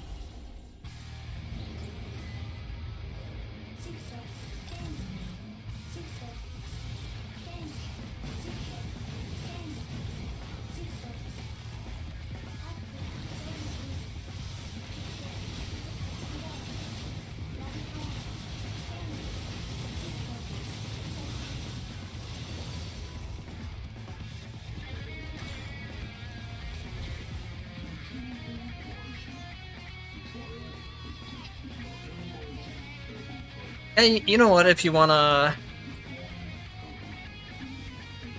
shoot me a friend request, I'll do a co-op one with you real quick.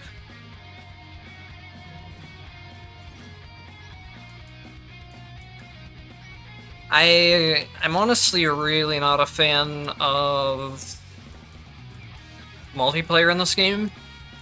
I've never had a good experience with it, but might as well run through one real quick. Let's see, where does it show my ID?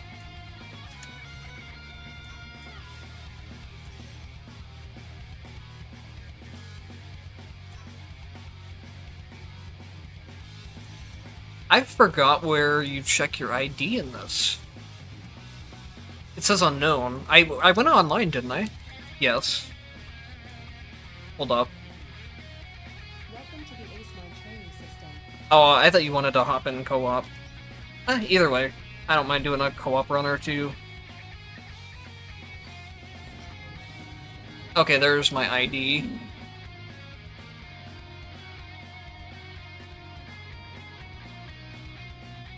So if you go online and you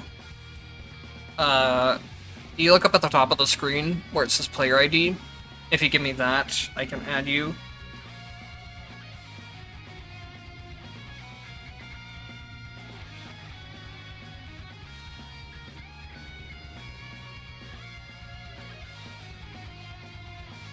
You might have to go online, go back to main menu, and come back to here. That's what I had to do. Otherwise, I might be able to find you on recommended friends if your name is similar.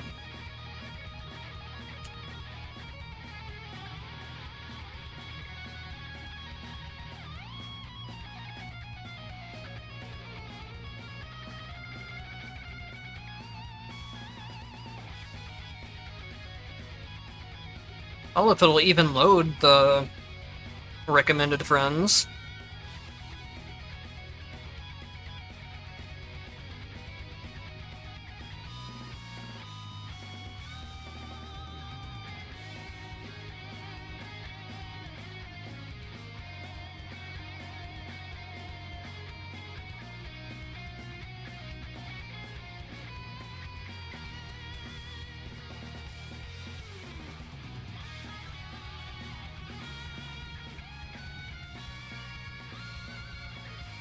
Actually, I think my game just might be soft locked. I can't cancel out of this, I can't go to other menus. That's cool. Yeah, I can't do anything from here. Okay, let me restart the game, I guess.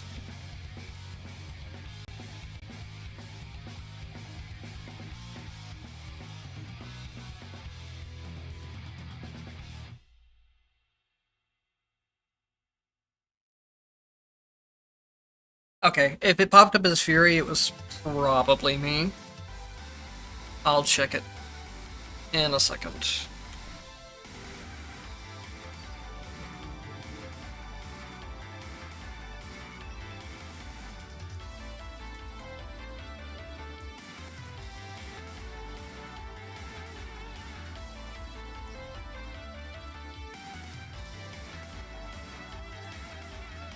Oh, now the recommended friends works.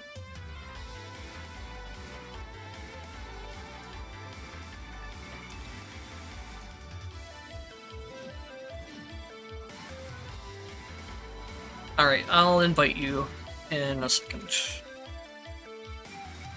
Oops.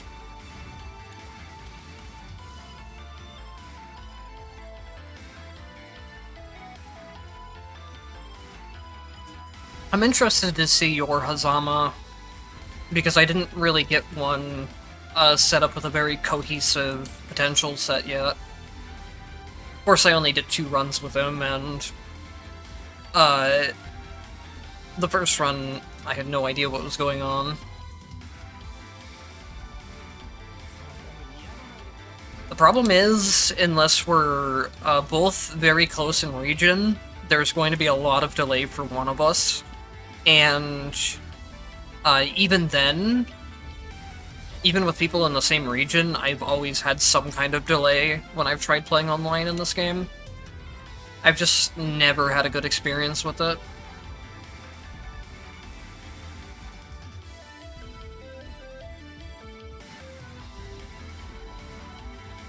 I mean, I think that's probably...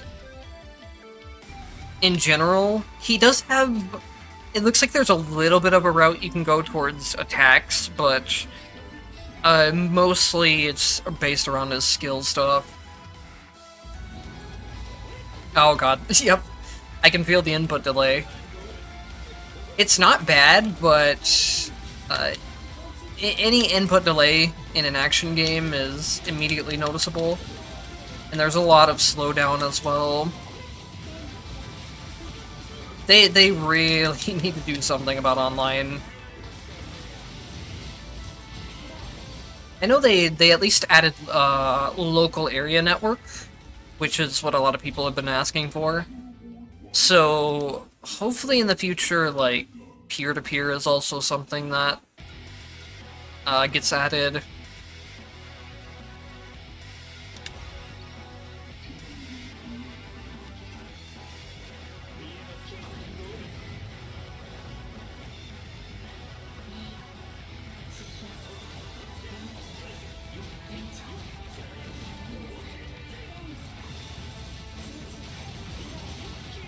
This is really bad.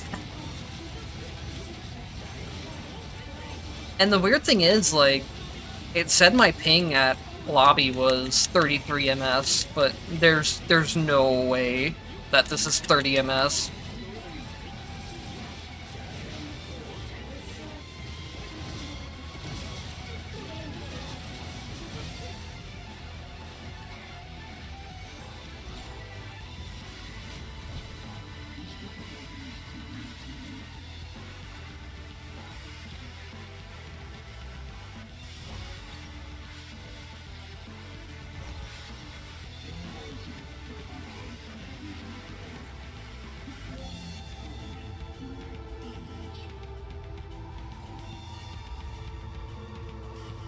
Watch the upgrade not work on multiplayer too for some reason, where you just can't unlock upgrades in multiplayer. I don't know why they would do that, but that's a possibility.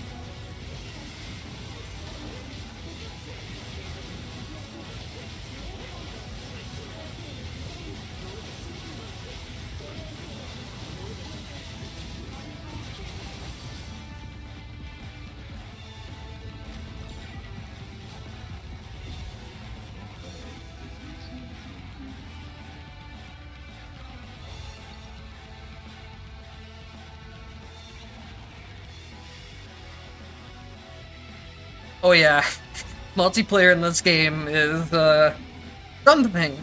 That's definitely a good way to describe it. Like I said, I haven't tried playing with a ton of people, but every time I have tried, it's been basically like this. I've never had it go smoothly.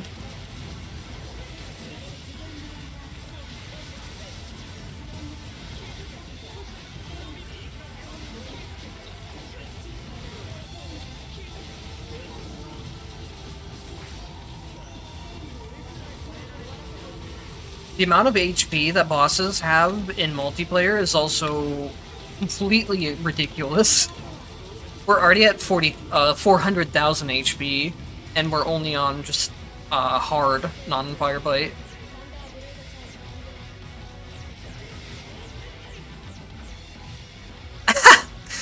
I didn't notice before that he grabs his hat after he does the upskill. He does, like, the pose. That is so cool.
I mean, in some regards, it's kind of a buff. It makes it a lot easier to see enemy attacks coming when they have a 2-second delay between when their animation starts and when they actually attack. Now, if you can actually get your inputs out in time, that's another thing. But you can see the attack coming for longer.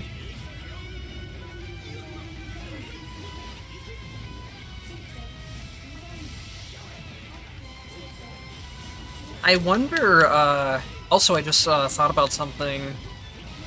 It's either a black market or a covenant.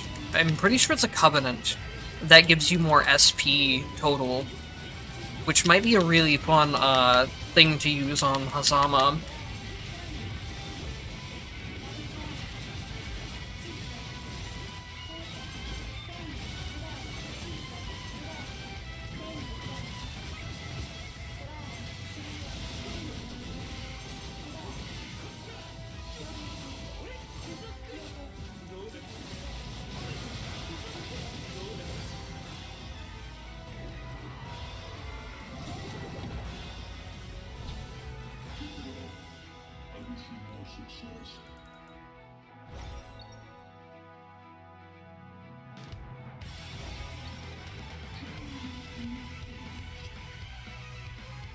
If it works, it works.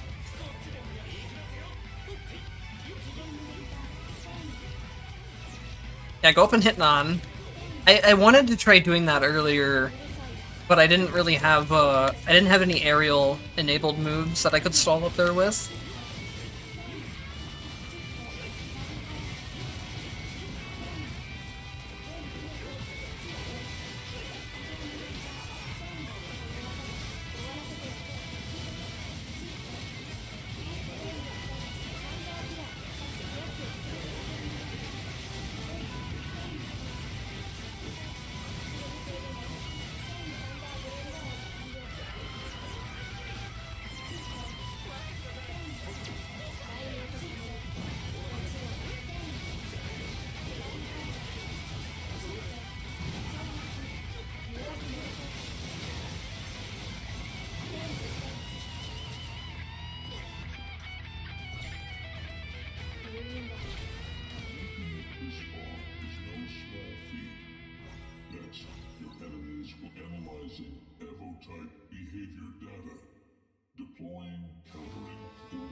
Yeah, one of the things I was really looking forward to when multiplayer first came out is like doing occasional streams with viewers.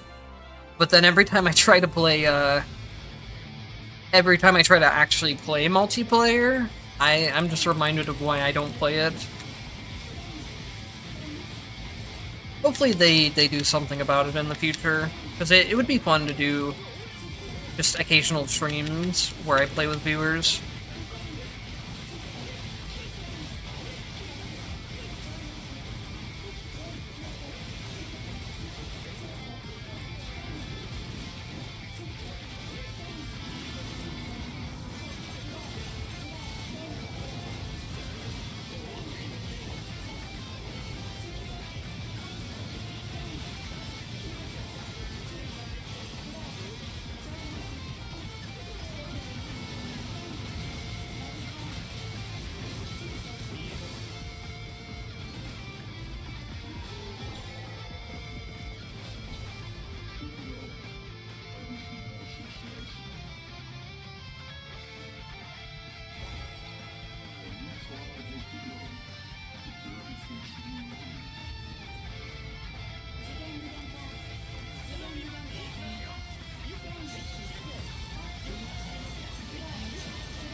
I love seeing Hazama just fly off screen like that. You're still up there, huh?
Okay, well, we made it at least. Definitely an experience. That was slower than my solo run, but that's understandable with all the lag and the increased HP. I still did not get my upgrade. I don't know if you got one.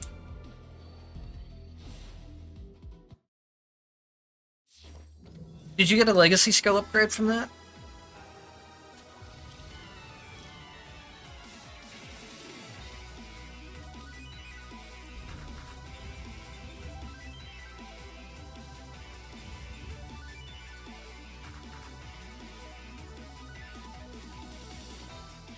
Yeah, his second. Wait, it's Ouroboros. Oh wow. You can just put that shit on anyone. That's so cool. Unfortunately, I did not get the upgrade again. What is the chance for this shit then? Maybe I just got unlucky.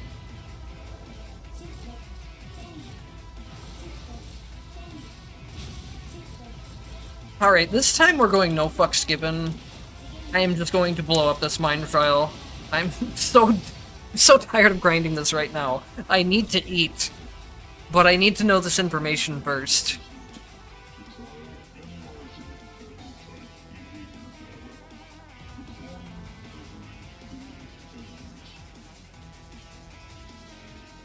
Can you pull yourself to the enemy with that version of the Ouroboros, or is it just the... I mean, you would have to be able to pull yourself, I guess. Otherwise, it would be pointless.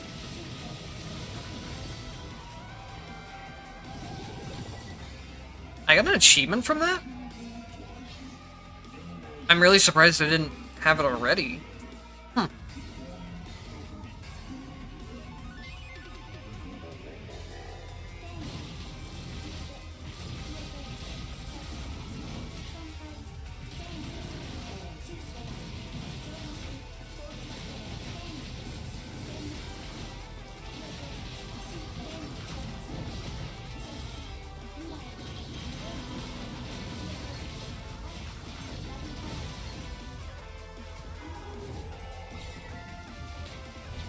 I'm not allowed to stop.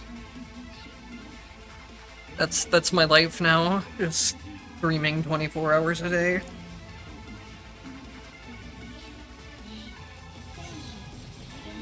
I wouldn't mind doing streams more often. The main thing that's been holding me back usually is just my health. It makes it very hard to like schedule consistent streams because I don't know. Some days I'm feeling good enough to do them, and some days I'm not. And then just being able to actually like talk enough to do both streaming and commentary videos it's difficult. I'm sure it's difficult even just for regular people who have to talk that much. But for me, also having lung issues on top of that makes it difficult for me to balance both if I were to do commentary for streaming and videos. There probably won't be probably won't be another video with commentary until at least Wednesday, maybe not Friday, because doing the 2 videos yesterday and then doing the entire stream today is definitely taking a toll on me. But there's a lot of other content I can put out right now that doesn't require commentary, like Hazama's mine trial run and Icey's mine trial run. Also a video showing off Reki. There's a lot I can do in the meantime that won't require me to do any commentary.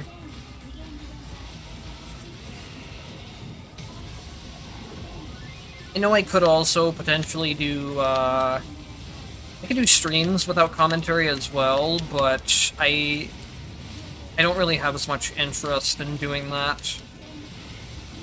I want to be able to respond to people that are chatting, and if I'm having to stop playing constantly in order to, like, stop and type to people instead of talking, I feel like I'm just not gonna really enjoy the experience.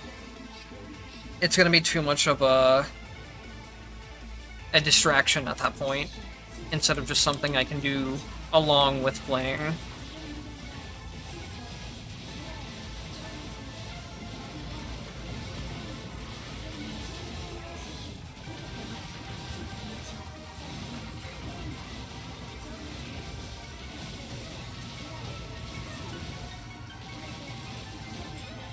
Also, a random thought that just popped into my head is that I can't believe that they nerfed Lightwave without also nerfing things like Chain Lightning and Frost. They said they adjusted Black Holes, which I assume is going to be a nerf, but I haven't checked yet, since Black Holes are also one of the really strong tactics, but they didn't nerf anything like Rending Impact or Frost, which are very meta-defying right now. So I don't know, it's weird to me how they're just picking and choosing things like Lightwave. I know Lightwave does have some interactions where you just do completely insane damage, but in order to do those, you have to actually, like, adjust your playstyle too. Like, in order to use Lightwave effectively, you need a move that has a very high single target hit, and you have to be sure to not waste your Lightwaves. So I think Lightwave being strong is one of the cases where it being strong was okay, or more okay than some of the other examples, because you actually had to adjust your entire playstyle around it. It's not something you could just take and be generally strong. And that's one of the things that makes Frost very meta-defining. Not only is it strong, but it's strong in any situation. Having a damage increase to your character is never going to be a bad thing. There are cases where, yes, you say that you need to know if your character is more attack-based or seal-based, so it can be bad in a situation like that. But in general, things that make the really meta-defining tactics strong is that they're good in every situation. Though none of those have been nerfed, really.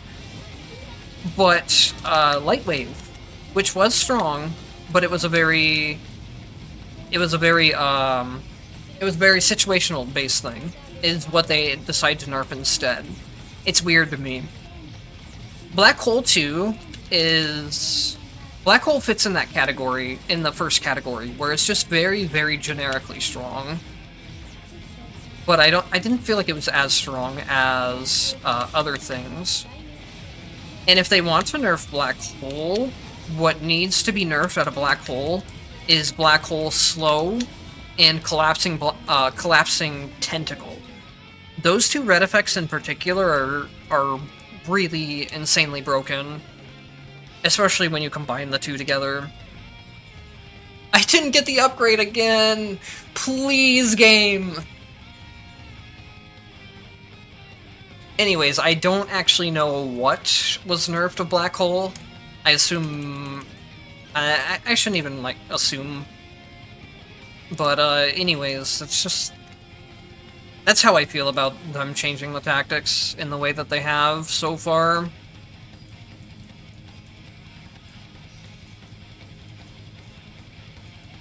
I will take a quick look at Black Hole to see if I can see any... 20% larger looks the same. Maybe they would have nerfed Durable. I think I still have the wiki up. Yes, I do, so I can compare these real quick. Black Hole, Durable is 4 seconds before, and still 4 seconds now. Black Hole Feast was 30%, that's the same. So... I wonder what they changed.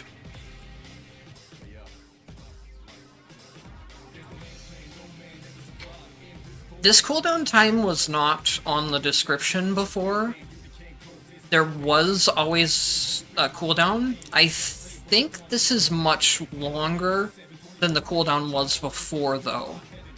Which is something I agree with, because one of the problems is that you get to the point where you have you have black holes out 100% of the time, and then when you throw something like Black Hole Slow on top of that, it's just, the enemies don't have any chance to play the game.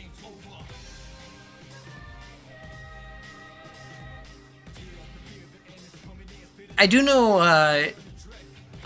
Legacy or Lightwave was one that I've seen Shiny's videos of, where they take Lightwave, they stack other types of damage modifiers out of Mind Crystals and Covenants and that thing, and there's been videos of people just killing Susano in a single hit that way.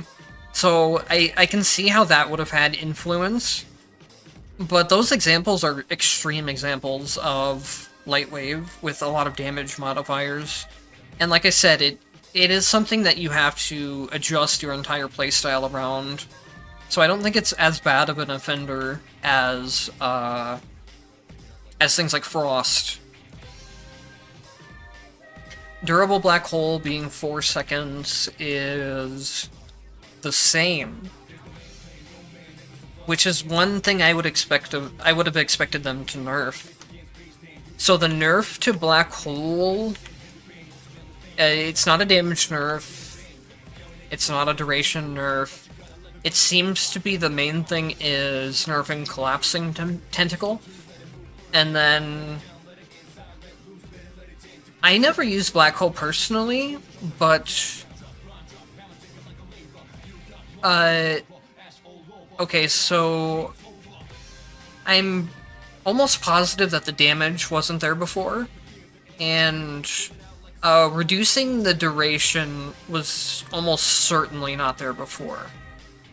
So the way that Black Hole works now is it's a little more of a trade-off, where you get lower duration on your black holes, but they have this extremely broken effect, which is, I think it's a good way to push the tactic into.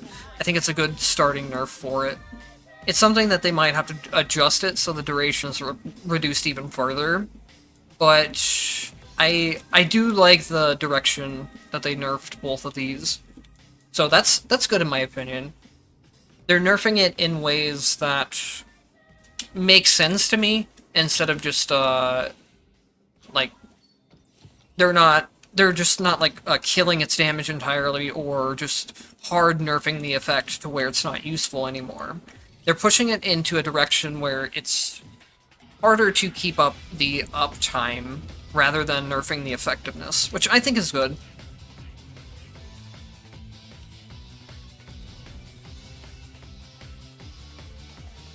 Alright, good night, and thank you for checking out the stream. I guess I'm doing one more run to see if I can upgrade this. Actually, I shouldn't be upgrading. I just realized something. I should not upgrade on...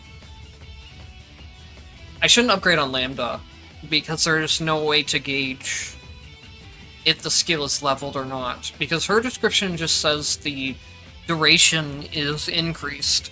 The one I should be leveling is Noelle, because there's a very noticeable MP difference. So let me think of which one of these two would be better. I think this one is stronger despite having a little bit of a rating decrease compared to the other one.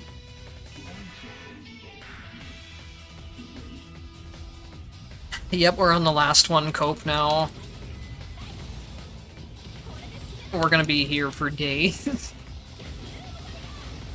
The game's just never going to give me my upgrade.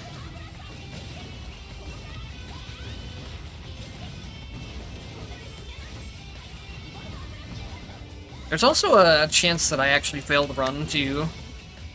Noelle is a character that I need to practice and warm up on. She's not one I can pick up as easily as other characters. But I think we'll hopefully be fine. Another thing in regards to Lightwave is that this was another thing that was never mentioned in patch notes, but there is a Kokone, Kokanoe, whatever, however you pronounce it.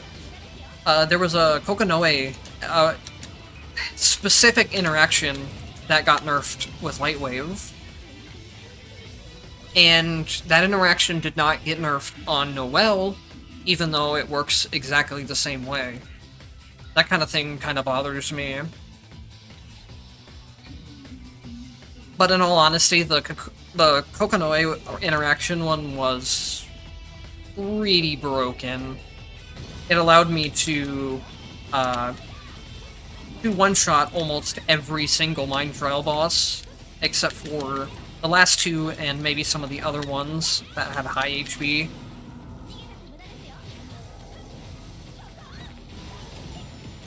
But the thing about that is I don't like it when general mechanics don't work the same way in every situation. So to give a quick explanation, something you can do with Noelle is you can mark a lot of enemies with Ignition Bolt. It also is pretty effective even just on a single enemy. So I'll mark the enemy here, I'll do Ignition Bolt, I'll do that attack. It procs the Light Wave, and it also does a pretty high amount of damage. Because the move hits multiple times, but since the moves all hit on the same frame, they all count towards Light Wave's damage. Kokanoe had a similar thing to this, where if you stack all of your components in the exact same spot and you blow them up, all the components hit at the exact same time, and all of them scale towards Light Wave. It was extremely broken. So I don't necessarily blame them. They basically just removed the interaction completely, to where you only get the damage scaling of a single component. But when it comes to Noelle, you can still use the mechanic in the same way, where even though the attack hits multiple times, all of them count towards Light Wave. So it was a very Kokanoe targeted nerf.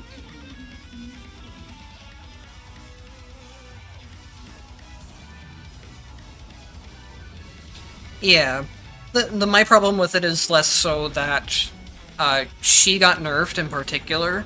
It's that the way she got nerfed makes the attack inconsistent between multiple characters.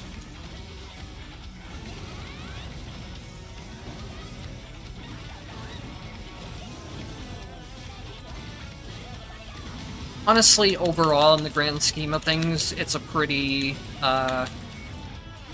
minor thing, like, in a vacuum. Like, it's not going to be the thing that a vast majority of the players even notice. It's only going to be something that people that pay very attention to specific interactions is ever going to realize. But it's just like it's a concept that the more you employ into the game, the worse things get overall. It's the same thing I was talking about earlier with, I feel like invincibility frames are becoming a lot more common in the game, and that's something that, over time, really scales into power creep, basically.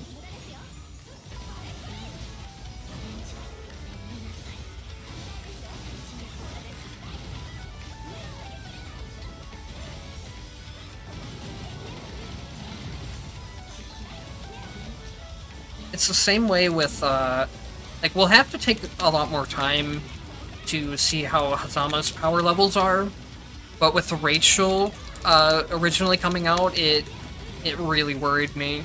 Because Rachel's power level is a lot higher than other characters.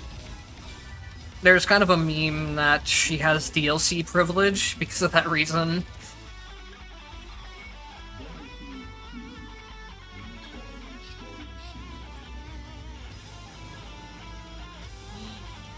Yeah, I think Triple Dash alone is already really big, and then the other thing is Jin passive.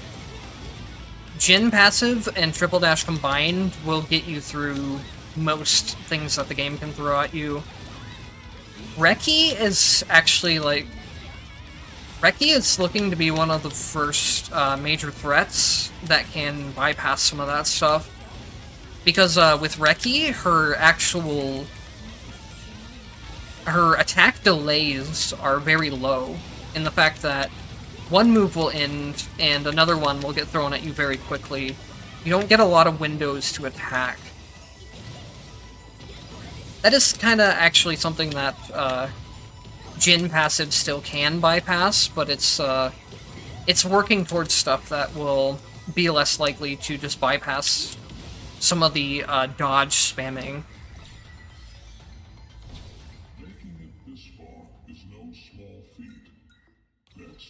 The thing for me is that I really don't feel like I'm that good at the boss patterns themselves. And a lot of that issue is because I've just learned how much I can abuse Triple Dash and Jin passive to just bypass a lot of things.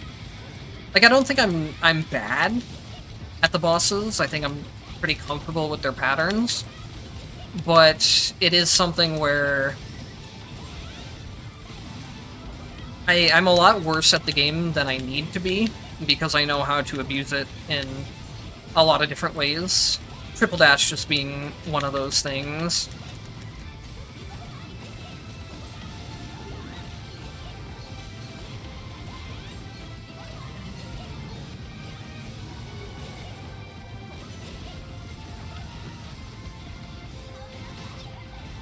Oh, that's interesting. You do get some iframes when you start her down skill, but they don't persist for very long. I didn't know about that, actually.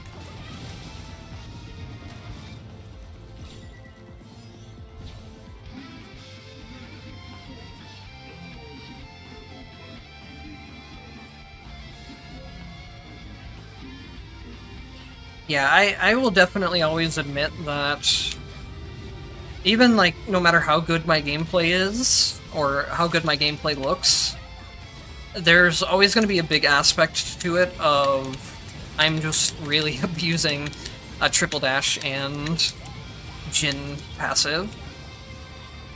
But honestly, I think, like, if they're going to put something that powerful in the game, they're going to kind of expect you to use it and balance some things around it. So, like, it's kind of weird to me, too, because on that topic, the purple undodgeable boss attacks weren't something that existed originally. It's something that they added in, most likely to kind of, deal with that Triple Dash spam. And then they go in and add a lot more invulnerability moves later on. So it's kind of just... They added a mechanic to deal with one issue, and then just added a solution in another patch, or another mechanic. It's the same for Jin's Legacy passive. Jin's Legacy passive did not used to give you invulnerability. It used to only be the slow time that changed, which was already really strong in its own right, but putting invulnerability on top of that just makes it a whole nother level of broken. I wonder if I can burst them here. Let's see. Ah, they moved. If they didn't move, I probably could have gotten the double kill there.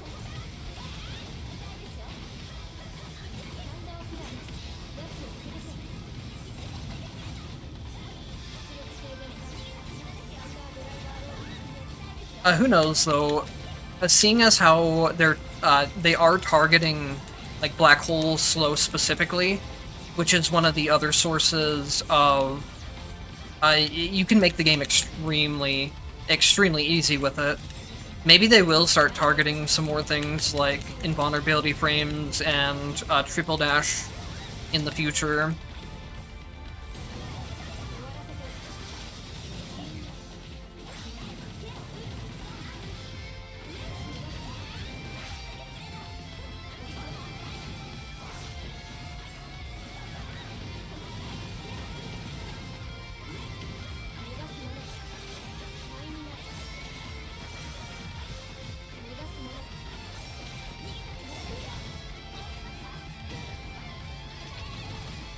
Okay. Whew. I got real worried at the end of the run there. As soon as I noticed how low my HP bar was.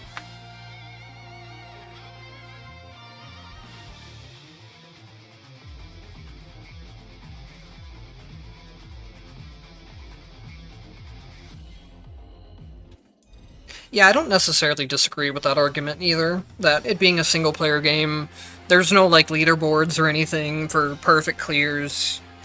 It's not a bad idea to have some options that are very strong, and then allow the players to decide if they want to abuse it or not. Like, Black Hole Slow is something I always thought was just crossing the line. I've never used it personally, because at that point I feel like the game becomes a lot less fun, in my opinion. But I fully understand people using it, and people are going to experience the game in different ways and enjoy the game.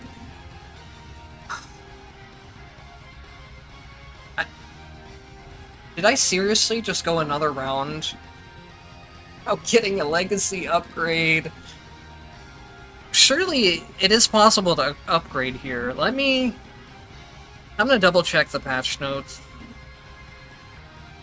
I know I got offered an upgrade the first time I did it on Lambda.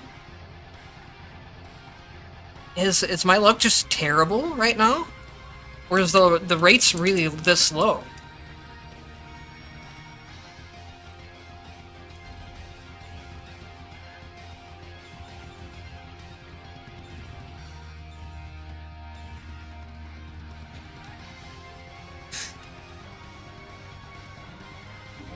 Oh shit, here we go again. I swear, I really have to go if I can't do it, if I don't get it this time. Even if I do go, it will be something that I test as soon as I get done eating and taking a bit of a break, and I will put out a video. I'll put out the video either way, regardless, because I think if it's something that the levels are not shared between your characters, it's something that people need to know right away, so they don't waste their time.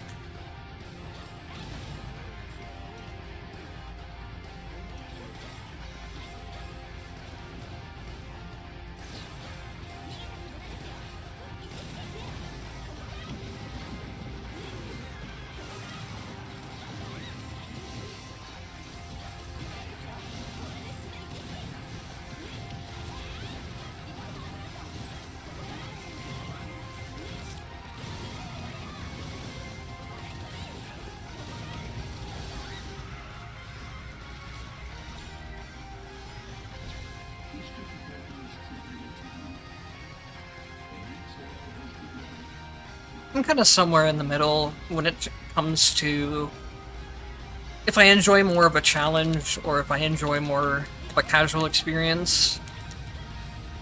I like challenges up to a certain point until I start feeling like they become I don't really enjoy things that I find heavily punishing, rather than just like I'd rather have the attack patterns be extremely difficult and have the enemy do low damage compared to The attack patterns maybe aren't quite as difficult, but they do high damage. I think for me there's a very important distinction between something being difficult and something being punishing. So, like, I don't really mind the triple dash and iframes to a certain degree.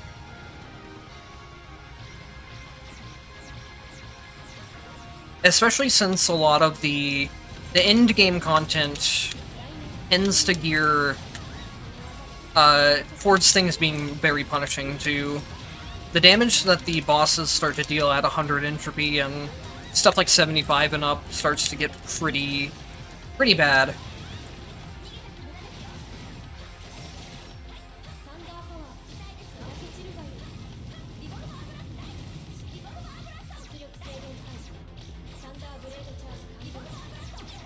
I think there is technically a way for... Let's see if I can do it. Yeah, I'm hitting her right now, but it's really hard to hit her when she's off screen like that. On the actual Nan fight in her real arena, the screen scrolls up so you can actually see what you're doing up there. But it is funny to be able to move up there and kill her.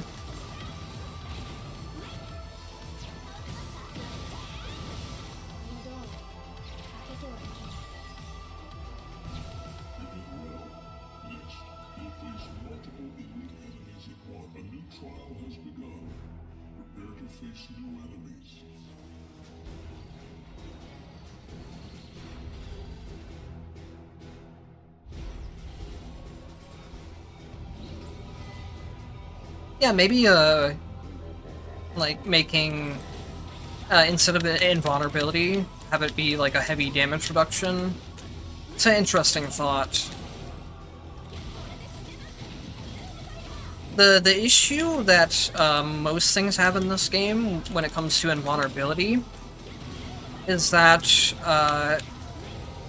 there's basically in this game, things like, I'm trying to think of how to say it. Things like end lag are almost non-existent. You can pretty much jump cancel, dash cancel, or cancel your attacks into other attacks. So when you have an attack that's both invulnerable and it has very low end lag or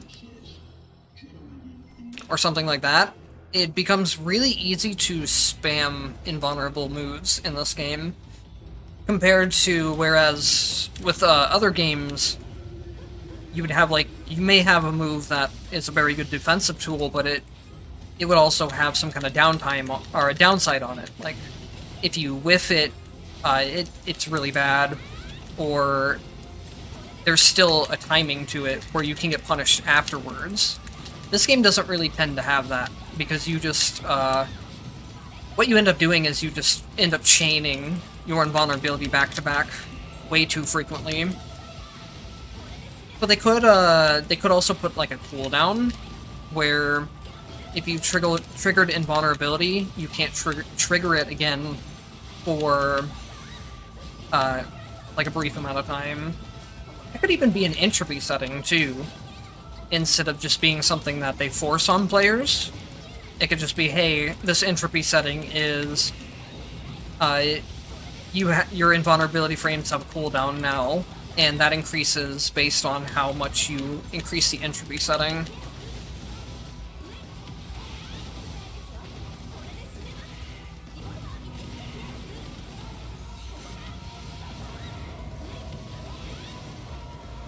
I think they probably do have the means to do something like that. Maybe, putting a cooldown on it might be a little bit more of a issue, but they do already have... There's a Covenant downside that just completely removes invulnerability frames altogether. So they kind of do have the capability of removing iframes, but I suppose putting, like, a cooldown on it would be a lot more mechanically intensive.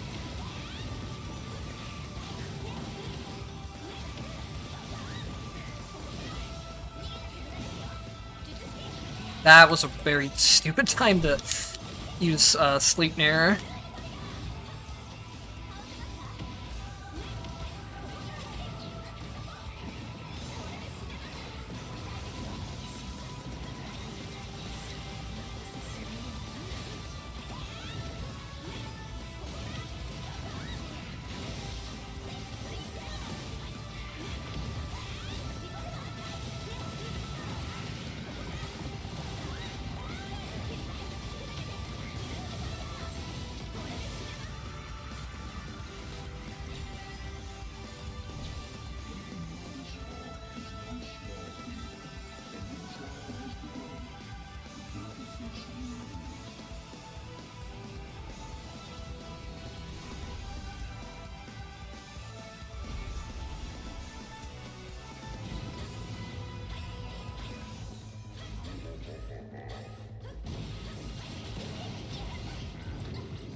Well, yeah, there definitely need to be some kind of indicator of when you have iframes available or not.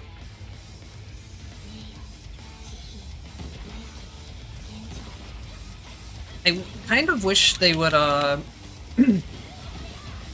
they would change the UI somehow to where your SP displays in a bigger area, and it always displays at the same spot.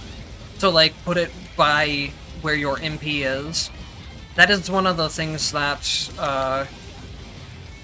it's annoying to do between different runs, because your SP is always in a different location.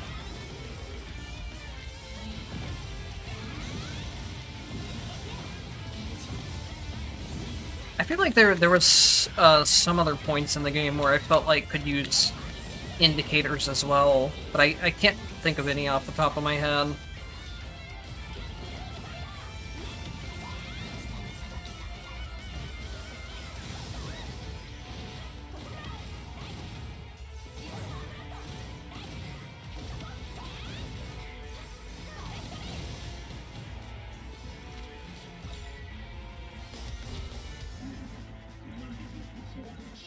I'll have to check out Reki's soundtrack theme at some point later.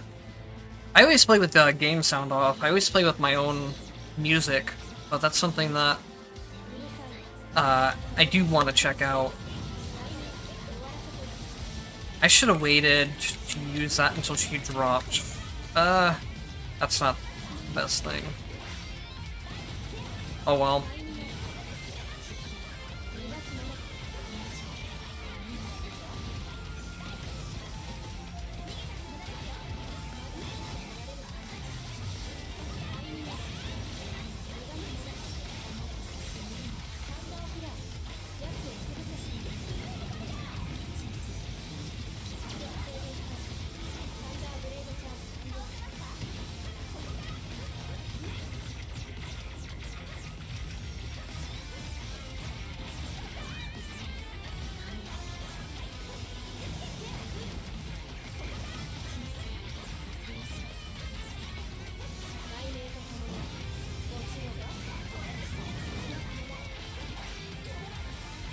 Oh, thank God she was blinded there. That could have easily killed me. He would have grabbed me if she wasn't blinded by Legacy Flash.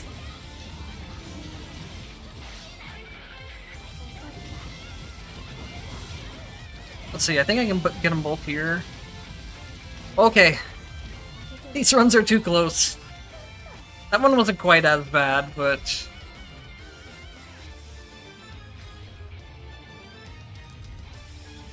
Why? What is the chance on this?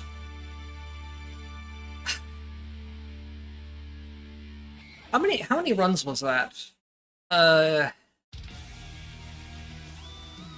I did. I can't remember if I did 2 on Lambda before multiplayer, or if that was, 1 was normal and 1 was multiplayer. But then I just did 4 on Noel. So I did at least 4 runs, if not 5, and did not get a single upgrade. Oh boy.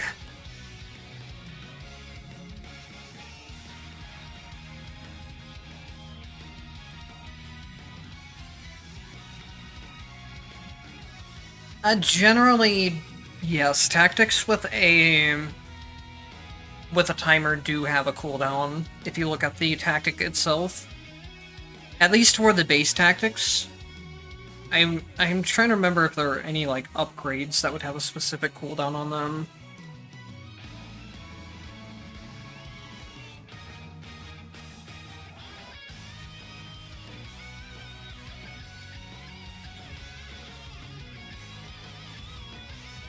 I mean, if you're clearing... I don't know.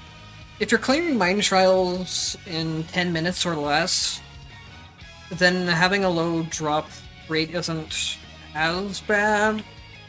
But I'm curious how quickly the average player clears mine trials that doesn't have a good grasp on getting a lot of potentials and like what meta tactics are.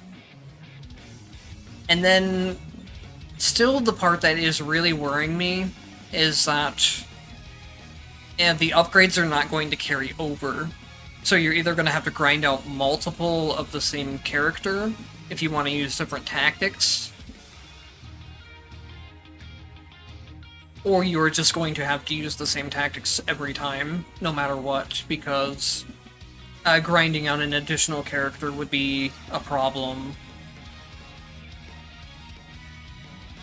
It's just gonna make the whole thing, the whole gameplay loop a lot more grindy, in my opinion. I like that there's more of an end-game option to progress past this point, because basically once you had cleared the trials once, there was really nothing more to really do in the game. If you can clear mine trials, then you are kind of getting to the point where you're too good for the regular mode, if you're, like, playing efficiently. So, it's nice to have more of an incentive to do these, but I'm a little tentatively worried about how grindy they might have made it, and how much of a problem it might become with legacy tactics.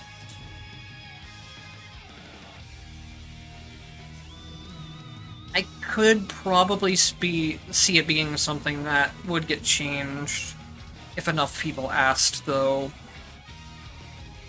So that's something that I'll get back to you guys on in a video. I'll have to think about it a bit more and do a little bit more testing myself. Ideally, I would try to get that video out today, but if the drop rates end up becoming too much of a problem, it's not something I'm going to feel like grinding out for now. I would rather just try out other characters or take a break at that point. So we'll see about that. It's something I'll try to get back to people with as soon as possible, though. If not today, then I'll get on to it right away tomorrow.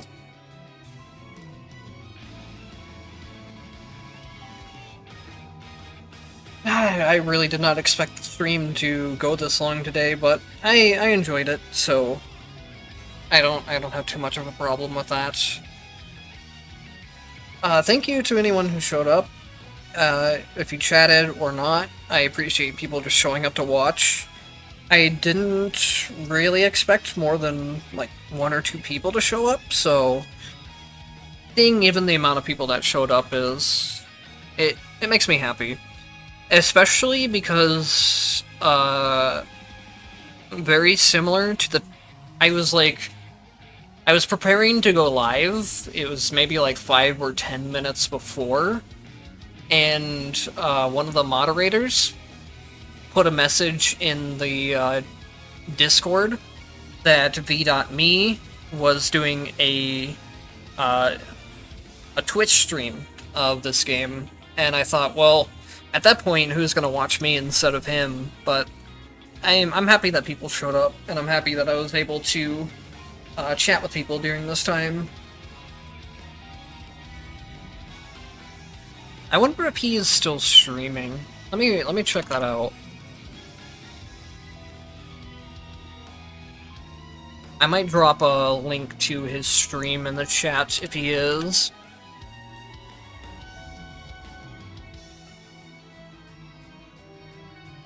I'm trying to remember how to spell his name. If you've never heard of him, by the way, he's a pretty good, he's a pretty cool content creator overall, in my opinion. He doesn't really, he plays a lot of different games, so he's not someone that has a lot of knowledge on Blazblue Entropy effect in specific, but, he is fun to watch, regardless of that. And it looks like his stream, is not live anymore. He stopped 2 hours ago. Okay. But he does have a VOD of it, probably, if you want to check out someone else playing the new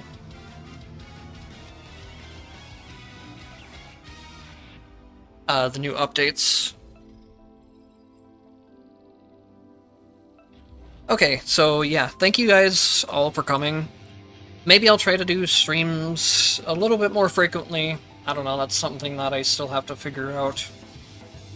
But anyways, thanks for showing up and hanging out. I had a lot of fun today, and I will see you guys in the next time.